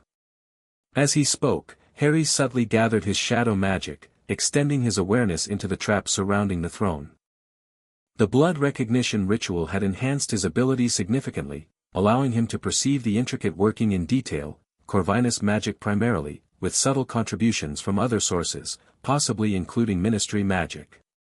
Harry began formally acknowledging various allies and supporters, moving through traditional recognition phrases while simultaneously unraveling the shadow-binding spell with careful precision. The dual action required intense concentration, but the integrated magic granted by the blood recognition ritual made it possible. And finally, Harry concluded, "I acknowledge the guidance of House Corvinus during my awakening and transition. King Vladimir's wisdom has illuminated the path of succession." The formal compliment, delivered while Harry systematically dismantled Vladimir's magical trap, carried subtle irony that was not lost on the more perceptive court members. Several ancient vampires concealed smiles behind formal expressions, recognizing the political maneuvering beneath ceremonial courtesy. With the binding spell neutralized, Harry turned back to the Midnight Throne. "Now, with gratitude for those who preserved our traditions, I claim the inheritance of House Draco." He seated himself upon the throne with deliberate grace. The moment he made contact with the ancient seat, magic surged through him, pure, unrestrained Draco power connecting him to generations of rulers. The throne itself seemed to respond, its shadowy substance solidifying into tangible form, the silver inlays illuminating with inner light. Throughout the hall, shadows rippled in response, acknowledging the restoration of Draco authority. The magical reaction was far more dramatic than Vladimir had anticipated, his carefully concealed surprise visible to Harry's enhanced perception. "The Midnight Throne recognizes its rightful occupant," Harry declared, completing the traditional claim. "House Draco stands renewed in the circle of royal houses." Formal applause followed this declaration, the assembled court acknowledging the successful succession. Vladimir recovered quickly, rising to continue the ceremony. "With House Draco restored, the Circle of Seven is complete once more," he announced. "Let the winter conclave officially commence. May our deliberations strengthen the covenant between vampire society and the wider magical world." The formal opening completed, the conclave transitioned into its diplomatic phase. Representatives from various magical communities approached the dais to present credentials and establish diplomatic relations with the royal houses. Harry noted Kingsley Shacklebolt among the wizard delegates, the minister's dignified presence contrasting sharply with Dolores Umbridge, who hovered nearby with poorly concealed malice. When the ministry delegation approached the dais for formal introduction, Harry focused particularly on Umbridge, whose toad-like features had set into a familiar expression of sweet malevolence. "Minister Shacklebolt," Vladimir acknowledged. "The royal houses welcome Wizard Britain's diplomatic representation." "Thank you, King Corvinus," Kingsley replied with appropriate formality. "The Ministry of Magic acknowledges the sovereign status of the royal houses and seeks continued cooperative relations." Umbridge stepped forward uninvited, her girlish voice grating in the formal setting. "The Department for Regulation and Control of Magical Creatures has prepared updated classification protocols for vampire entities within wizard jurisdiction. A ripple of tension passed through the assembled vampires. The deliberate use of entities, rather than persons, or beings, was a calculated insult, as was the suggestion that vampires fell under wizard jurisdiction, rather than sovereign diplomatic relations. Before Vladimir could respond, Harry spoke, his voice carrying the full resonance of Dracal authority. "Madam Umbridge," he said pleasantly, though his eyes gleamed with dangerous light. "How fascinating to find you representing creature regulation after your educational contributions at Hogwarts." Umbridge's smile tightened. "Mr. Potter. While your notoriety in wizard circles is acknowledged, creature classification operates according to magical law rather than celebrity status." "Indeed," Harry agreed, still smiling. "Magical law such as the Treaty of Carpathia, which established sovereign recognition of royal vampire houses in 1542. Or perhaps the Covenant of Magical Cooperation, signed by Minister Artemisia Lufkin in 1802, confirming diplomatic rather than regulatory relations with vampire royalty." Umbridge's expression faltered slightly as Harry cited specific legal precedents without hesitation, drawing on ancestral knowledge to counter her attempted reclassification. "Modern magical security requires updated protocols," she began. "Which must be negotiated through diplomatic channels rather than imposed unilaterally," Kingsley interrupted smoothly, reasserting control of the ministry delegation. "Madam Umbridge's presence is advisory rather than authoritative in this context." Harry exchanged a look of understanding with Kingsley. The minister was managing internal ministry politics while maintaining appropriate diplomatic relations, a delicate balance that Harry now appreciated more fully with his enhanced political awareness. "The royal houses welcome diplomatic dialogue," Vladimir stated, formally ending the potentially disruptive exchange. "Specific treaty discussions are scheduled for tomorrow's session." As the ministry delegation withdrew, Umbridge casting a venomous glance at Harry, Vladimir turned to him with calculated appraisal. "You manage wizard politics with unexpected skill, Heir Dracal," he observed when the next delegation approached. "Your diplomatic attaché has prepared you well." "My education draws from multiple sources," Harry replied evenly. "Including lessons in recognizing traps, both political and magical." Vladimir's eyes narrowed fractionally, the only indication he understood Harry's subtle reference to the neutralized throne binding. "A comprehensive education serves a ruler well. Perhaps we might discuss certain advanced lessons privately after tonight's formal proceedings." "I look forward to it," Harry agreed, recognizing both the challenge and opportunity in Vladimir's invitation. The formal presentations continued for several hours, each magical delegation establishing or renewing relations with the royal houses. Harry noted with interest the diversity of representatives, not just wizards from various ministries, but also goblin emissaries, centaur observers, even a Vila diplomatic contingent. Throughout the proceedings, Harry maintained formal composure while continuously gathering information through enhanced senses and ancestral knowledge. He observed alliances and tensions between delegations, noted which houses commanded particular respect or wariness, and identified key power brokers within vampire society. When the formal ceremony finally concluded, transitioning to the less structured diplomatic reception, Harry descended from the dais to join his court. They had performed flawlessly throughout the proceedings, managing interactions with other houses while maintaining appropriate Dracal dignity. "Impressive performance, my lord," Daphne murmured as they moved through the reception hall. "Particularly the neutralization of the throne binding. We detected the magic but couldn't identify its specific purpose." "A limitation spell," Harry explained quietly. "Designed to restrict access to certain ancestral powers while maintaining the appearance of full succession. Clever but ultimately ineffective." "Vladimir underestimated the effects of your blood recognition," Blaise observed. "A common mistake with new royals, assuming the transformation is primarily ceremonial rather than functionally empowering. An advantage we should maintain," Harry decided. "Let them continue underestimating the integration of my wizard and vampire abilities." As they circulated through the reception, Harry noted Anastasia Corvinus watching him with calculated interest from across the room. When their eyes met, she raised her goblet in subtle acknowledgement before approaching. Heir Drackle, she greeted him formally. Your ascension ceremony was most illuminating. Grandfather is quite impressed with your command of traditional protocols. High praise from King Corvinus, Harry replied, matching her formal tone. I look forward to our house's continued friendly relations. Indeed. Anastasia's smile revealed perfect teeth with just a hint of fawn. Grandfather has requested your presence in the Azure Chamber once you've completed your current obligations. A private discussion between house leaders. I'll attend him shortly, Harry agreed, recognizing the invitation as both opportunity and potential challenge. After Anastasia departed, Daphne leaned closer. The Azure Chamber is traditionally used for sensitive negotiations between houses. Vladimir is accelerating his approach. Good, Harry said with unexpected confidence. Better to address whatever he's planning directly rather than through proxies and implications. They continued through the diplomatic reception, Harry balancing formal interactions with strategic information gathering.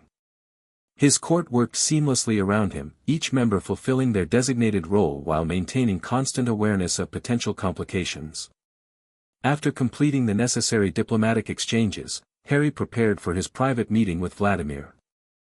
Daphne and Blaise provided last-minute counsel, reviewing known Corvinus negotiating tactics and potential discussion topics. Remember that Vladimir has ruled for centuries, Daphne advised. He approaches every interaction with multiple contingencies and layered purposes. But he's also traditional to the core, Blaise added. He respects strength and directness when backed by legitimate authority.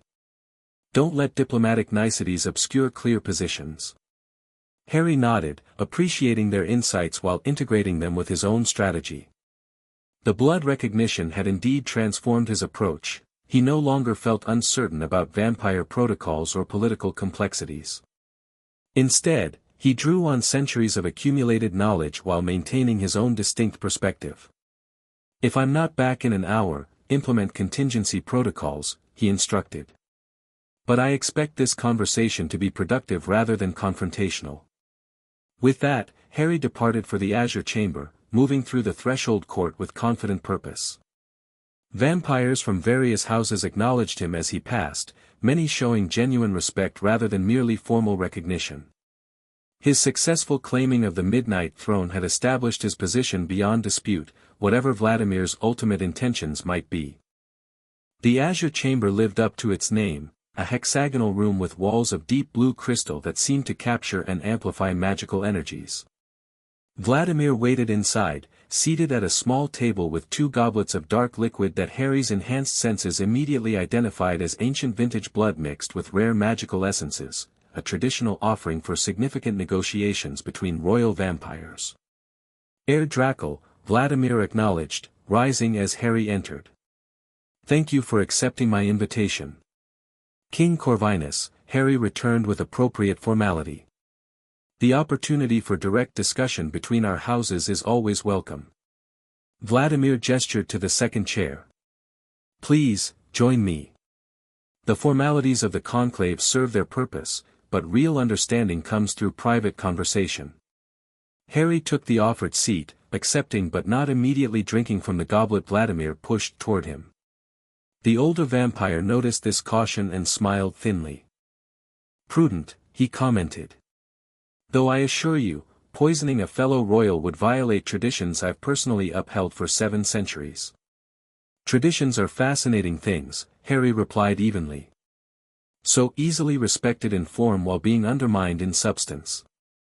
Much like throne-binding spells during succession ceremonies. Vladimir's expression didn't change, but something shifted in his aura, a subtle acknowledgement that Harry had directly addressed the earlier attempted magical interference. You detected and neutralized the binding, he observed, neither confirming nor denying responsibility. Impressive for a new royal, particularly one raised outside court traditions. Integration has its advantages, Harry said.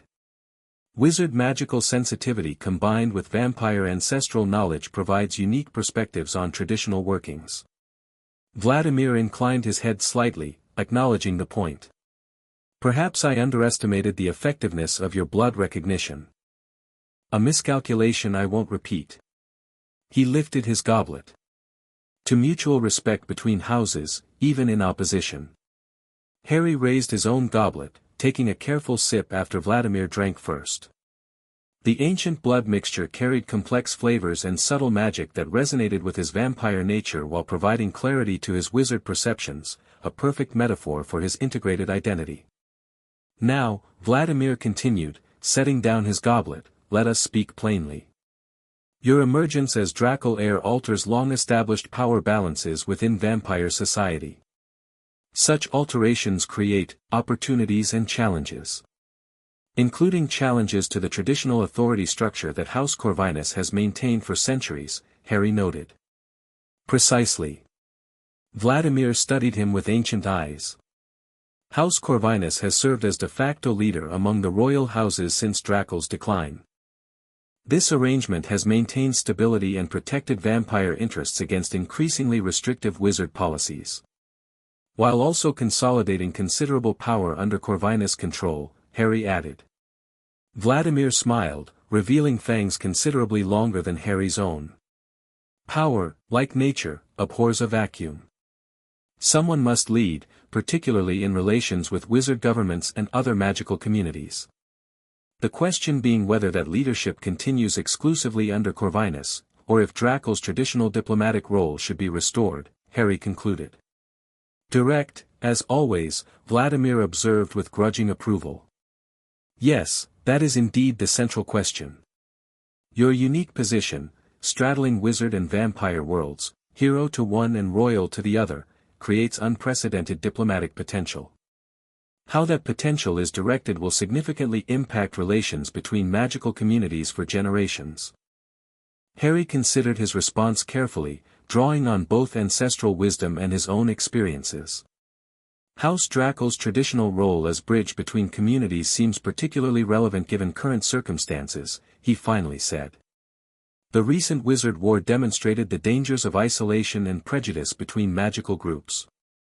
Voldemort exploited these divisions, as did Grindelwald before him. A wizard perspective on wizard conflicts, Vladimir noted. Which affected vampire society nonetheless, Harry countered. Both dark wizards approached vampire communities seeking alliances. Both exploited tensions between royal houses for their own purposes. Vladimir's expression revealed nothing, but his aura flickered with reluctant acknowledgement. Your point. Cooperation between magical communities serves everyone's interests, Harry stated. House Draco's historical diplomatic role wasn't just tradition, it was practical necessity. The current system of separation and secrecy creates vulnerabilities that ambitious individuals on all sides can exploit. And you propose to restore this cooperative approach?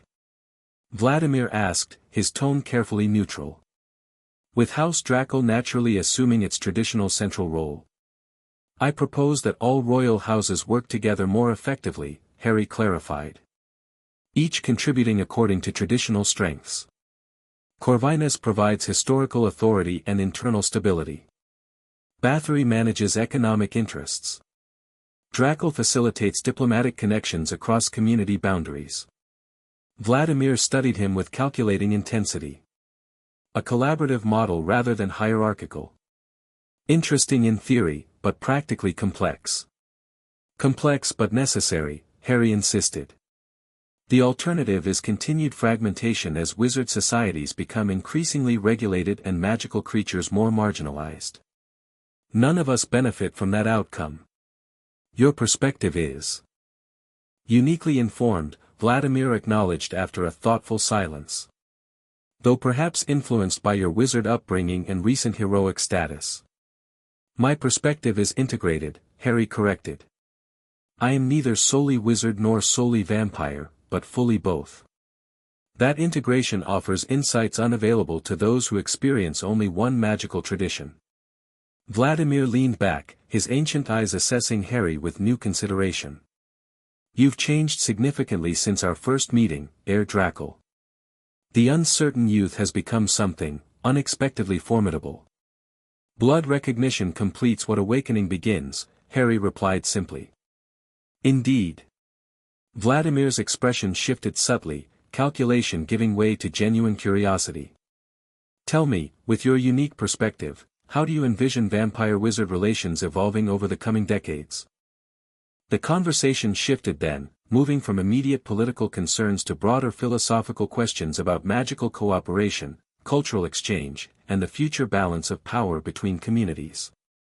Harry found himself engaged in complex discussion drawing equally on his wizard experiences and vampire ancestral knowledge, offering perspectives that clearly intrigued the ancient Corvinus king. When they finally concluded their private meeting nearly 2 hours later, something had shifted in Vladimir's approach, not submission or deference, but a reluctant recognition that House Draco's return under Harry's leadership represented something genuinely new rather than merely restored tradition. Your proposals merit consideration, Vladimir acknowledged as they prepared to rejoin the conclave. Though implementation will require significant adjustments to established protocols. Change always does, Harry agreed. But the benefits of improved cooperation between magical communities outweigh the complications. Perhaps. Vladimir's expression remained inscrutable. We will continue this discussion tomorrow during the formal diplomatic sessions. Your court has prepared position papers, I assume. Comprehensive ones, Harry confirmed. Daphne Greengrass has coordinated with both ministry representatives and magical creature delegates to ensure our proposals address multiple perspectives.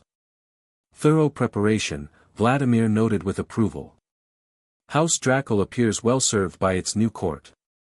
They rejoined the conclave, where diplomatic discussions continued in various chambers throughout the Threshold Court. Harry reconnected with his court, briefing them on the conversation with Vladimir while gathering updates on developments during his absence.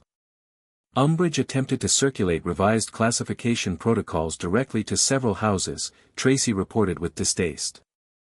Minister Shacklebolt intervened, but the documents are concerning. They propose restricting shadow passage access within wizard territories and implementing blood source registration requirements. Expected but still problematic, Harry assessed. We'll address this directly during tomorrow's Wizard Relations session. Have our counter-proposals ready, emphasizing treaty obligations and historical precedents. The court members nodded, already mentally adjusting their preparation for the next day's negotiations. Their efficiency and focus impressed Harry anew. These former Slytherin schoolmates had transformed into skilled diplomatic operators, managing complex political interactions with natural aptitude enhanced by their pledged connections to House Draco. As the first night of the conclave concluded, Harry returned briefly to Hogwarts through the shadow passages, maintaining his connection to both worlds even during this most intensely vampire-focused event. He had promised Ron and Hermione updates, and the integrated approach he advocated politically demanded personal implementation as well. He found his friends waiting in the room of requirement, which had transformed itself into a comfortable sitting area with a crackling fire and comfortable chairs. Their faces lit with relief when he emerged from the shadows.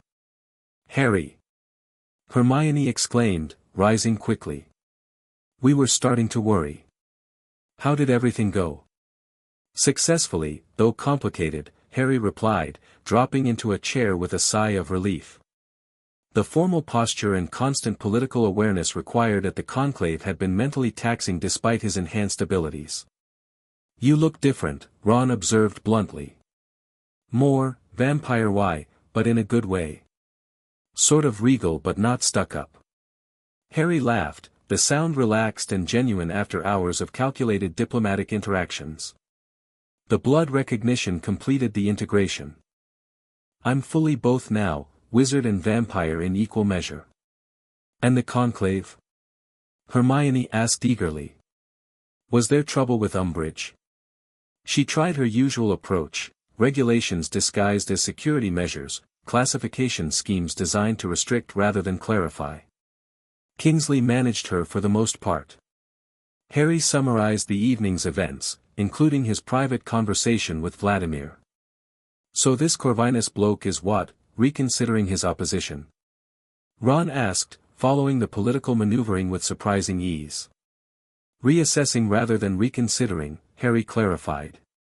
"He's ruled for centuries by maintaining hierarchical authority. The collaborative approach I'm proposing represents significant change. But potentially beneficial change for all magical communities, Hermione noted thoughtfully. Especially given increasing isolation between wizard and non-wizard magical societies. Harry nodded, impressed by her quick grasp of the implications. Exactly. The current system of separation creates vulnerabilities that dark wizards have repeatedly exploited. More integrated magical cooperation provides better security for everyone. They continued discussing the diplomatic implications into the early morning hours, Harry drawing on his friend's perspectives to refine approaches for the next day's negotiations. Their outsider viewpoints complemented his insider knowledge, creating a more comprehensive strategy than either could develop alone. When Harry finally prepared to return to the Threshold Court, Ron and Hermione walked with him to the room's shadow passage. "It's strange," Hermione observed. "Watching you balance these different worlds so naturally now. You move between Hogwarts and vampire courts, wizard friendships and royal responsibilities, without seeming divided by them." "Integration rather than choice," Harry replied with a smile. "My father's wisdom, though he never fully implemented it himself." "Well, it suits you," Ron declared firmly. "Just don't get too poncy with all that Royal Highness business. Your real mates will keep you grounded." "I'm counting on it," Harry assured him, genuinely grateful for their unwavering friendship through his extraordinary transformation. With final farewells, he stepped into the shadows, moving between worlds with the natural ease of one who belonged equally to both, wizard and vampire, student and royal, friend and leader. The integrated identity that had seemed impossible months earlier now felt like his truest self, neither aspect diminishing the other but instead creating something unique and potentially transformative. The remaining days of the winter conclave unfolded with intense diplomatic negotiations, formal ceremonial observances, and complex political maneuvering. Harry navigated it all with growing confidence, drawing on his integrated abilities to address challenges from multiple perspectives. The diplomatic sessions proved particularly significant, establishing new frameworks for cooperation between vampire society and other magical communities. Harry's proposals for more collaborative approaches gained surprising traction, particularly after several magical creature delegations expressed strong support for House Draco's traditional bridging role. Even Vladimir Corvinus gradually shifted from opposition to qualified support, recognizing the practical advantages of improved magical cooperation in an increasingly complex world.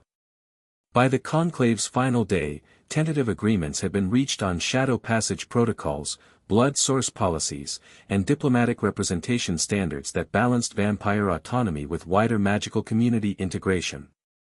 The formal conclusion ceremony found Harry once again seated upon the Midnight Throne, now fully manifested and permanently connected to his magical essence. The other royal houses acknowledged House Draco's restored position within vampire society, with specific diplomatic responsibilities reflecting Harry's unique cross-community connections. The winter conclave concludes with renewed purpose, Vladimir announced formally. Ancient traditions preserved while adapting to changing circumstances. May the covenant between magical realms strengthen through our collective wisdom. As the ceremonial close completed, Harry rose from the Midnight Throne to join his court for final diplomatic exchanges. The Slytherins who had pledged themselves to House Draco now moved with the confidence of experienced court members, managing complex interactions with natural grace enhanced by months of intensive practice.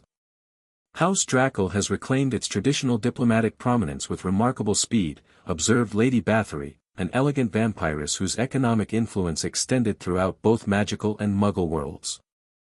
Your court performs admirably for one so recently established.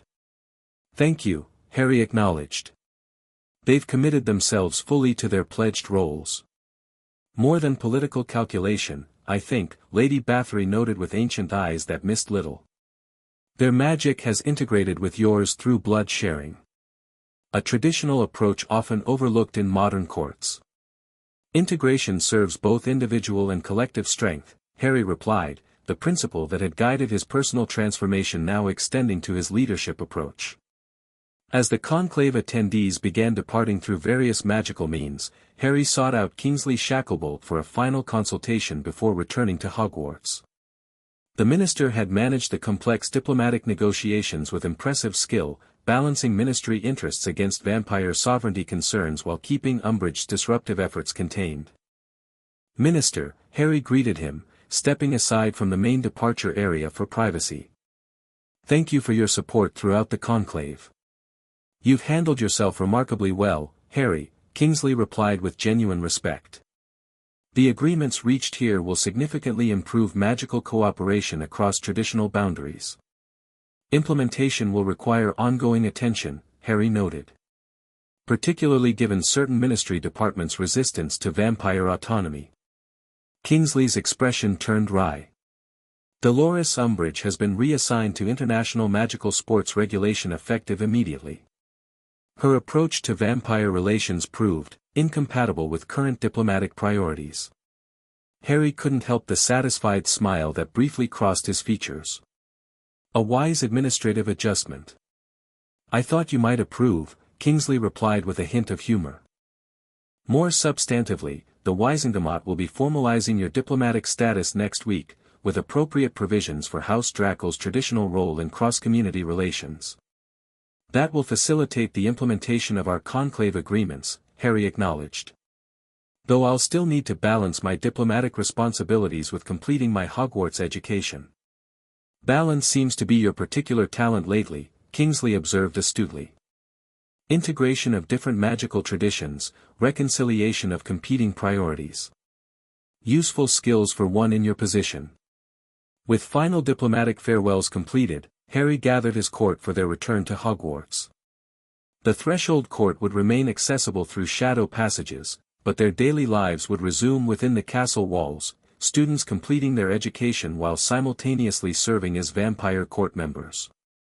A remarkable conclave, Daphne observed as they prepared to depart. House Draco has re-established its diplomatic centrality more quickly and thoroughly than anyone anticipated. Thanks to your collective efforts, Harry acknowledged, genuine appreciation replacing the formal praise required by court protocols. Each of you has performed beyond expectation. The integration of our magic through blood sharing enhanced our effectiveness, Tracy noted analytically. The traditional covenant between ruler and court operates on deeper magical levels than modern vampire society generally recognizes. Another aspect of balance restored, Blaise observed with philosophical appreciation. Ancient practices integrated with contemporary approaches, creating something more effective than either tradition alone. They returned to Hogwarts through the shadow passages, emerging into the abandoned alchemy laboratory that had served as their court headquarters throughout the school term. The room seemed simultaneously familiar and changed, still their private space but now connected more directly to the wider vampire world through strengthened magical bonds. Harry dismissed his court with genuine thanks, arranging to reconvene the following evening to begin implementing their conclave agreements. For now, he needed to reconnect with his wizard identity after days of intense vampire politics. He found Ron and Hermione in the Gryffindor common room, working on holiday assignments despite the break from classes. Their faces brightened when he entered, relief evident in their expressions. "You're back!" Hermione exclaimed, setting aside her books immediately. "How did the rest of the conclave go?" "Successfully," Harry replied, dropping into his favorite armchair with a sigh of contentment. After days of formal posture and calculated diplomatic interaction, the casual comfort of the Gryffindor common room felt wonderfully grounding. Agreements reached, positions established, Umbridge reassigned to magical sports regulation.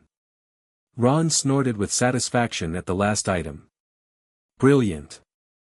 Bet she'll be regulating broom bristle length and standardizing referee whistle volume. Better than interfering with vampire-wizard relations," Harry noted with a smile. "The agreements we reached at the conclave should improve magical cooperation across traditional boundaries." "And your position?" Hermione asked perceptively. "Has that been formalized?" "House Draco's traditional diplomatic role has been officially recognized," Harry confirmed. "I'll have ongoing responsibilities mediating between vampire society, wizard governments, and other magical communities. But," he added, seeing their concerned expressions, "those responsibilities are structured to accommodate my completing education and maintaining normal life alongside court obligations." "Normal life?" Ron repeated skeptically. Mate, you're a wizard-vampire hybrid royal diplomatic whatever it is. Normal, left the station months ago. Harry laughed, genuinely amused by Ron's blunt assessment. Fair point. But I'm still me, still your friend, still Quidditch seeker, still planning on becoming an Auror after graduation. Just with some extra shadow walking, blood-drinking royal duties on the side, Ron added with a grin. Integration rather than choice, Hermione observed, echoing Harry's guiding principle. You really have found balance between these different aspects of yourself. Harry nodded, grateful for her understanding. It wasn't easy at first. The vampire awakening felt like something imposed on me, another destiny I hadn't chosen. But through the blood recognition and everything since, I've realized it's not replacing who I was, it's expanding who I can be. Their conversation continued into the evening, Harry sharing details of the conclave while they updated him on Hogwarts happenings during his absence.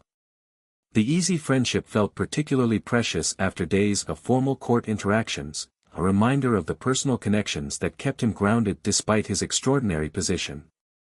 Later that night, Harry stood at the window of Gryffindor Tower, gazing out at the moonlit grounds of Hogwarts. His enhanced vision could discern individual trees in the Forbidden Forest, the ripples on the lake's surface, even the magical creatures moving through the darkness beyond ordinary perception. The castle itself resonated differently to his integrated senses now, the ancient magic of Hogwarts recognizing something kindred in his dual nature. Wizard and vampire magic had been more closely aligned in the Founder's era, the separation between magical traditions developing gradually over centuries of increasing specialization and prejudice.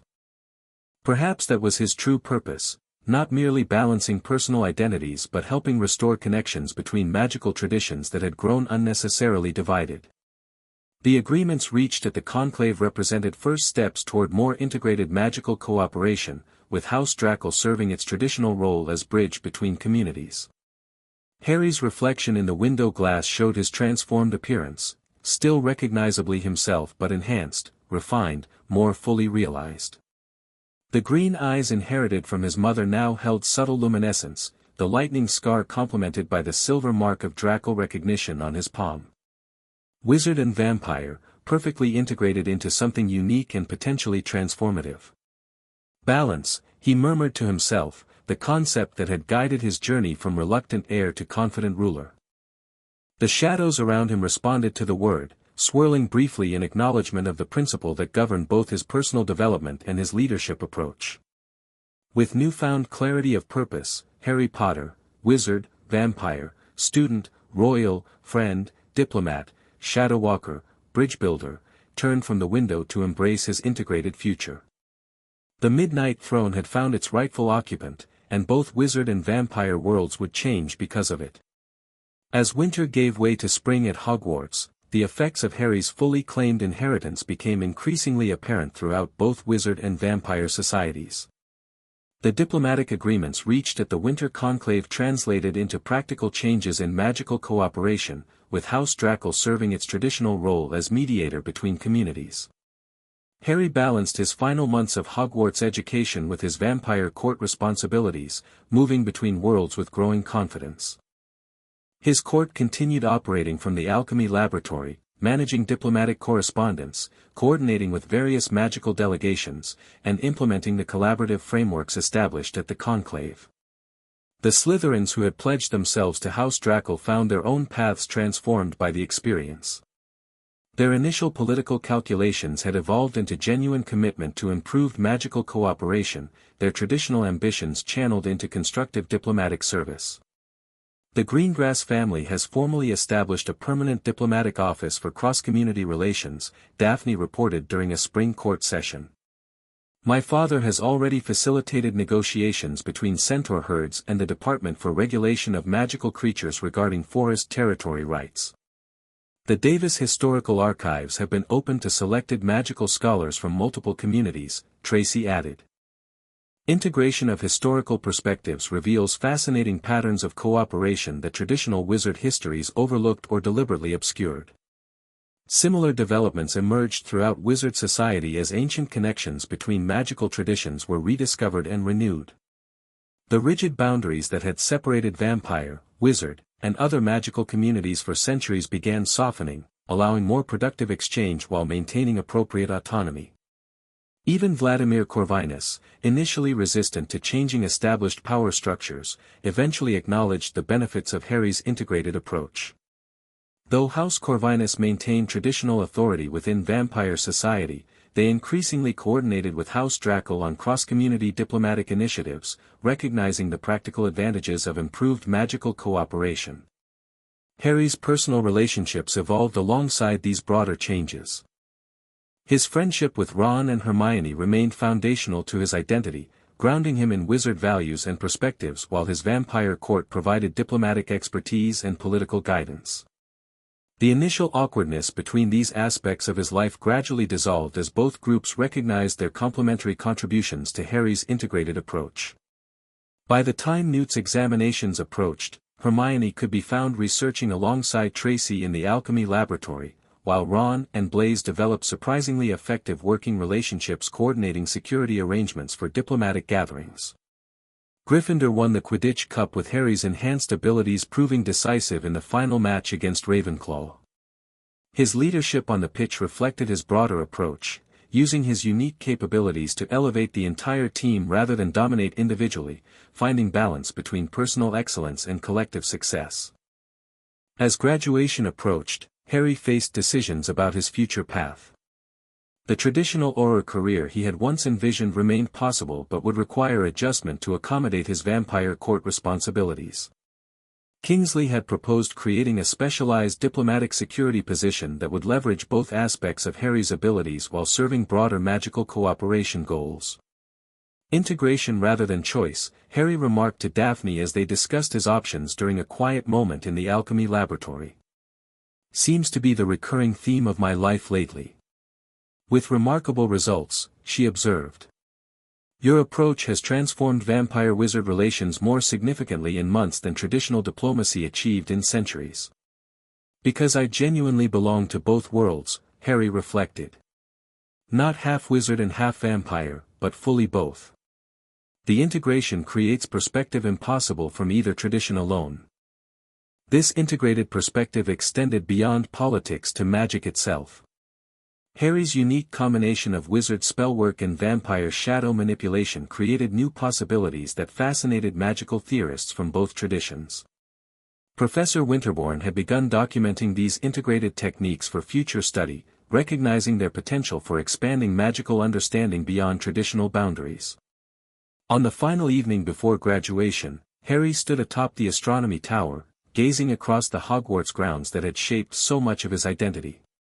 The castle below hummed with end-of-year activities, students packing trunks, signing yearbooks, making promises to stay connected beyond school walls. The familiar rhythms of wizard education continuing as they had for centuries, now connected more consciously to wider magical traditions through the changes Harry had helped initiate. He sensed a presence in the shadows behind him, familiar magical signatures approaching with deliberate purpose. Without turning, he smiled slightly. Thinking profound thoughts about endings and beginnings? Hermione asked as she and Ron joined him at the tower's edge. Something like that, Harry acknowledged. 7 years ago, I arrived here knowing nothing about magic, believing I was just an ordinary orphan. Now I'm graduating as a wizard-vampire diplomatic representative with responsibilities to multiple magical communities. Bit of an upgrade, that, Ron observed with characteristic understatement. From cupboard under the stairs to magical royal diplomat. The boy who lived becomes the king who bridges, Hermione added thoughtfully. Though I suspect you'll always be just Harry to us. Thank goodness for that, Harry replied sincerely. The titles and responsibilities mean nothing without friends who remember who I really am. They stood together watching the sunset over Hogwarts, 3 friends who had faced extraordinary challenges together and emerged transformed but fundamentally connected. Their paths would diverge somewhat after graduation, Hermione to magical law reform, Ron to Auror training, Harry to his unique diplomatic security role, but the bonds between them remained unbreakable. As darkness fell and shadows lengthened across the grounds, Harry felt the familiar resonance of his vampire nature responding to nightfall. The duality that had once seemed foreign now felt natural, wizard and vampire, day and night, light and shadow, all aspects of his integrated identity. Whatever comes next, he said quietly, we face it together. Different roles, different responsibilities, but united purpose. Always, Ron and Hermione agreed in unison. Below them, lights appeared in the castle windows as evening activities began. Beyond the school boundaries, the wider magical world continued its gradual evolution toward more integrated cooperation between traditions. And throughout it all, shadows connected distant places, bridging separated realms just as Harry himself bridged divided communities. The Midnight Throne had found its rightful occupant, and both wizard and vampire worlds were changing because of it, not through conquest or domination but through integration, balance, and the recognition that differences need not create division. In claiming his complex heritage fully, Harry Potter had discovered not just personal power but transformative potential for the magical world itself. As night embraced Hogwarts completely, Harry smiled at his friends in the darkness, his eyes luminous with integrated purpose. The journey that had begun with an unexpected awakening had led to something far more significant than mere personal transformation, a new path forward for magical cooperation based on inclusion rather than separation, integration rather than choice. The shadows around them stirred with possibility, responding to the future taking shape through balanced understanding and unified purpose. Wizard and vampire, student and royal, individual and community, all aspects of a harmonious whole, working together toward a more integrated magical world. The end. Thank you for watching this video. Please be sure to subscribe to our channel and like this video.